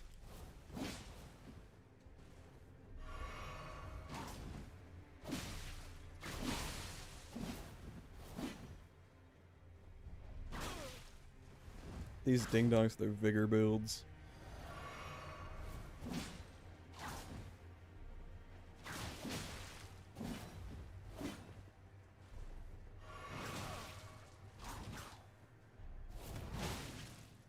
And we win.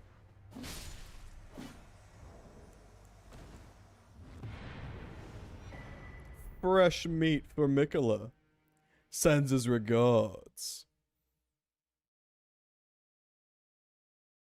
Woo. Pedal whip, helm, and arm. What about the other whip? He had two, right?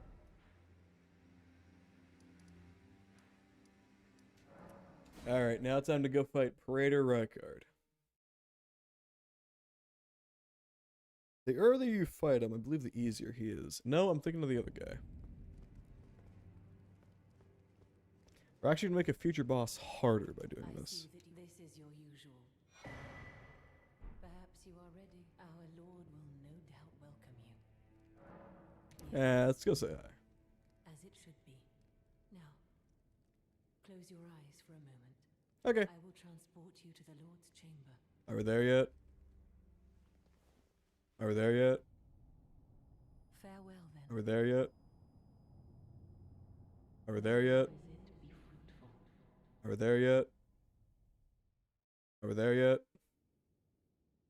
Are we there yet? Shut up! Are we there yet? Oh, we're there. Guys, we made it.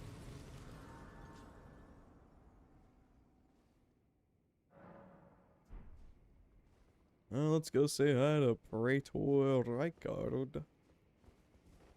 Praetor Ricardo. Wait a minute.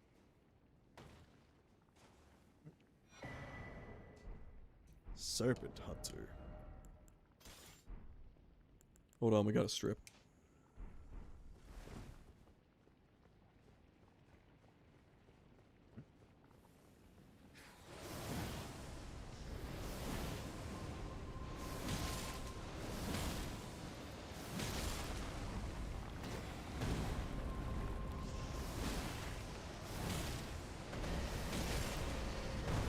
Oh, we already got it.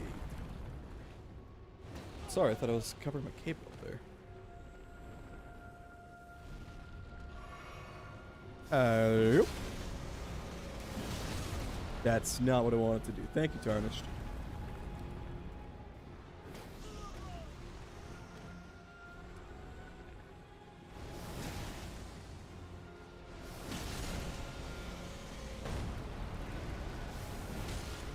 Nice try, smelly snake.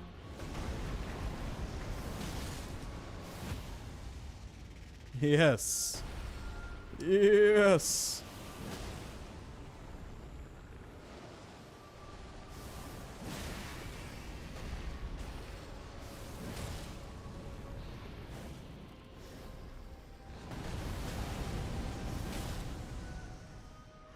Yeah, I'm hunting for them serpents, alright.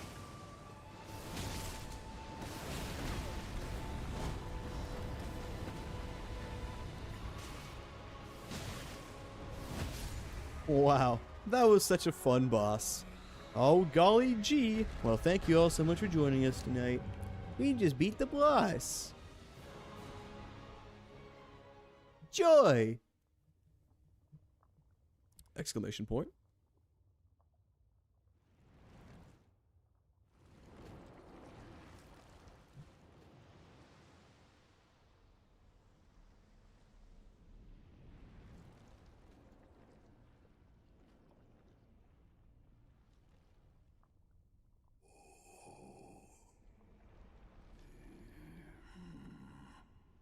Hey, pal. Don't look at me like that.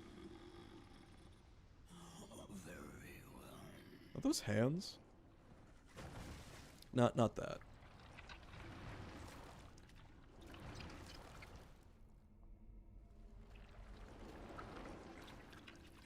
So, hello, Jedi King. It's good to see you. How's it going? We do, in fact, love Phase 1 bosses.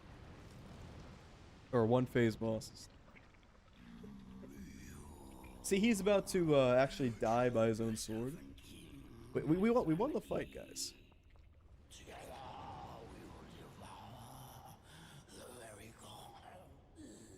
God, the gutter in his throat. He's got to clean that freaking gutter. What? I think the game's broken, guys. What? Why is there still a fight going on? This should have been the end of the. That should have been the end of the fight. What? I think the game is broken. Like it shouldn't be a boss.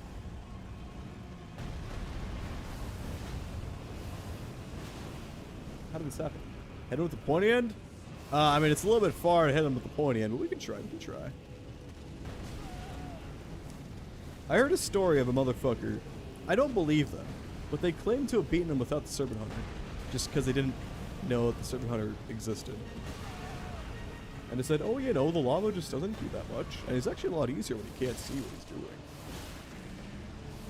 This is some random guy on Reddit, so, you know. Take the truthiness with a grain of salt.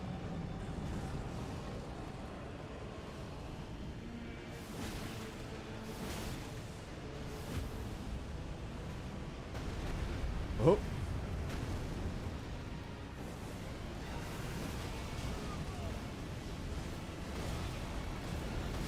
I hate those fucking skulls, dude. Now, that was objectively my fault for not running away from the skulls. Get good. I'm banning you. I'm kidding. That was objectively my fault for not running away from the skulls, but also, like, man, I don't like the skulls. Oh, I got skulls again. I mean, I especially hate it during fucking, what's his face, Gideon Offender's fight. Those ones suck even harder because Gideon Offender is an asshole.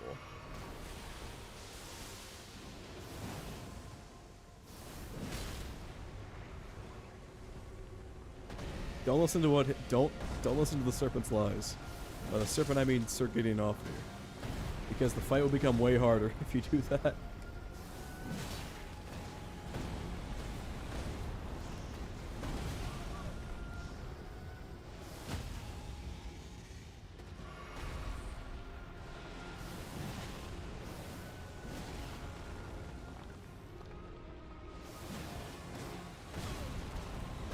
I'm not kidding. He has a spell that he casts at the beginning of the fight, but he doesn't cast it before his speech. He only casts it after his speech. And at every subsequent fight afterwards, it causes you to take double damage. I am not even joking you. The game literally punishes you for listening to the guy's speech. Thank you, Michael Zaki.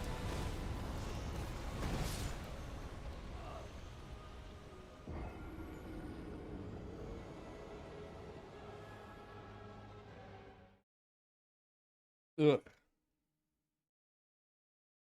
So how you doing, Jedi King?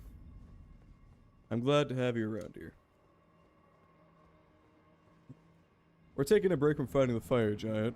I say break, we only fought him twice. But, you know, I don't want to fight the fire giant. Freak him.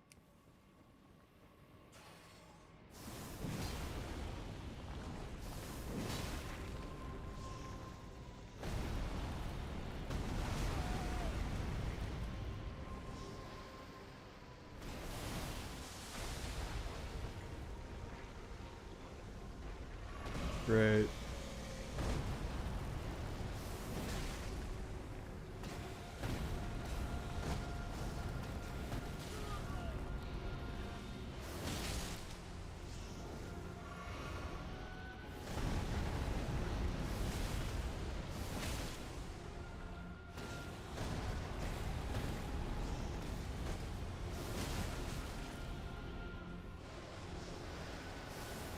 Fuck you, serpent.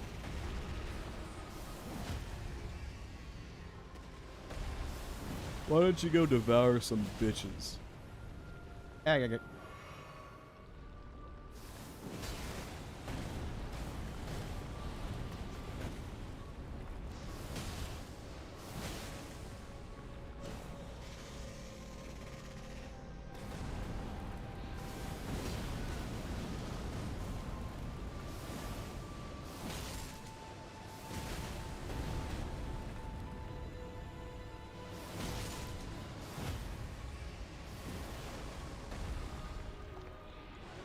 Faster. Get out of here. Easy game. No sweat. Don't even at me on Twitter. Don't at me on Twitter. I will cry. Alright, on to more important things.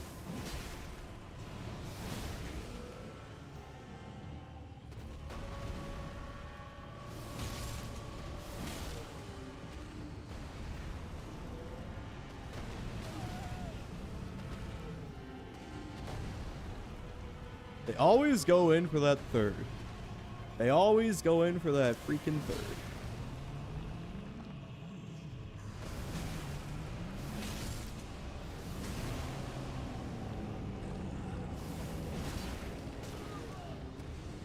You know it's gonna happen, but it doesn't stop it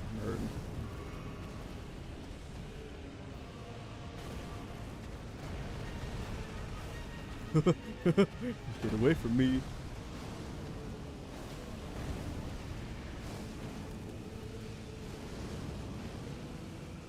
Me running from the CIA.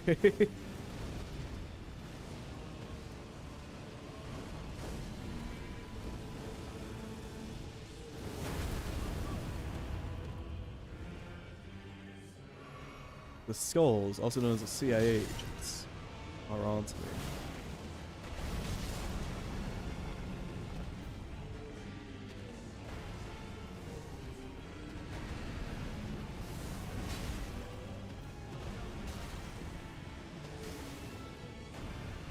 That's the other thing. That Redditor had to be lying about the fact that he beat it without using Serpent Hunter. How did you not get staggered constantly by the lava?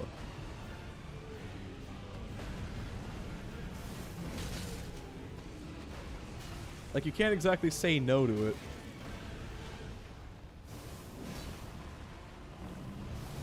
It's one of those things that simply happens.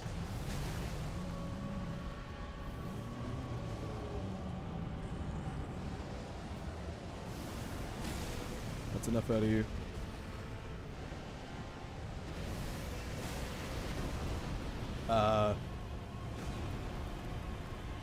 Let me out. Thank you. Nope, that's not fair. That's actually just not fair.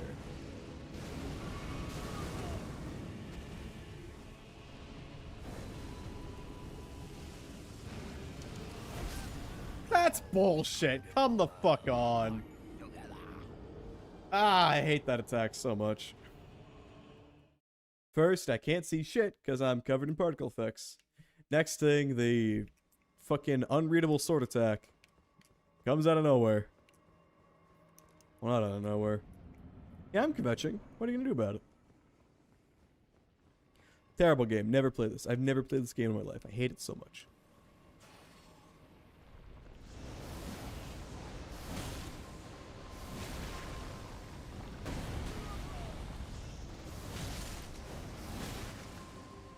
Yeah, I'll be honest, I really didn't like this fight when I first played the game.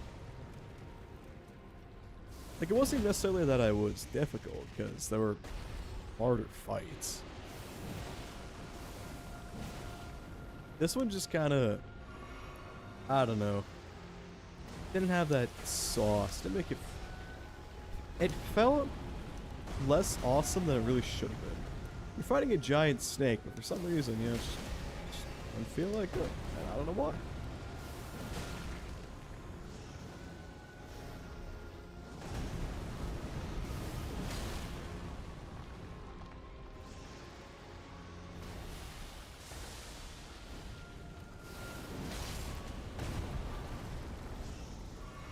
I think it's because a lot of the hitboxes are kind of poorly defined. It's really hard to read where exactly the serpent's mouth hitbox is. To me, I guess. That's really just me. Why is there an item there? Hold on. What? What? Eye surcoat. Where did that come from? I know that wasn't always there.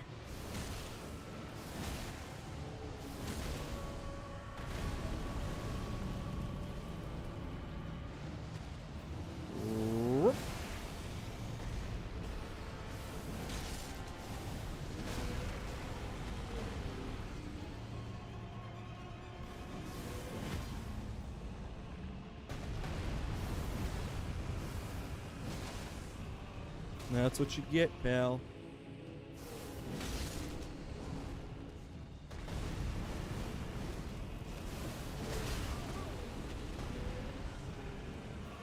You know what I get? I get paid. I also get stabbed, but you know, it's part of the job description.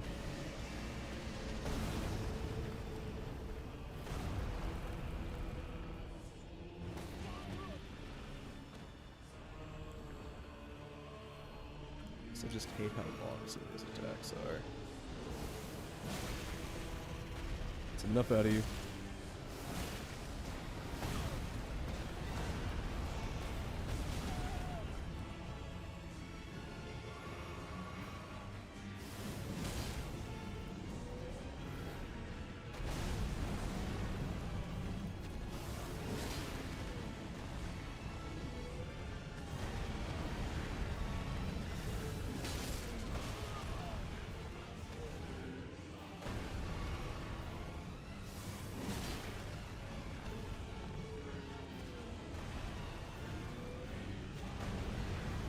I don't think you can jump dodge that attack. Could be wrong on that though. But anyway, that's Praetor. That's Rykard, Lorca Blast. Rykard, Lord of Blasphemy dead. That's what you get, sucker.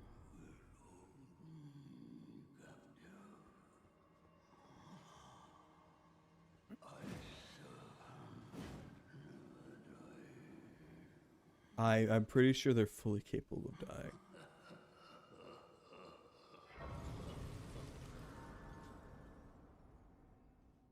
I don't think this guy knows what he's talking about.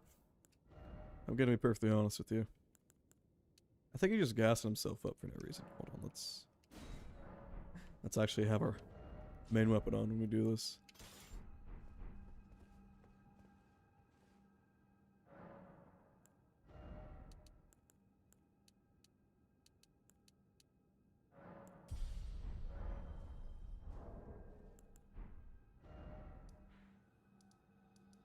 Well, that was easy.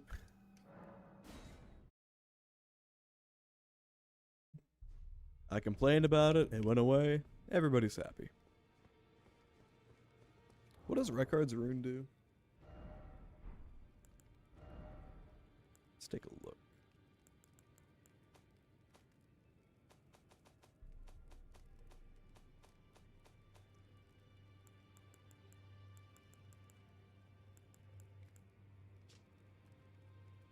Okay, you need to actually turn them on first before they work. Pretty sure Morgoth's rune is my favorite. Or is it Radahn's? I know Godric's just kind of mid. Kind of meh. Not really worth using. That's because Godric himself can suck it. Probably not very good, though. Well, you know what this means. The fingers were shaken by this turn of events. When they are finished, but thousands, if not tens of thousands, of moons must first pass. No matter for me, but you. How will you ever manage to wait? Yeah, just chill. Oh my.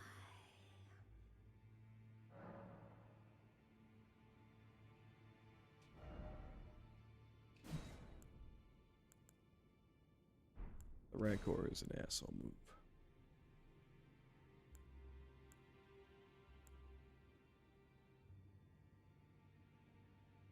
It's not part of the build, sadly. I think we just pop both remembrances.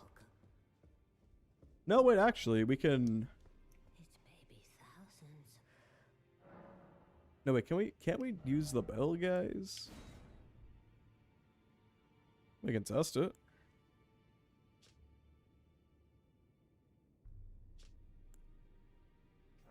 I just want to have an inventory, to be honest. Okay, now we go to one of the bells. The Wandering Mausoleums.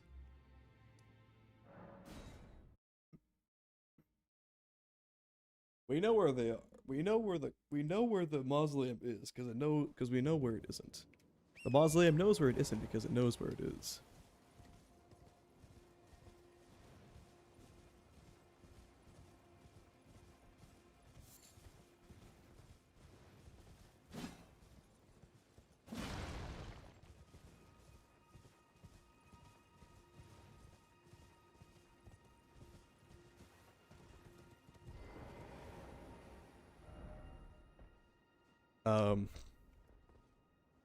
Why can we not duplicate?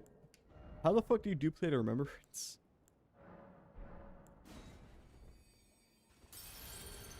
Why does this not work? I've used multiple remembrances.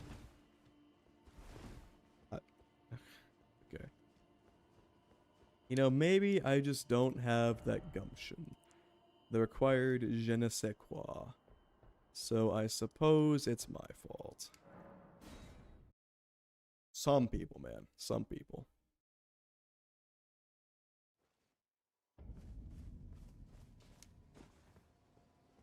Brave tongue. We still have only one Smitten Stone 5, which would be a problem considering we're about to enter an area that wants you to have more than that.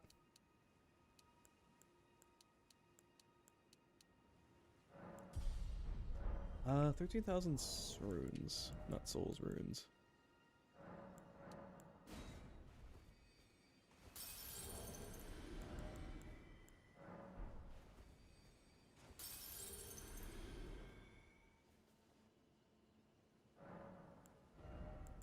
Yeah, that'll be enough. I mean, we might be able to use Morgoth's sword. Maybe I just want to hold it, you know? Just want to hold it.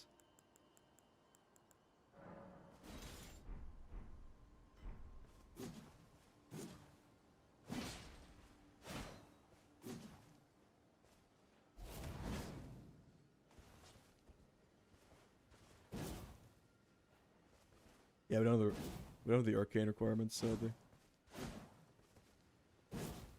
A great curved sword. Now that's a fucking idea. Alright, get this out of here. Miyazaki does it again. Foot? Foot of the Forge? Foot? You mean the thing we attack? Foot? Foot?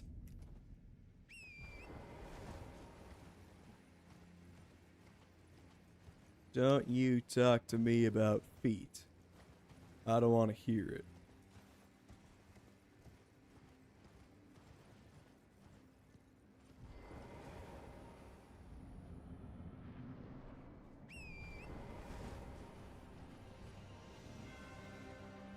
Fire!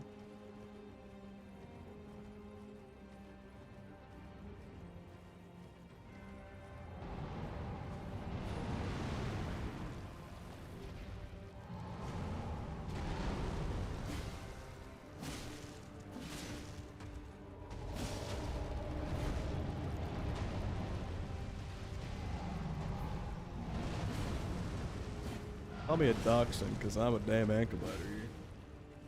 Dachshunds are the tiny ones, right? Dachshunds are wiener dogs, right?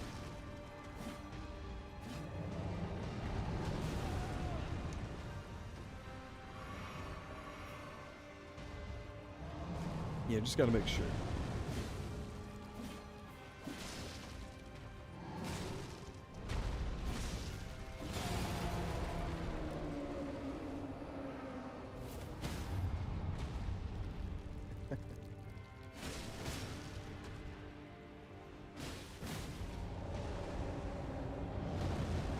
Stabbing it, and by it I mean fire giant egg.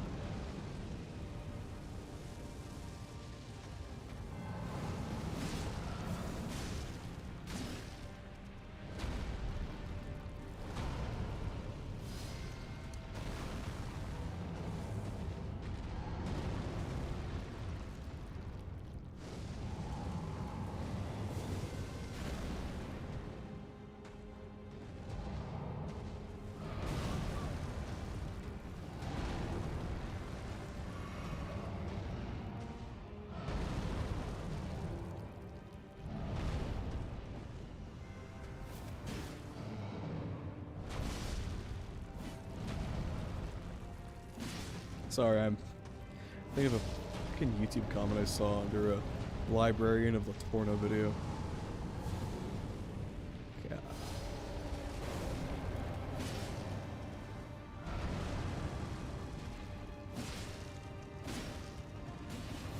I can't fully recite it, but the idea lives on.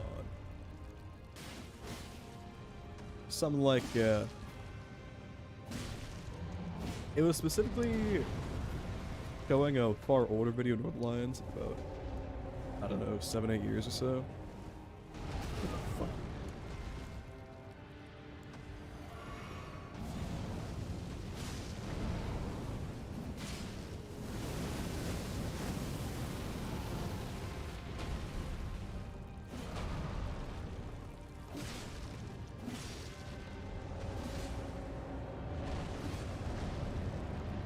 Okay. It went something like... One day soon. At a congregation, TwitchCon, the librarian will be called upon by Northern and will rest a hat upon his head. This will bestow upon him the gift of the gap, and will completely shave his head.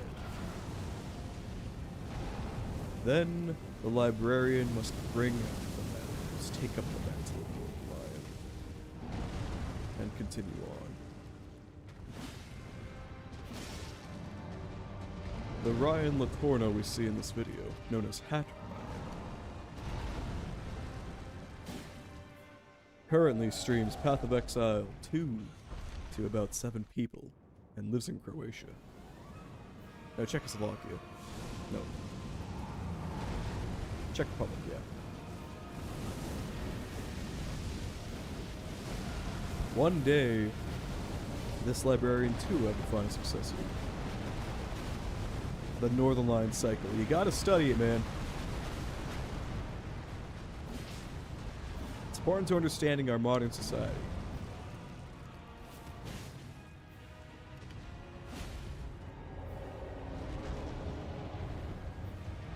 You get back here, you... Ooh.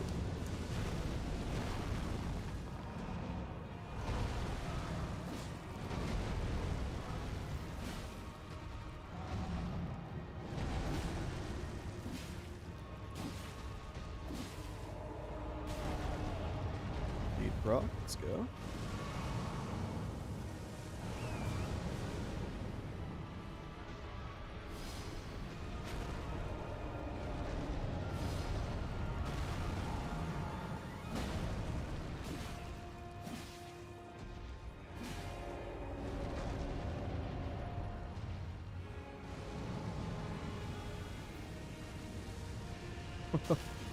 I don't remember this attack. I love surprises.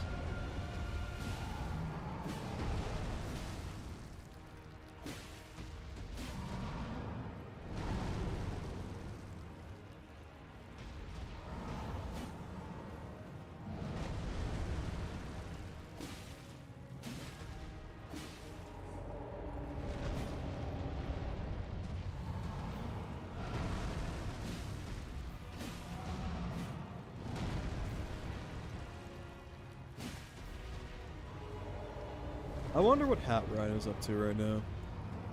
You think he's successful in streaming Path of Exile 2? Maybe he has 8 years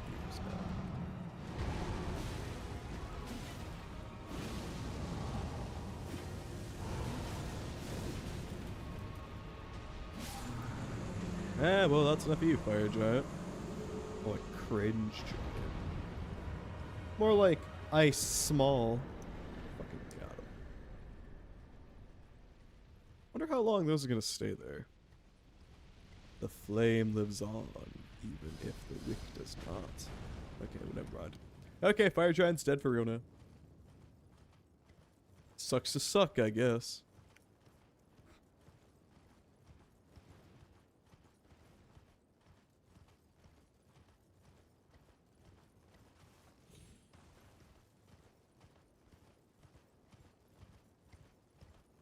This is aesthetic right here, man. This is some good shit.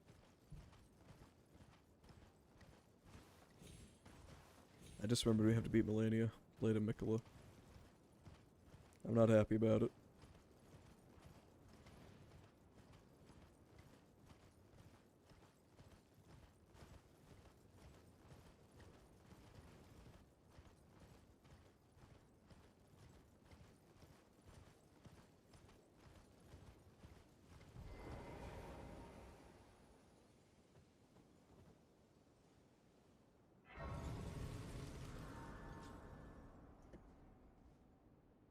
The base. The start, the end.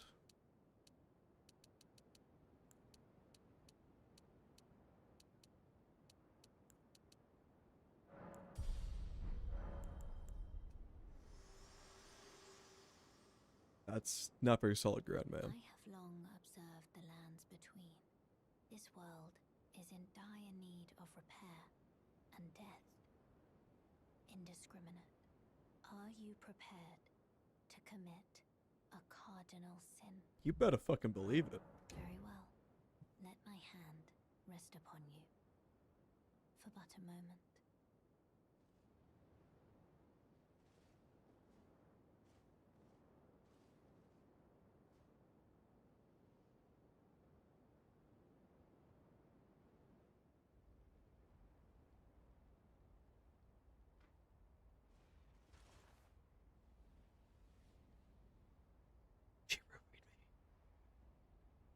She roofied me.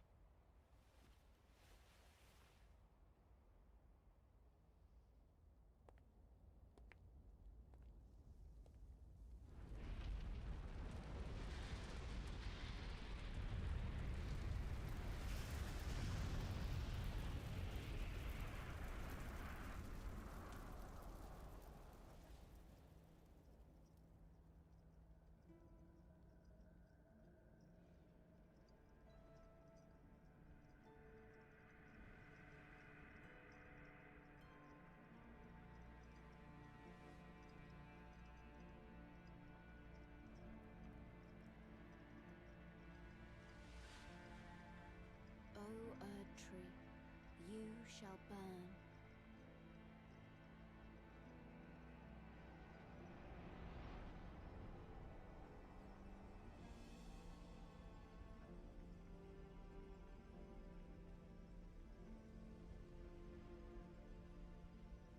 Burn for the sake of the new Lord.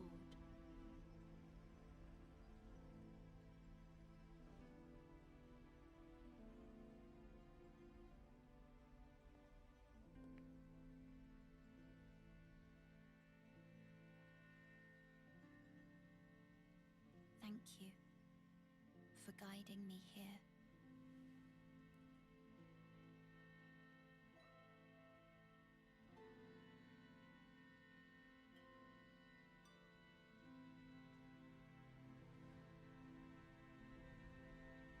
The one who walks alongside flame shall one day meet the road of destined death. Goodbye.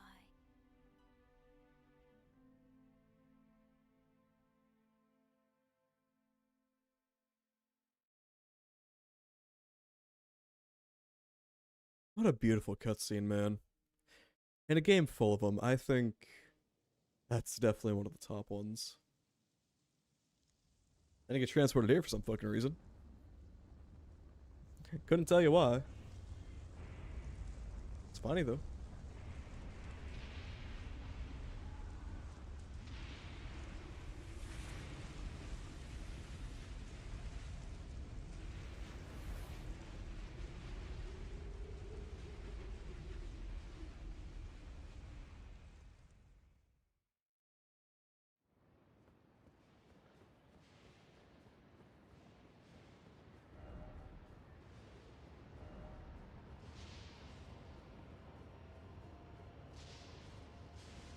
Here I come, ready or not. Smithing Stone 8? Brother, I don't even have 5s.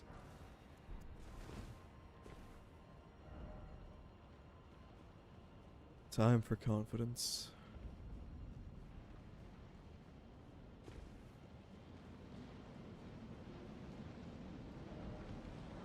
Precious item ahead. Dickhead.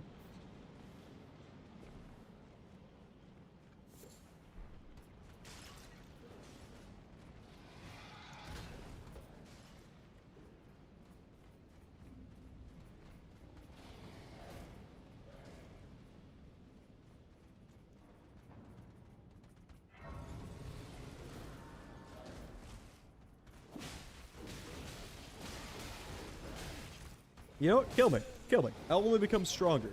I'll only become stronger.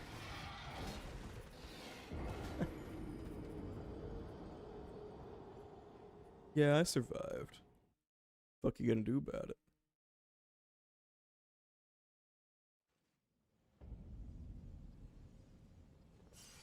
Alright, thank you. Thank you kindly. Probably just gonna pop this. Damn, that's not a lot. Why are the remembrances so weak compared to the actual lost souls themselves?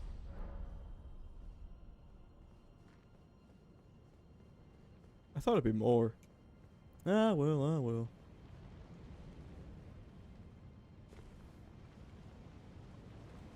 I think we'll probably get to Beast Clergyman and then end stream.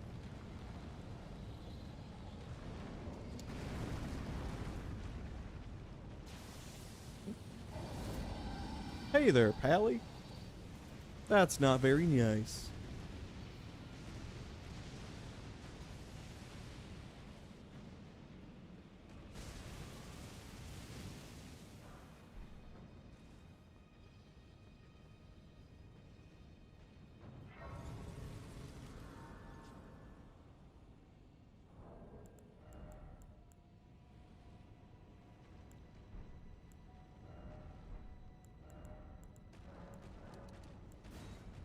Times 4. That'll give us an amount.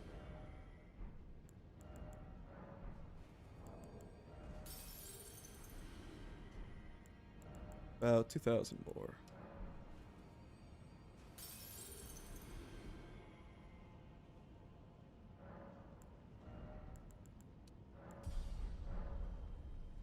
Alright, let's get a move on. No, I just remembered. There's something in between us and the Beast Clergyman. We'll get to that. And then we'll be done for the stream.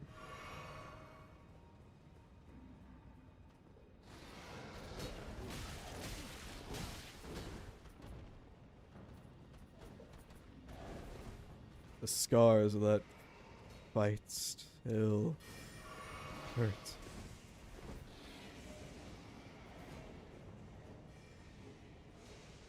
Those who are in the know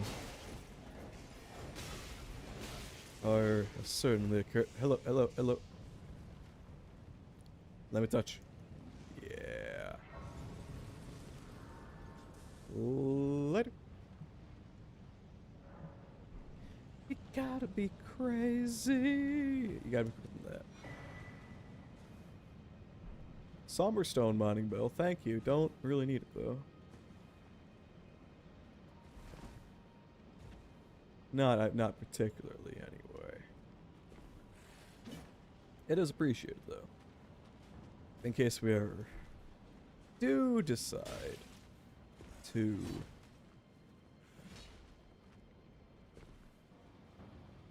whatchamacallit, in case we ever do decide to use the Morgoth sword.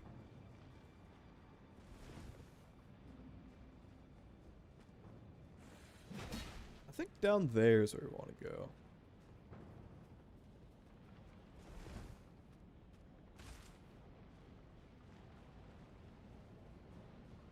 Should be a grace around here somewhere.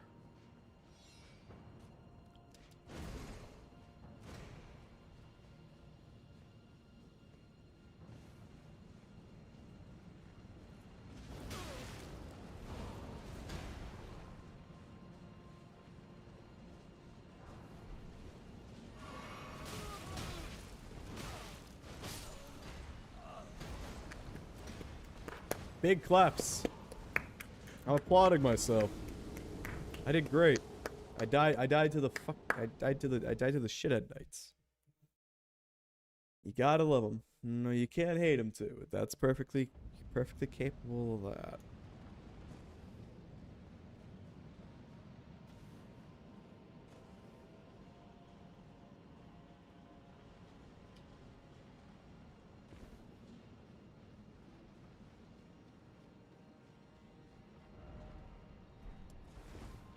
Call me fat.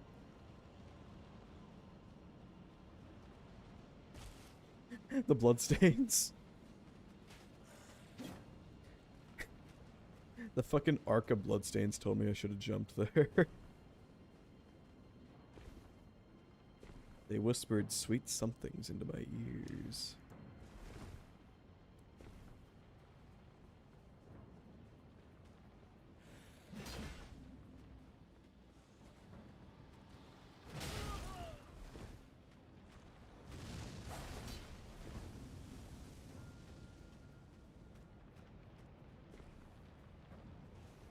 Okay, that's where we want to go, because that's where we died.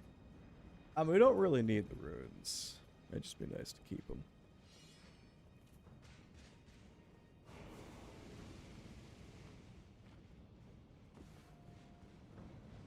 I could probably sneak around the side here. Wait, it's 300 freaking runes. What am I doing? I thought we had like half of a level up in runes. I'll take that. It might kill me, but I come back from death. And I keep my shit. You guys. This shit ain't nothing to me, man. Kill me. Kill me so I can become even stronger. Don't kill me, actually. I got places to be. Oh, no.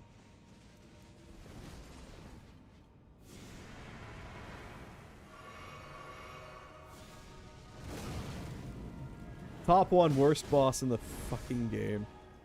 Godskin duo. Oh, how I loathe these so. Wouldn't be that bad if, you know, they disabled their ranged attacks.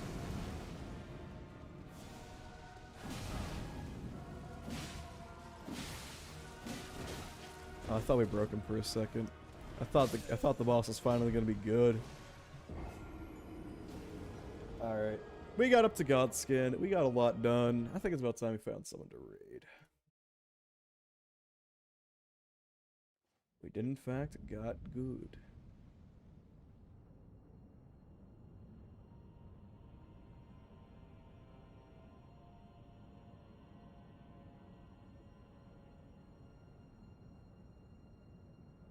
Who do we got here?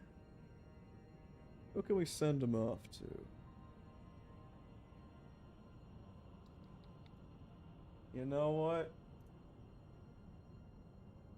We raid him every now and again. He's a funny guy.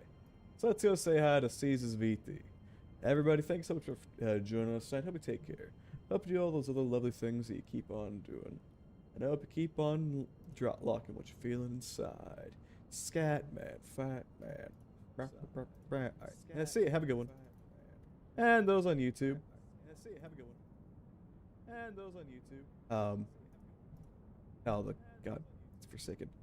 It didn't work correctly. So, that's all. Those on Welcome YouTube. in, Raiders. What are you guys doing? Welcome in, Raiders. We're Well, watching YouTube.